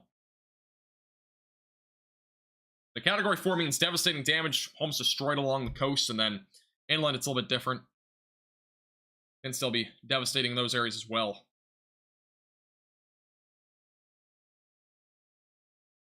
Try to find a hurricane scale with pressure. Let me look, specify a little bit. So with pressure being accounted for, a Category 3 hurricane is a pressure between 945 millibars to 964 millibars. There's a proposed change to that, though, of 946 millibars to 960, which this right now is at 958. So it's technically actually already in the Category 3 scale. For a Category 4, it would be 926 millibars to 945 millibars. That's the scale. So right now it's at 958. Over the next 7 hours, if it continues to go at a rate of 2 millibars every single hour for next 7 hours, which is entirely possible, by the way, this would essentially get down to 944. So that would be a Category 4 on the low end side of a Category 4. It would be extremely difficult, though, for this to get to a Category 5. It would have to drop in terms of millibars. Let's do the math here. All right, it would have to get to 925. So let's do 958 minus 925. That's 33.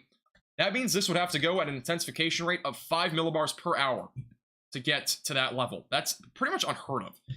To go that fast, that quickly. It's pretty hard for that to happen. Ian was a Category 4 in the Gulf, and it was a Category 3 beforehand. It rapidly intensified, but it was a little bit more,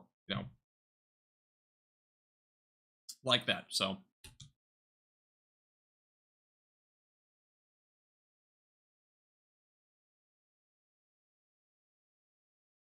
My radar is on a different color table. So I have my own color table that I designed. That's why it's different. That's why it looks different probably from yours. Because this is a completely different color table. For whatever reason, my radar is not working. I don't know why. Stopped working here. Oh, there we go. We've got the MRMS. This is the live radar feed. For some reason, it's not working. Oh, there we go. That's why. But, yeah, this is a different color table. That's why I made it for this. All right, we do have a new National Hurricane Center update as of 12. As of 1. I need caffeine because apparently it's 1 o'clock and I thought it was 12. Let's go to the latest update. And they're doing hourly updates right now. Trying to find where this latest update is.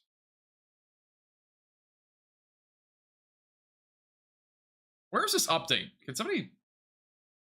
I had the update before. Let me find it real quick. I think I can find it. Just a second. The National Hurricane Center has released a new update as of 1 a.m. I found it. All right. I mean, there's a buoy here that they're currently looking at in terms of winds. The winds are up to 65 miles per hour. That's the peak. The Sarasota-Bradenton International Airport is up to 61 mile per hour wind gusts now. Again, hurricane force wind gusts at least are happening there. It is still at 110 miles per hour. It's moving north at 16 miles per hour. And the pressure is still at 958. Again, those could still be higher, but they have not had a National Hurricane Center, or they haven't had a hurricane hunter in the storm yet in the last little while. But there's one dropping into it right now, so we should have an update here probably soon on the overall intensity, because there is a current hurricane hunter that's right about here that should be there within the next, like, 30 minutes or so, possibly sooner. So that'll be pretty much our next update overall.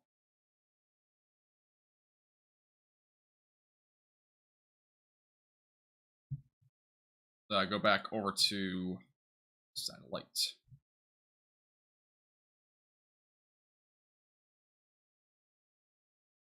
Yeah, the maximum winds are still 110. Again, it could be higher.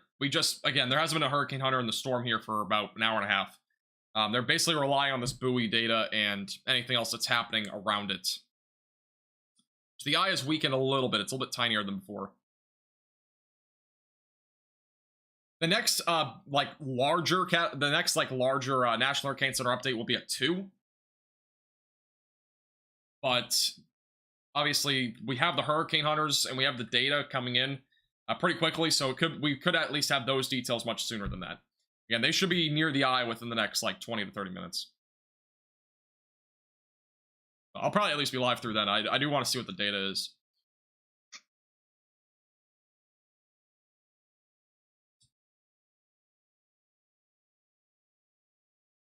Yeah, this is moving north at 16 miles per hour. Again, as it makes landfall, it's expected to make landfall going at approximately 17 miles per hour. And that, again, is about 2 times faster than Ian made landfall at. So, much faster. Why does the National Hurricane Center round the winds? I'm pretty sure they give official numbers, but they round the winds on here to make it easier for the viewing experience so people don't get confused out of their minds. Because you can get very confused very easily with this sort of stuff. What do you think damages will be like in Tampa? A few trees down, probably smaller side of things. Maybe a couple large trees. They're flimsy. Power lines possibly down. That's the main thing. Flying trampolines possible. Ain't concerned right now, though, for you. Who else is drinking right now? I mean, how it goes with this sort of stuff. I mean, I'm drinking a latte, but I'm not drinking. Donna, I don't 100% know. You can probably look one up on YouTube, and you might be able to find a tutorial. What's the prediction on the track as it goes through Florida? It'll probably still be a Category 2 or 3 hurricane all the way through Valdosta. Once it gets closer to Savannah, Georgia, it's probably going to be around a Category 1 hurricane. Sustained winds around 80 miles per hour, so still on the lower side of a Category 1, then a tropical storm as it goes toward Myrtle Beach in Charleston. Do I have a trampoline? No, I do not. I'll probably never buy a trampoline. Unless it's for a science experiment for flying trampolines. Tampa's wind increases will be over the next couple hours. Your highest wind will pretty much be between now and about 5 in the morning. St. Augustine will be all right. Storm surge along the coastline, so you'll expect a little bit of flooding inland, a little bit. Won't be as bad as Ian was. A couple inches of rain, possibly an isolated tornado. That's pretty much it.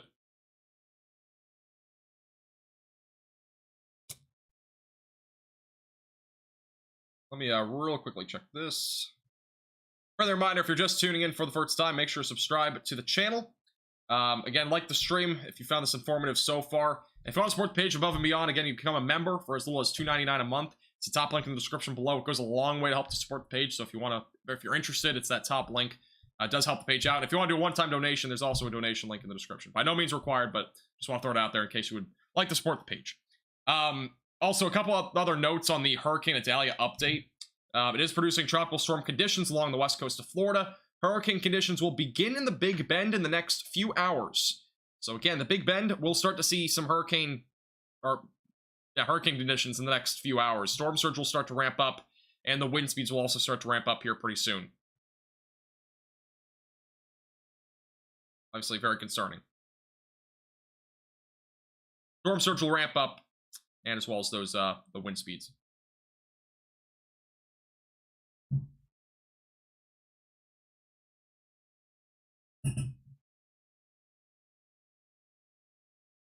Is it getting weaker? No, it's just kind of stalled right now. But again, it could be stronger than this. We don't have a lot of data, though, to go off of because we have a buoy, right? The buoy's giving us some data, but it's not going to give us that much data. The hurricane hunters are going to give us the most data, and they won't be there probably for another 20 to 30 minutes. Why is the eye even smaller? It's just trying to intensify. I mean, that's really the easiest way to put it. There could be some wind shear involved with this, just strong enough to kind of lopside it a little bit. But, I mean, before, it was kind of like a flat pancake guy. So, no problem, Rachel. Panama City at any risk? Panama City should be fine. And some tropical showers, maybe a storm. 1 foot of storm surge is really the maximum, but that will probably stay off to your east.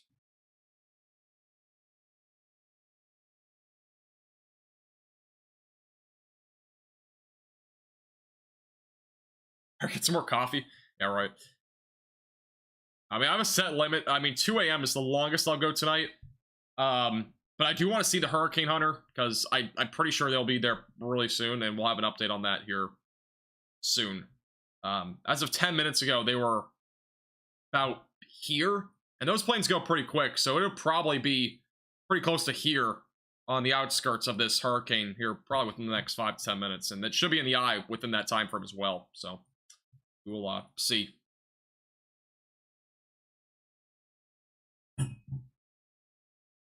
It's not really stalling a whole lot. This is a loop over the last 15 minutes.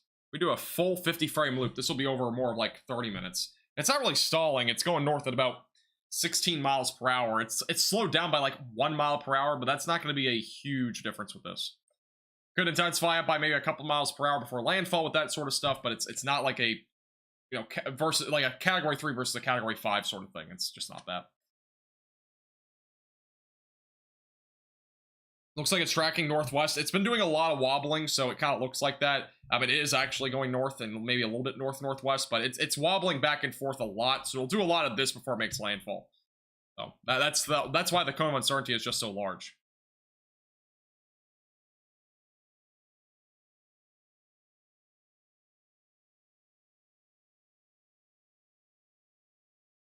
On landfall, this should be a high category 3, low wind category 4 hurricane. That's the current forecast at this point.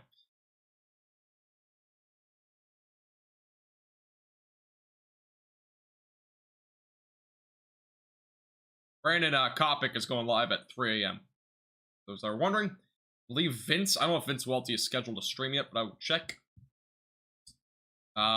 Vince has not scheduled to stream, but I'm guessing it's going to probably be around the same time, maybe 4 a.m.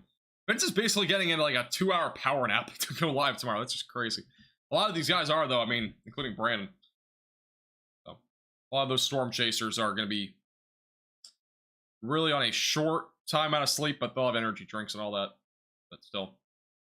Convection look weaker, is it just me? It's a little bit weaker on the east side and the north side, but there's still a good amount of convection here. It's not really holding on a whole lot, but I won't get too caught up in a little bit of pixels kind of fizzling out there. It's the difference is not huge, but the northeast side of this has kind of opened up a lot. There's not a whole lot of like really deep convection there right now.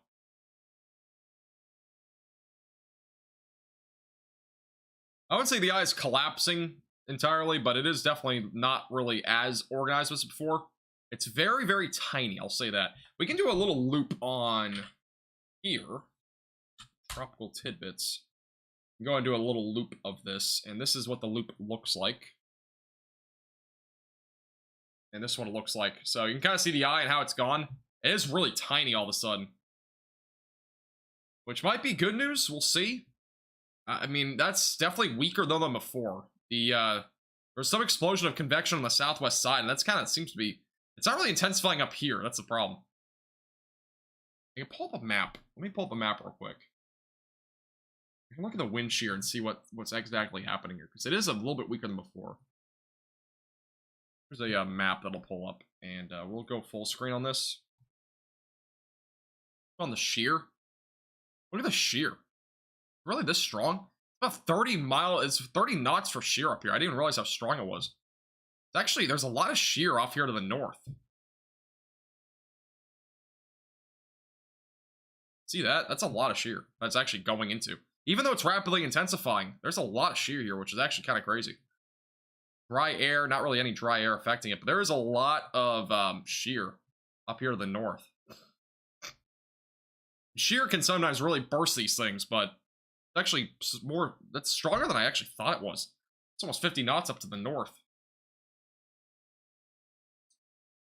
Pretty crazy, though. Yeah, when you see these red lines, it means it's unfavorable. For shear. That's pretty strong. Really strong. I'm kind of surprised. Might be struggling because it's not really closing fully. If it closed fully, the shear won't be as concerning for it to be weakening. But that could be why. That shear is pretty strong, I'll say that. Really strong shear. 50 knots is nothing. 50 knots is not going to impact this. It'd be a little bit lower than that, but still really high wind shear. Wind shear can essentially rip a storm apart. So what we've seen in the past with hurricanes and tropical storms trying to develop, like tropical storms trying to develop, is that there will be all this convection, right, around a tropical storm, but all of a sudden, as it moves off, let's just say this was moving west, all of a sudden, all those higher clouds get ripped off, like going another direction. And then, in comparison, we basically see the eye of the storm in a very small, low cloud base. It gets sheared off, essentially, of the hurricane or tropical storm.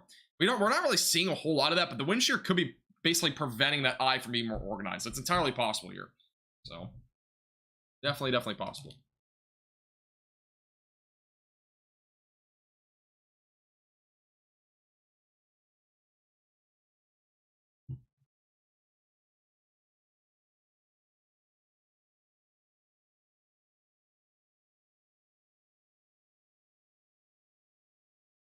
Yeah, that wind shear is definitely pretty strong.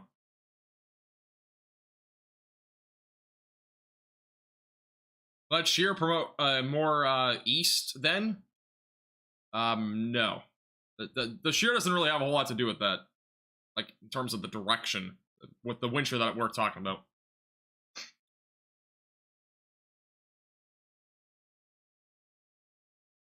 Disbelief it's not going to be upgraded to a Category 4 hurricane right now.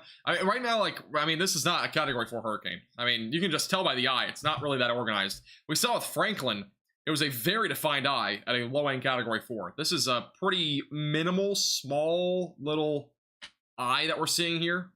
Not very intense. It's not very organized. So, again, overall, I'm not seeing anything here that really looks to be any more... Like, it might have briefly there been a Category 3. It's not out of the question, but...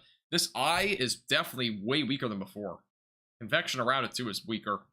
We got some thunderstorms starting to spur off here as well. You can kind of see them popping up and going north. There's definitely some thunderstorms, but... Is that enough to weaken the storm? I don't think it will be, because, again, we are still in a pretty primed environment. The wind shear would really be more an effect for earlier on storms. But this will at least affect it from strengthening super fast, I think. But we do really have to look at the data, because the data is really important. We haven't had any data here in a little while. And we do currently have the Hurricane Hunters going right into the hurricane right now. So we should have some data here pretty soon. They are now located right here. Approximately. They're going to be flying right into this, and once we get that data, that's when we're going to really see what's actually happening here. We should have that here pretty soon. We'll see what it looks like.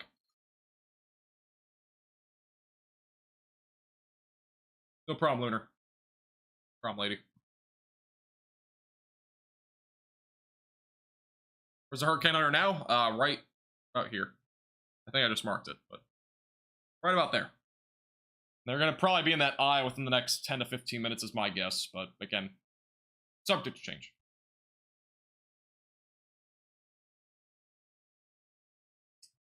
The eye was actually larger earlier, and it was more organized. We had a more organized structure.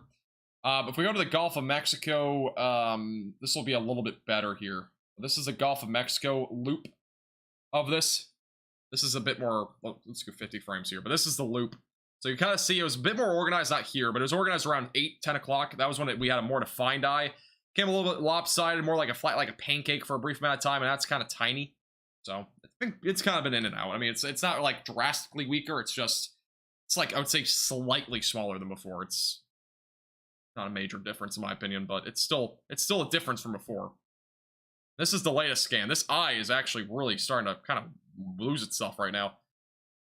That green that you're seeing there, that's the first time that we've really seen a clear see-through area this entire time. So, yeah, that's definitely interesting. Let me real quickly check the live radar real quick.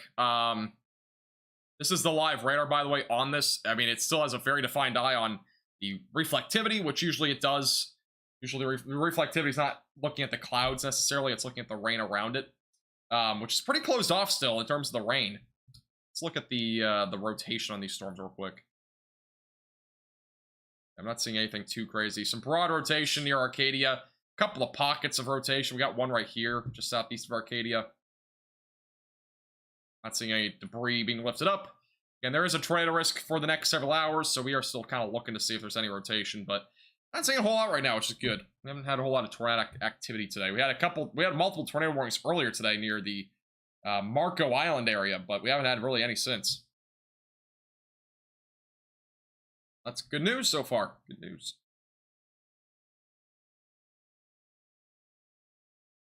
Still expecting Category 4. I will make that determination after we see the data, because, I mean, if it hasn't intensified in the last couple hours, there's a possibility that it only gets to a, I say only, but it gets to a strong Category 3.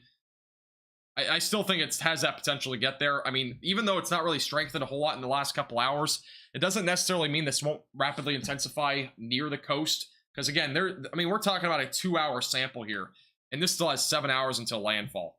So, I mean, it very well could, you know, be a Category 4 by that point still.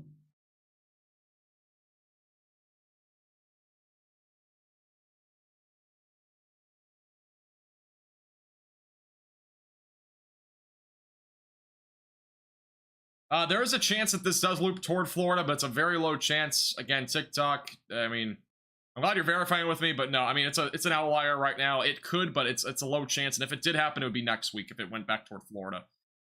But yeah, if you look at a TikTok video about weather, just make sure you know, like, if the person's actually, like, reliable and accurate, because there's a lot of people that are not. So just make sure you are, if you're ever looking at another social media platform, make sure you verify they're reliable and accurate and all that sort of stuff. Not like a hype sort of forecast.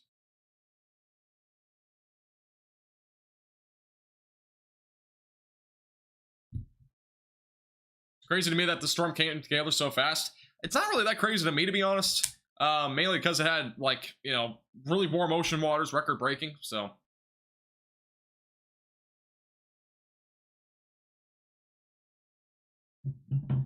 But yeah, I mean, the record breaking ocean waters, it's peak of hurricane season. This is pretty typical, honestly. Having a hurricane making landfall in the United States every year seems to be becoming a common trend at this point.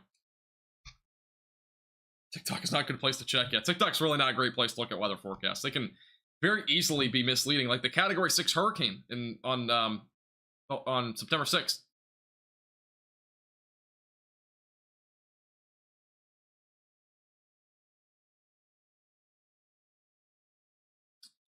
New outlook from the Storm Prediction Center for the tornado risk. Tornado threat will continue through the overnight period as Hurricane Idalia approaches the Florida coast. Greatest tornado threat over the next 1 to 3 hours will be in this area here. Basically, Tampa Bay back through Cedar Key. That's where the greatest tornado risk is over the next 1 to 3 hours. I'll put that circle back there for a second, but that's the greatest tornado risk now. Still no rain north of Gainesville. You'll probably see a little bit more rain a little bit later tonight. Let's look at the live radar feed here. It actually shows light rain over you. I mean, you might be too far to the north, but there are some of these outer bands bringing some very light rainfall. It's nothing that crazy, though, right now. The current pressure is 958 millibars, but that has been the same for the last couple hours. I do kind of question whether that is a actual confirmed one or actually, like, you know, just estimated. Because we haven't had a hurricane hunter in this hurricane for about a couple hours now. There's one going in right now, so I'm hoping they'll get there pretty quick. I am getting close to falling asleep. But, I mean, right now they're dropping down into it, so hopefully they get there pretty quick. But they'll be there definitely no later than like 1:30, 1:45. Yeah, the eye has been kind of, you know, losing it a little bit on the infrared imagery. It's filled in a bit. Again, could mean it's like weakening slightly, but it very well could just recycle again at any time.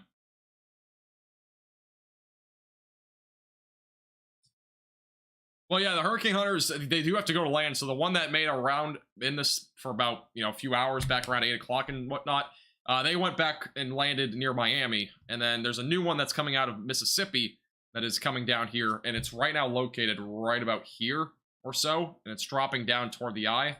The wind speeds that they are currently measuring, that it's pretty far away from it, but I'll at least give you an estimate on the wind speed.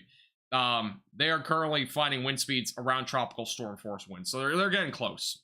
But they are still they are in tropical storm force winds right now, but they are again still probably a good 10 to 15 minutes out is my guess at this point.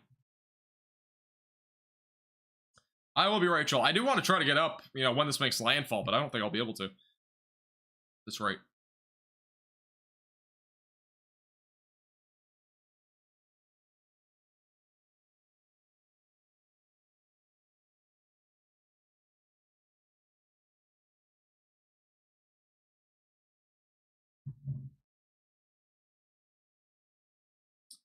If the eye recycles, it might not be a good thing, but it kind of depends on what plays out. Because, I mean, we could see an eye wall replacement, but I doubt we'll see that.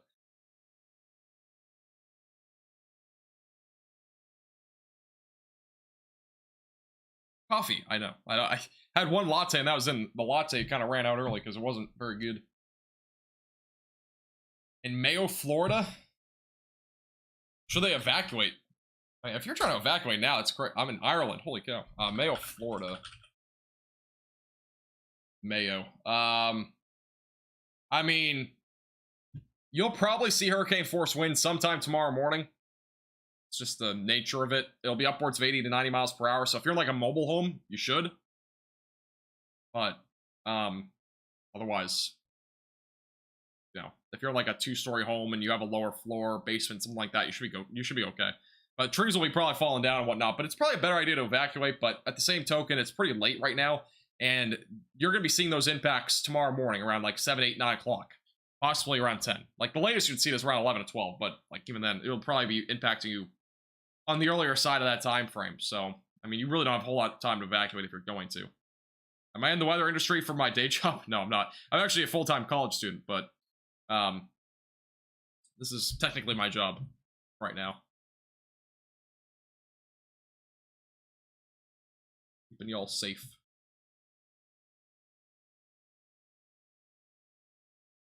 Thank you, Keith, for the $5 super chat. I appreciate your generosity. Thank you very much. Anyway, we can see the National Hurricane Center updates. Yeah, you can go to their website, their Twitter page, all that sort of stuff, and they have those updates frequently. So you can go to their website, and they're posting updates pretty frequently over there. Those differential equations. I haven't really done a whole lot in that class yet, but we'll see. So far, not horrible, but I mean, it's only the first couple of classes, so we'll see. See what happens.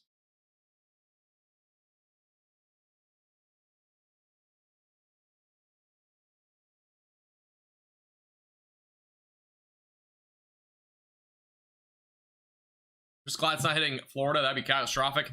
Yeah, wait, what? Franklin isn't hitting. I was about to say this hurricane. Caffeine. I need caffeine. But no, I mean, Franklin, if it hit Florida, that would have been obviously like way worse than this. Franklin was a very strong Category 4 hurricane. It was nearly a Category 5. It was kind of similar to Ian. It was moving slightly quicker, but yeah, that was obviously very close. Wave height, by the way, on the northern side of this eye now is at 20 feet. That's not as high as earlier on the eastern side. Wind gusts are being estimated at 60. So there is a chance that this is weakening a little bit. We're going to find out here pretty soon. It does, I mean, it does not look nearly as healthy as it was before. We are going to find out here pretty soon, though.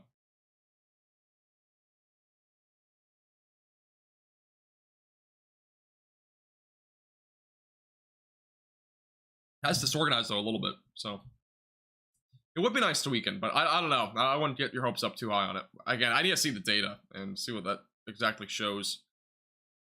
It very well could just be recycling. That's always a possibility. I mean, again, we are approximately 6 hours from landfall, so. Yeah, they found a pressure of 958 a couple hours ago. I don't know what the newest pressure is. Again, the National Hurricane, or the Hurricane Hunters, are currently going into the eye. So we will have an update on the overall intensity in terms of the pressure and whatnot here hopefully very soon. They are currently going into it.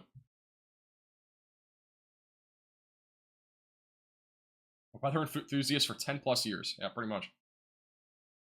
Ever since I was 3. When I was 3 years old, I'd be, on the weather. Like, I was literally 3 years old, and I'd be pretending I'm the meteorologist on the Weather Channel. Like, I'd be projecting stuff and all that. So, kind of a crazy beginning for me, I'll say that. Yeah, there's more convection bubbling up on the west side again. You can see it here. Again, it's probably just recycling. That's my guess. So I still think this gets to a Category 3, but Category 4 is still not out of the question if it intensifies fast enough. I've been live for 4 hours, and I've yet to get up for a bathroom break, so I'll be right back in like 30 seconds. BRB. While I break, I just wanted to give you a friendly reminder to hit that red button down below and subscribe. That way you never miss an accurate and honest forecast from Max Velocity. Also, make sure to hit that bell icon and click all so you receive all notifications when I go live or I have a video forecast for you. Also, hit the like button down below as well. Helps our page out a lot. And if you're feeling generous and you want to support our page above and beyond, you can become a member for as little as $2.99 per month. All you need to do is click that little join button and you can select from 4 different tiers, which will give you different benefits from bloopers access to exclusive forecasts. You will also get a shout out here on our live stream. We'll be right back.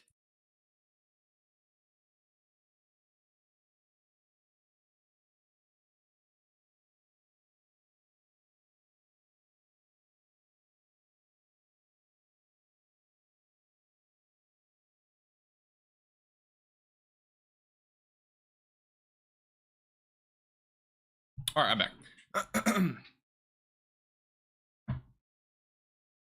Have a good night, Cheryl.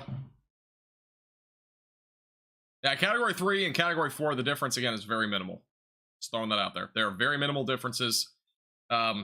from what we're looking at here. Like, it's a 5 mile per hour difference pretty much, because it's either going to be a high-end Category 3 or a low-end Category 4. That's pretty much where we're at. So they are pretty similar overall.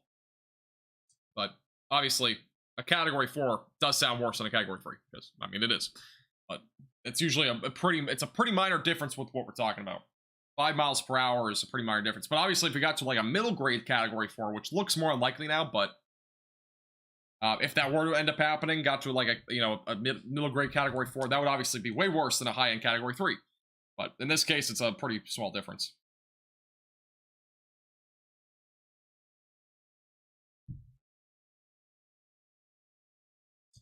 All right, let's see if the Hurricane Hunters are anywhere close right now. They are still in progress. Waiting to see the new map come in here pretty soon. See where they're at.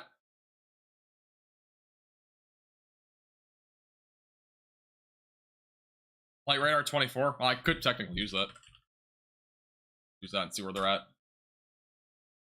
What is the Hurricane Hunter flight called? What flight is it? Does anybody know in chat what the flight number is? For the Hurricane Hunter? Teal 71? Yeah. Teal 71. It is live. Alright, let's see. Show on map. Right. Oh, it's literally inside the hurricane right now, I'm pretty sure. Alright, so we should have this data whenever we have this next scan in through Tropical Tidbits. Oh yeah, they're actually pretty much in the storm. So right now, pretty sure they're like in the storm, like in it. Let's go back over to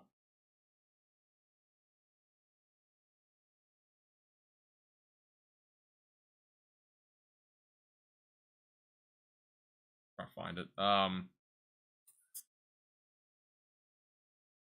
Yeah, because they're like in it right now, pretty much. And they're not finding a whole lot right now. I mean, they're kind of on the outskirts, but this is what they're looking. This is what we're looking at. So, let me make sure it's on the screen. It's on like the right side of your screen. But these red barbs here, if we match up that with a key, it's about 60 mile per hour winds. Now that's on the outskirts. We're not necessarily in the eye yet, but obviously that gives us a pretty good indication right now that it's a little bit weaker on the northwest side. There's still some strong winds. This is the eye right here. So pretty much the next scan that we get through this, which will probably be in about 8 minutes, would be our next update on the wind speeds and whatnot. But that is obviously not looking horrible right now on the northwest side. But even then, I mean, we're still talking about around hurricane force winds. It's the latest update on this. Wind speed they're currently measuring. Yeah, pressure's dropping and all that sort of stuff. So we're gonna see on the next scan probably.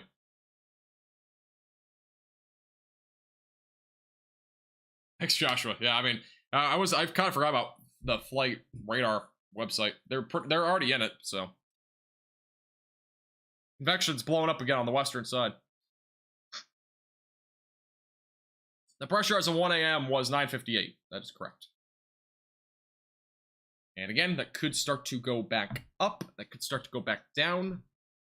Where it is right now, it looks like this could be a little bit lower, or a little bit higher, I mean, in terms of the pressure, which would mean like 960, 962. It could be. But, yeah, we'll find out pretty much here soon. In the next, like, 8 minutes, probably. On that data.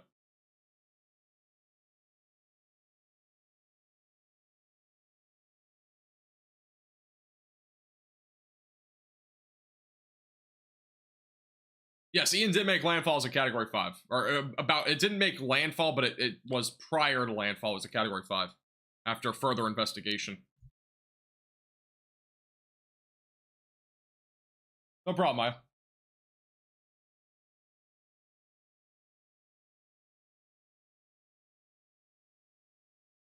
They could be going around the eye wall, too. I mean, that's usually where the highest winds are, is in that eye wall. The eye itself, the winds are usually not, like, high. They're usually pretty low. Usually it's, like, calm in the eye. So, like, right in this green area here, that's the eye. I mean, there might be some gusts because it's not well organized. If it was a Category 5, there would be dead calm winds in the middle. Josh, I'm in Eastern.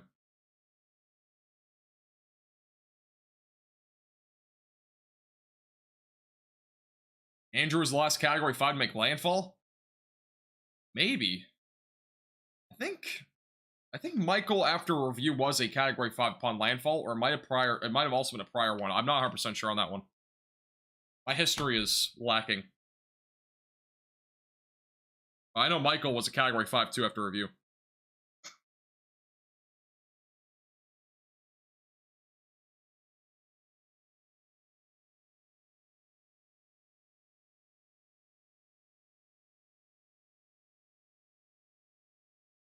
Tampa dodged a bullet. Yeah, they did.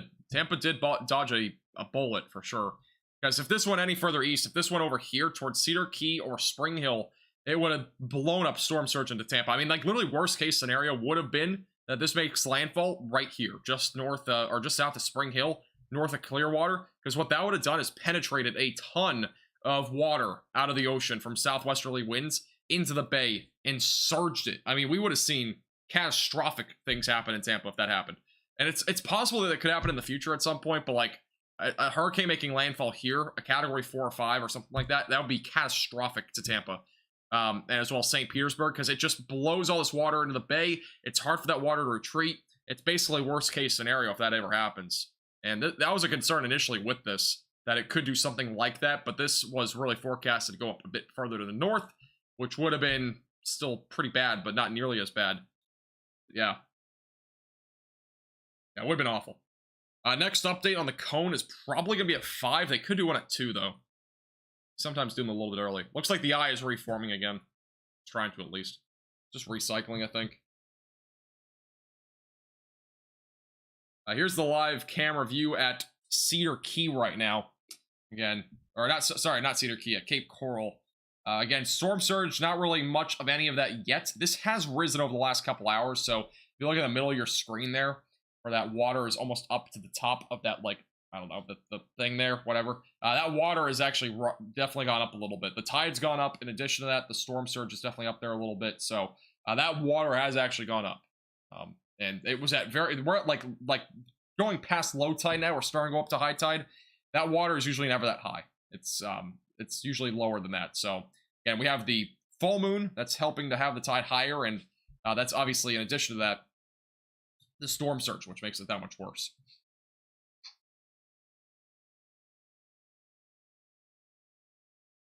Further reminder, by the way, if you're just tuning in for the first time, make sure to subscribe to the channel. It's free to do.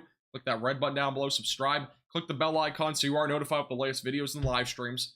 And whenever we go live next, I might do another live stream tomorrow afternoon after Landfall at some point. I'm not sure when, but I might do something like that because, again, I will not be up early tomorrow. I cannot.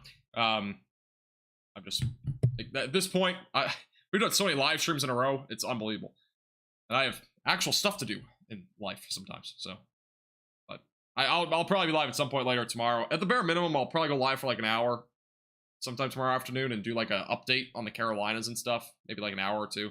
We'll see what happens, but I will not be live for Landfall. No way. I'm just way too early for me at this point.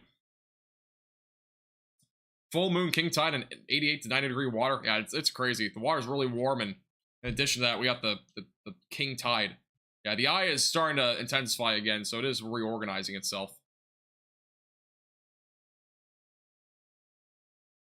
It is recycling right now. Let's go back to I don't know where this went. Tropical tidbits. All right, we should have another update on the Hurricane Hunters within the next 5 minutes. And then we'll look at the update, see if there's any big changes. And then I might go to bed. We'll see. I don't think this is going to become a very strong Category 4, but we'll see. We'll see what this data shows us, because, again, the data is pretty important here.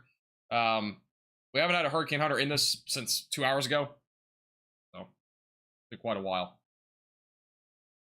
It is currently a very strong Category 2 hurricane. It is 1 mile per hour off from being a Category 3.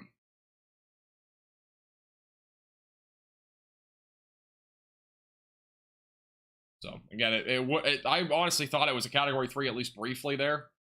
But they never officially made this a major hurricane yet. Could be at any time. We'll see.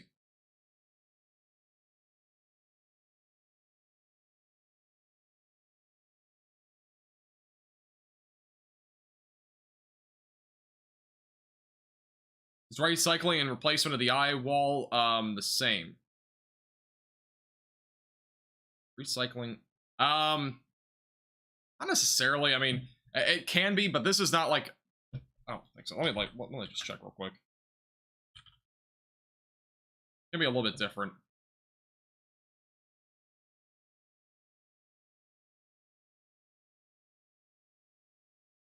Yeah, I mean, recycling is more of just like the eye. I mean, it's just trying to like intensify basically.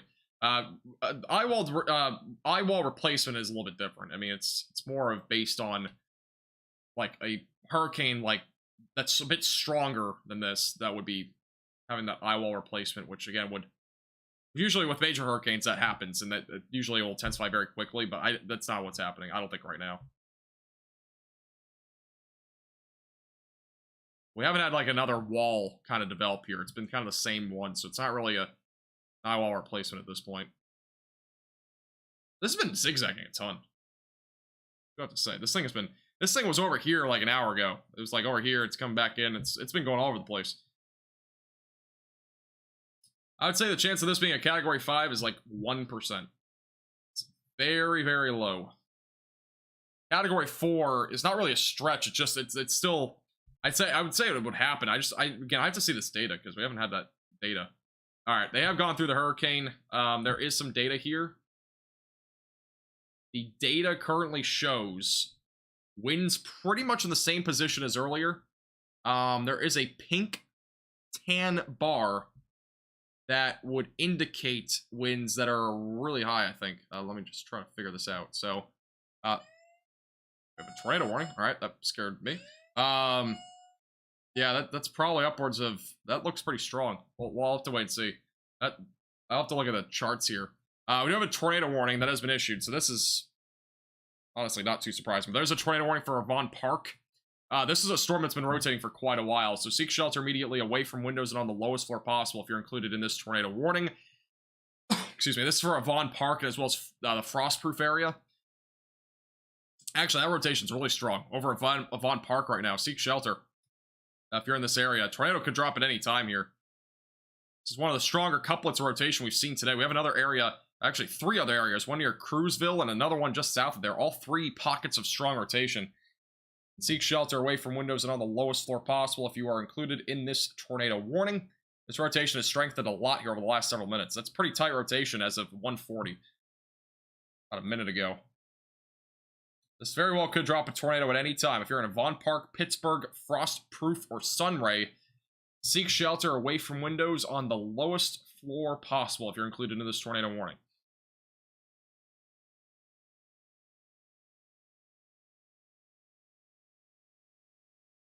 It's pretty strong rotation. We have 3 pockets. I'm going to zoom out a little bit because there's 3 different areas.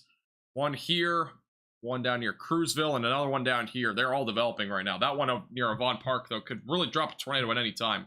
And the good thing is that this radar site is going in really, really frequently. So if there is a tornado on the ground, we'll know pretty quickly from the radar itself, which will help for sure.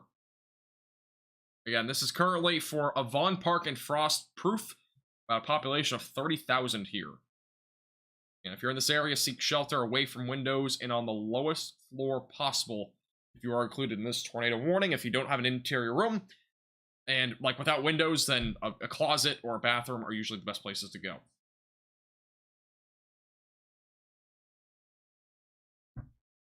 Pressure currently is estimated to be near 950.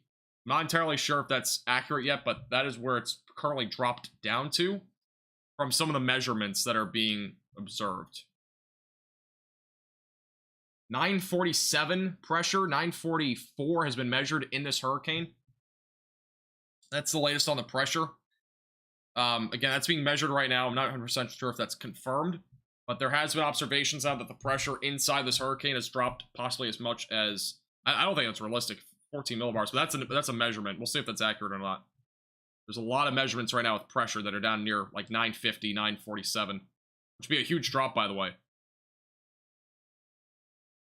That'd be close to a category 4, but again, we'll have to wait and see. I'm not entirely sure yet. I'm still looking at some of the other things here.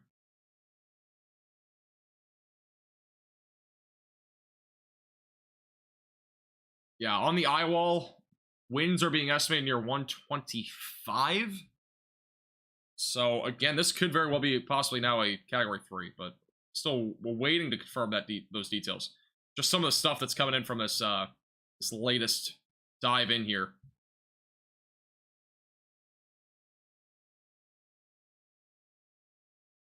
Entirely possible. Yeah, the winds are way higher on this one. I'm pretty sure this is now a Category 3 hurricane from the data that we're currently seeing. Just trying to look at some of the data here, but at the surface, winds are 77 knots at 954 millibars, is 100 knots, 116 knots at 952, 950 is at 122 knots, so that's pretty strong. Yeah, we'll see what it confirms out to be, but obviously looks like this has intensified a little bit. Let's go to the correlation coefficient. Yeah, still no tornado on the ground yet, but there's strong rotation. Again, seek shelter away from windows, lowest floor possible. This does include frostproof, and then back through areas in Avon Lake. Avon Lake, it's currently over top of you, so seek shelter. Broad rotation further down to your south as well. We have a couple pockets of it.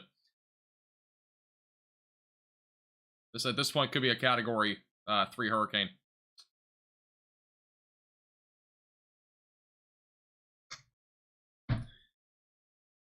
Still trying to look at some of the other data here. A lot of this data just came in, and it does seem as if this has dropped. The sea pressure that we're getting is 947,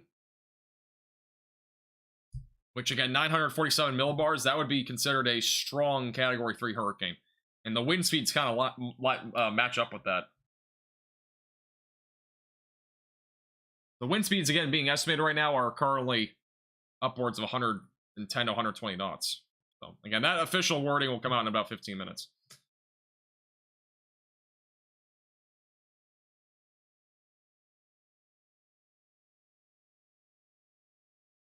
Again, if you're just tuning in, tornado warning right now in the frostproof, oh my god, I can't talk, Avon Lake and Pittsburgh area. Again, seek shelter away from windows and on the lowest floor possible. This again could drop a tornado at any time. Still no correlation coefficient drop, which means there's no debris actively being lifted up, but there very well could be a funnel cloud that could drop a tornado at any time as it moves off to the north.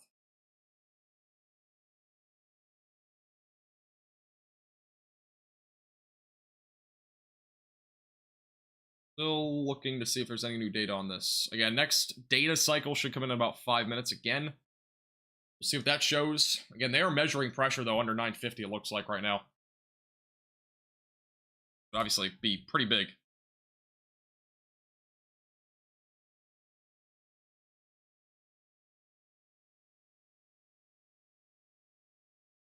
If it goes to a Category 4 near Tallahassee, you're going to be watching for hurricane force winds. Really, regardless of the intensity near landfall, you are still looking at hurricane force winds, most likely. If it takes that furthest west track especially, probably upwards of 100 to 120 miles per hour is entirely possible. It depends on how close it is to you. If it's further to your east, closer to, like, let's say it makes landfall near Jenna, Florida, it would be more of a, like, 70 to 80 peak. But it could get up towards 100 to 120.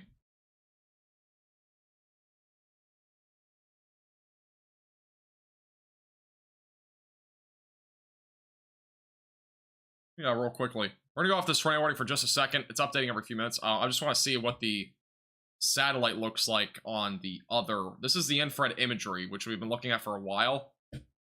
Yeah, that eye is still there. It looks like it's intensifying here.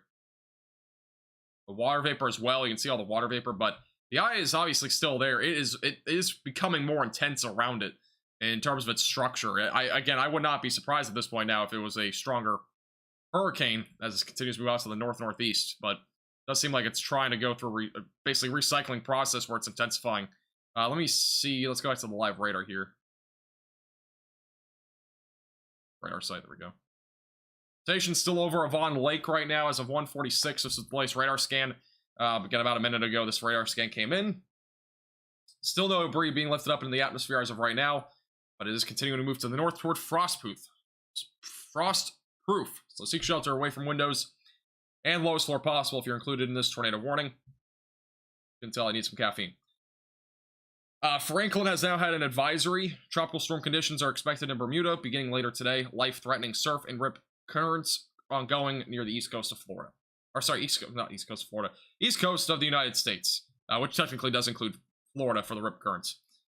I need coffee and I don't have any, so I apologize.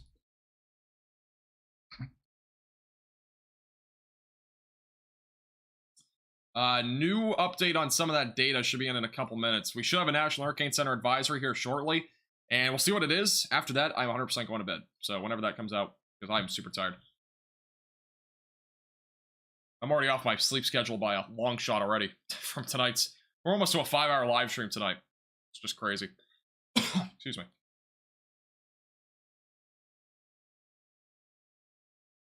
So we'll be live for at least another 10 to 15 minutes, probably. This will make landfall around 8 to 9 tomorrow a.m. So basically within about 6 to 7 hours, it'll make landfall.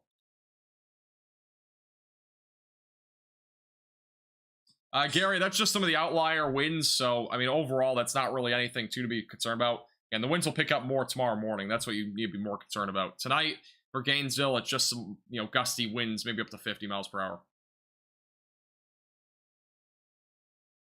Hey, but if you've been enjoying the stream and you want to support the page, yeah, become a member. Support the page a lot. I do have an update as well for tomorrow. Storm Prediction Center has issued a slight risk. It's still the same thing as today. For the tornado risk, it does include the coastline of North Carolina, South Carolina, Georgia, and as well as northern Florida. Marginal threat includes Central Florida as well.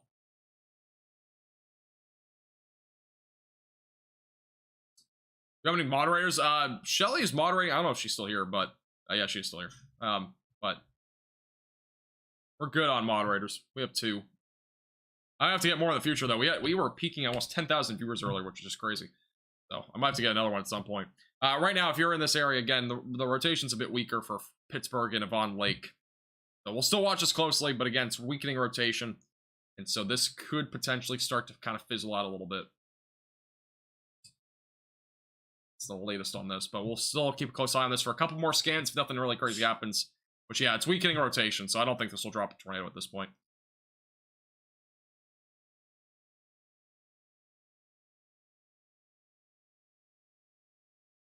No problem. Wave. I'm really hungry too. I haven't eaten in a while. I have to get some DoorDash. 2 in the morning DoorDash. We did that the other day when we had the tornado outbreak in the in Michigan. I had to get DoorDash because I was so hungry. It was at like the end of the stream. Never done a DoorDash order on a live stream before, but I had to do it. That was a 5-hour live stream too. That was an unexpected 5-hour live stream. It was a way longer one than I expected. Again, as of right now near Pittsburgh, rotation is much weaker. I don't think this is going to be really anything too crazy. And they're just condensing the warning here. But it does continue for 9 more minutes. Stay in your safe place just in case, but it is weakening rotation for the time being. It could recycle. So, highly possible. Orlando's tropical storm force winds. That's about it. Yeah, DoorDash last time couldn't find me. I did it again recently, and they did find me, so.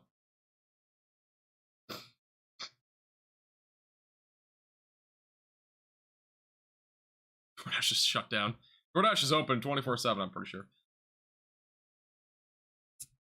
Alright, let's zoom back out. This tornado warning is pretty much...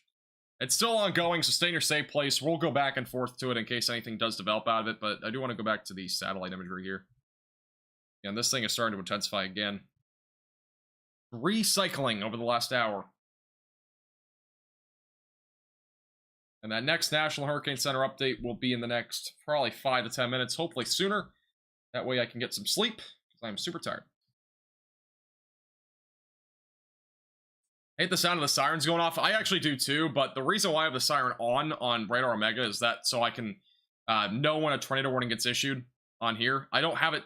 I don't have the audio on like my desktop into the program, so meaning you guys won't actually hear the audio unless like it goes through my microphone. That's the only way you'll hear that siren. So that's what you hear if you hear that siren. It's actually through my microphone because it's going through my desktop. And I don't have that audio on. So I basically, I don't want it on because I don't want you guys to get, jumped, scared, basically. That's pretty much what happens when that thing goes off for me. I intentionally have it that way so that I know if there's a tornado warning or if it updates, all that sort of stuff, instead of having to look back and forth a lot.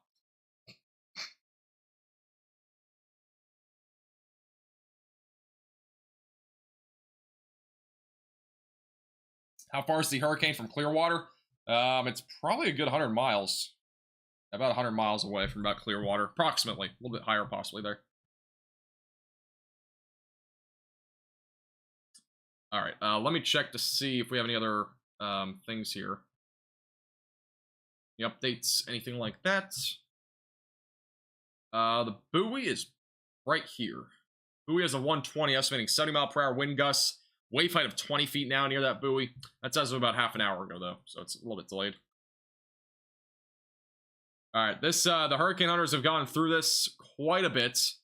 And so over the last several minutes, they have measured pressure as low as 948 millibars. So this is likely now a Category 3 hurricane. With the next update, that's my guess. The wind speeds that they've been measuring inside the hurricane have been quite high.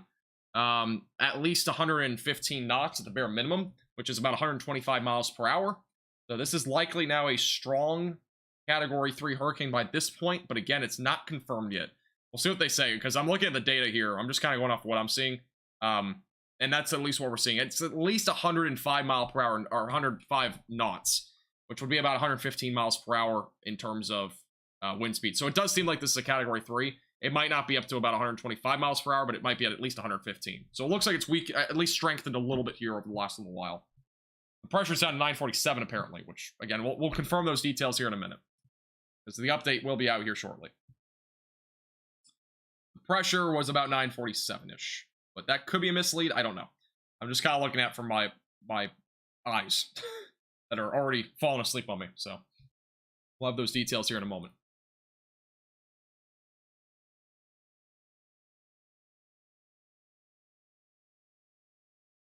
The max Category 3, it's Category 4 upon landfall. That's the forecast. It would be a Category 4 hurricane upon landfall. So we'll see if that happens. It looks pretty likely. If this is a Category 3 now, it's pretty likely it'll be a Category 4 upon landfall. Pretty likely. Yeah, the tornado warning again rotation is much weaker than before. I'm not very concerned about it at this point.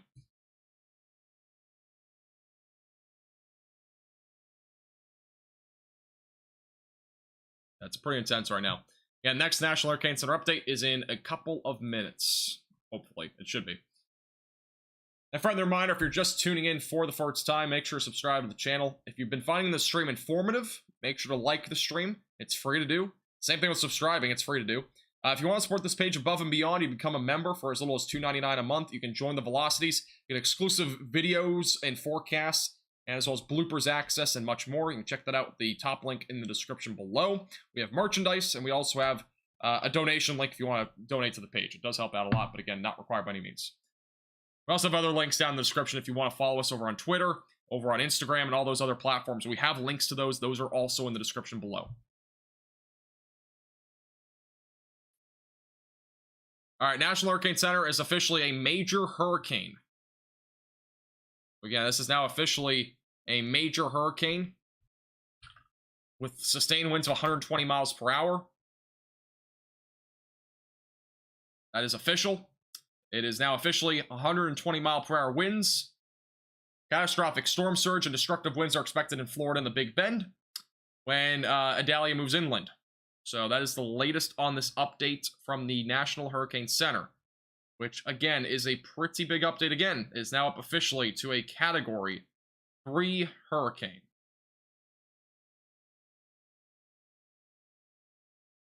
It is at 120 mile per hour winds. Pressure is down to 945 millibars. For perspective, 925 millibars is basically at the lowest it can go almost for a Category 3 hurricane, but the winds are obviously a little bit weaker. But this is now officially a Category 3 hurricane, and is expected to still be a Category 4 hurricane upon landfall with this new details.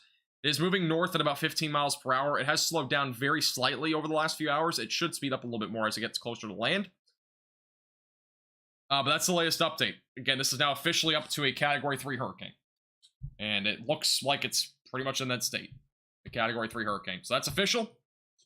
And that is where this hurricane's now at. Category 3. It is expected to still make landfall as a Category 4. 120 mile per hour winds is Category 3. That's like the middle grade Category 3 winds. So it should strengthen to a Category 4 by tomorrow morning. Or by this morning, I should say. Sorry, it's 2 in the morning. God, I really need caffeine. I'm so tired. But that's what we're looking at in terms of this entire system. Again, it is now officially a Category 3 hurricane. And it will be making landfall at around 7 to 8 in the morning tomorrow, possibly 9 a.m. between 7 and 9. So that's what we're looking at in terms of the overall intensity, and as well as the track. And again, it is a pretty decent looking hurricane here on the infrared imagery. 20 feet of waves right now near that eye. Could be a little bit higher than that. So again, storm surge, big concern tomorrow morning. Obviously, at this point, it's pretty much too late to evacuate unless you're inland. On the coastal areas, they're already starting to see some storm surge, so it's going to definitely get up there pretty quickly. But that's going to do it for this live stream. I do appreciate all of you guys tuning in. This is our most viewed live stream by far in terms of concurrent viewership, which is crazy. I'm so glad I can help so many of you guys. I mean, we hit about 10,000 earlier. I don't know if we officially hit 10,000, but we were on the cusp. So I do appreciate you guys all tuning in throughout this entire live stream. I'm glad you guys trust me for your latest hurricane coverage and all the details. And I really do appreciate you guys a lot. It means the world to me. I'm glad I can help so many of you guys. Would have never imagined, again, last year, never would imagine something like this. So, again, stay safe tomorrow morning if you're in the track of this. Make sure you're monitoring the weather very closely, especially if you're near that cone of uncertainty.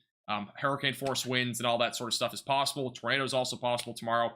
What I can recommend you doing, though, is just making sure you stay tuned to your local National Weather Service. There will probably be live streams on YouTube. They can also check them out. Don't use your Apple weather app. Those are not going to really help you much, through this sort of stuff. Use your local news. Your local news will probably be live on YouTube somewhere, so you can check that out too. For the most accurate forecast, at least in your local area. But I do appreciate you guys all tuning in, guys. This is almost a 5-hour live stream. We've done about 20 hours of live streaming in the last, 5 days. I'm exhausted. I would say almost burnt out at this point, how many times we've gone live recently. I might go live again tomorrow, so I'm just going to keep going, but... the last 5 days we've gone live, literally 5 days in a row, or almost 5 days in a row. So we've been live a lot. I need to get a little bit of rest, and again, I might go live tomorrow, but it will not be from Landfall. So I'll be live probably in the afternoon if I do go live. See? And that's it for this live stream. If you enjoyed the live stream, make sure to subscribe to the channel. Again, we do live streams like this all the time, so make sure you're a subscriber. It's free to do. Click the red button down below, subscribe. If you're on your TV, you can just look up Max Velocity on YouTube and subscribe that way on your iPhone. If you can't subscribe on your TV, I don't know if you can. And also make sure you like the stream if you enjoyed it and found it informative and all that sort of stuff. And if you want to support the page, again, become a member. Top link in the description below if you want to support our page in any way possible. Again, there's a ton of links in the description to all sorts of different stuff. So check out the description below. And yeah, there's a bunch of links down there. All right, guys, I appreciate you guys all tuning in. Have a great, safe rest of your night. And we will see you guys all again soon. Again, stay safe tomorrow, please. And... if I go live tomorrow, again, it'll probably be in the afternoon. All right. Thanks for tuning in. And thank you to anybody that became a member, super chatted, and as well as liked the stream or subscribed today. I really do appreciate you guys a lot. I'm glad I could help so many of you guys. All right. Have a great night, guys. I'm super tired, so I have to get to bed.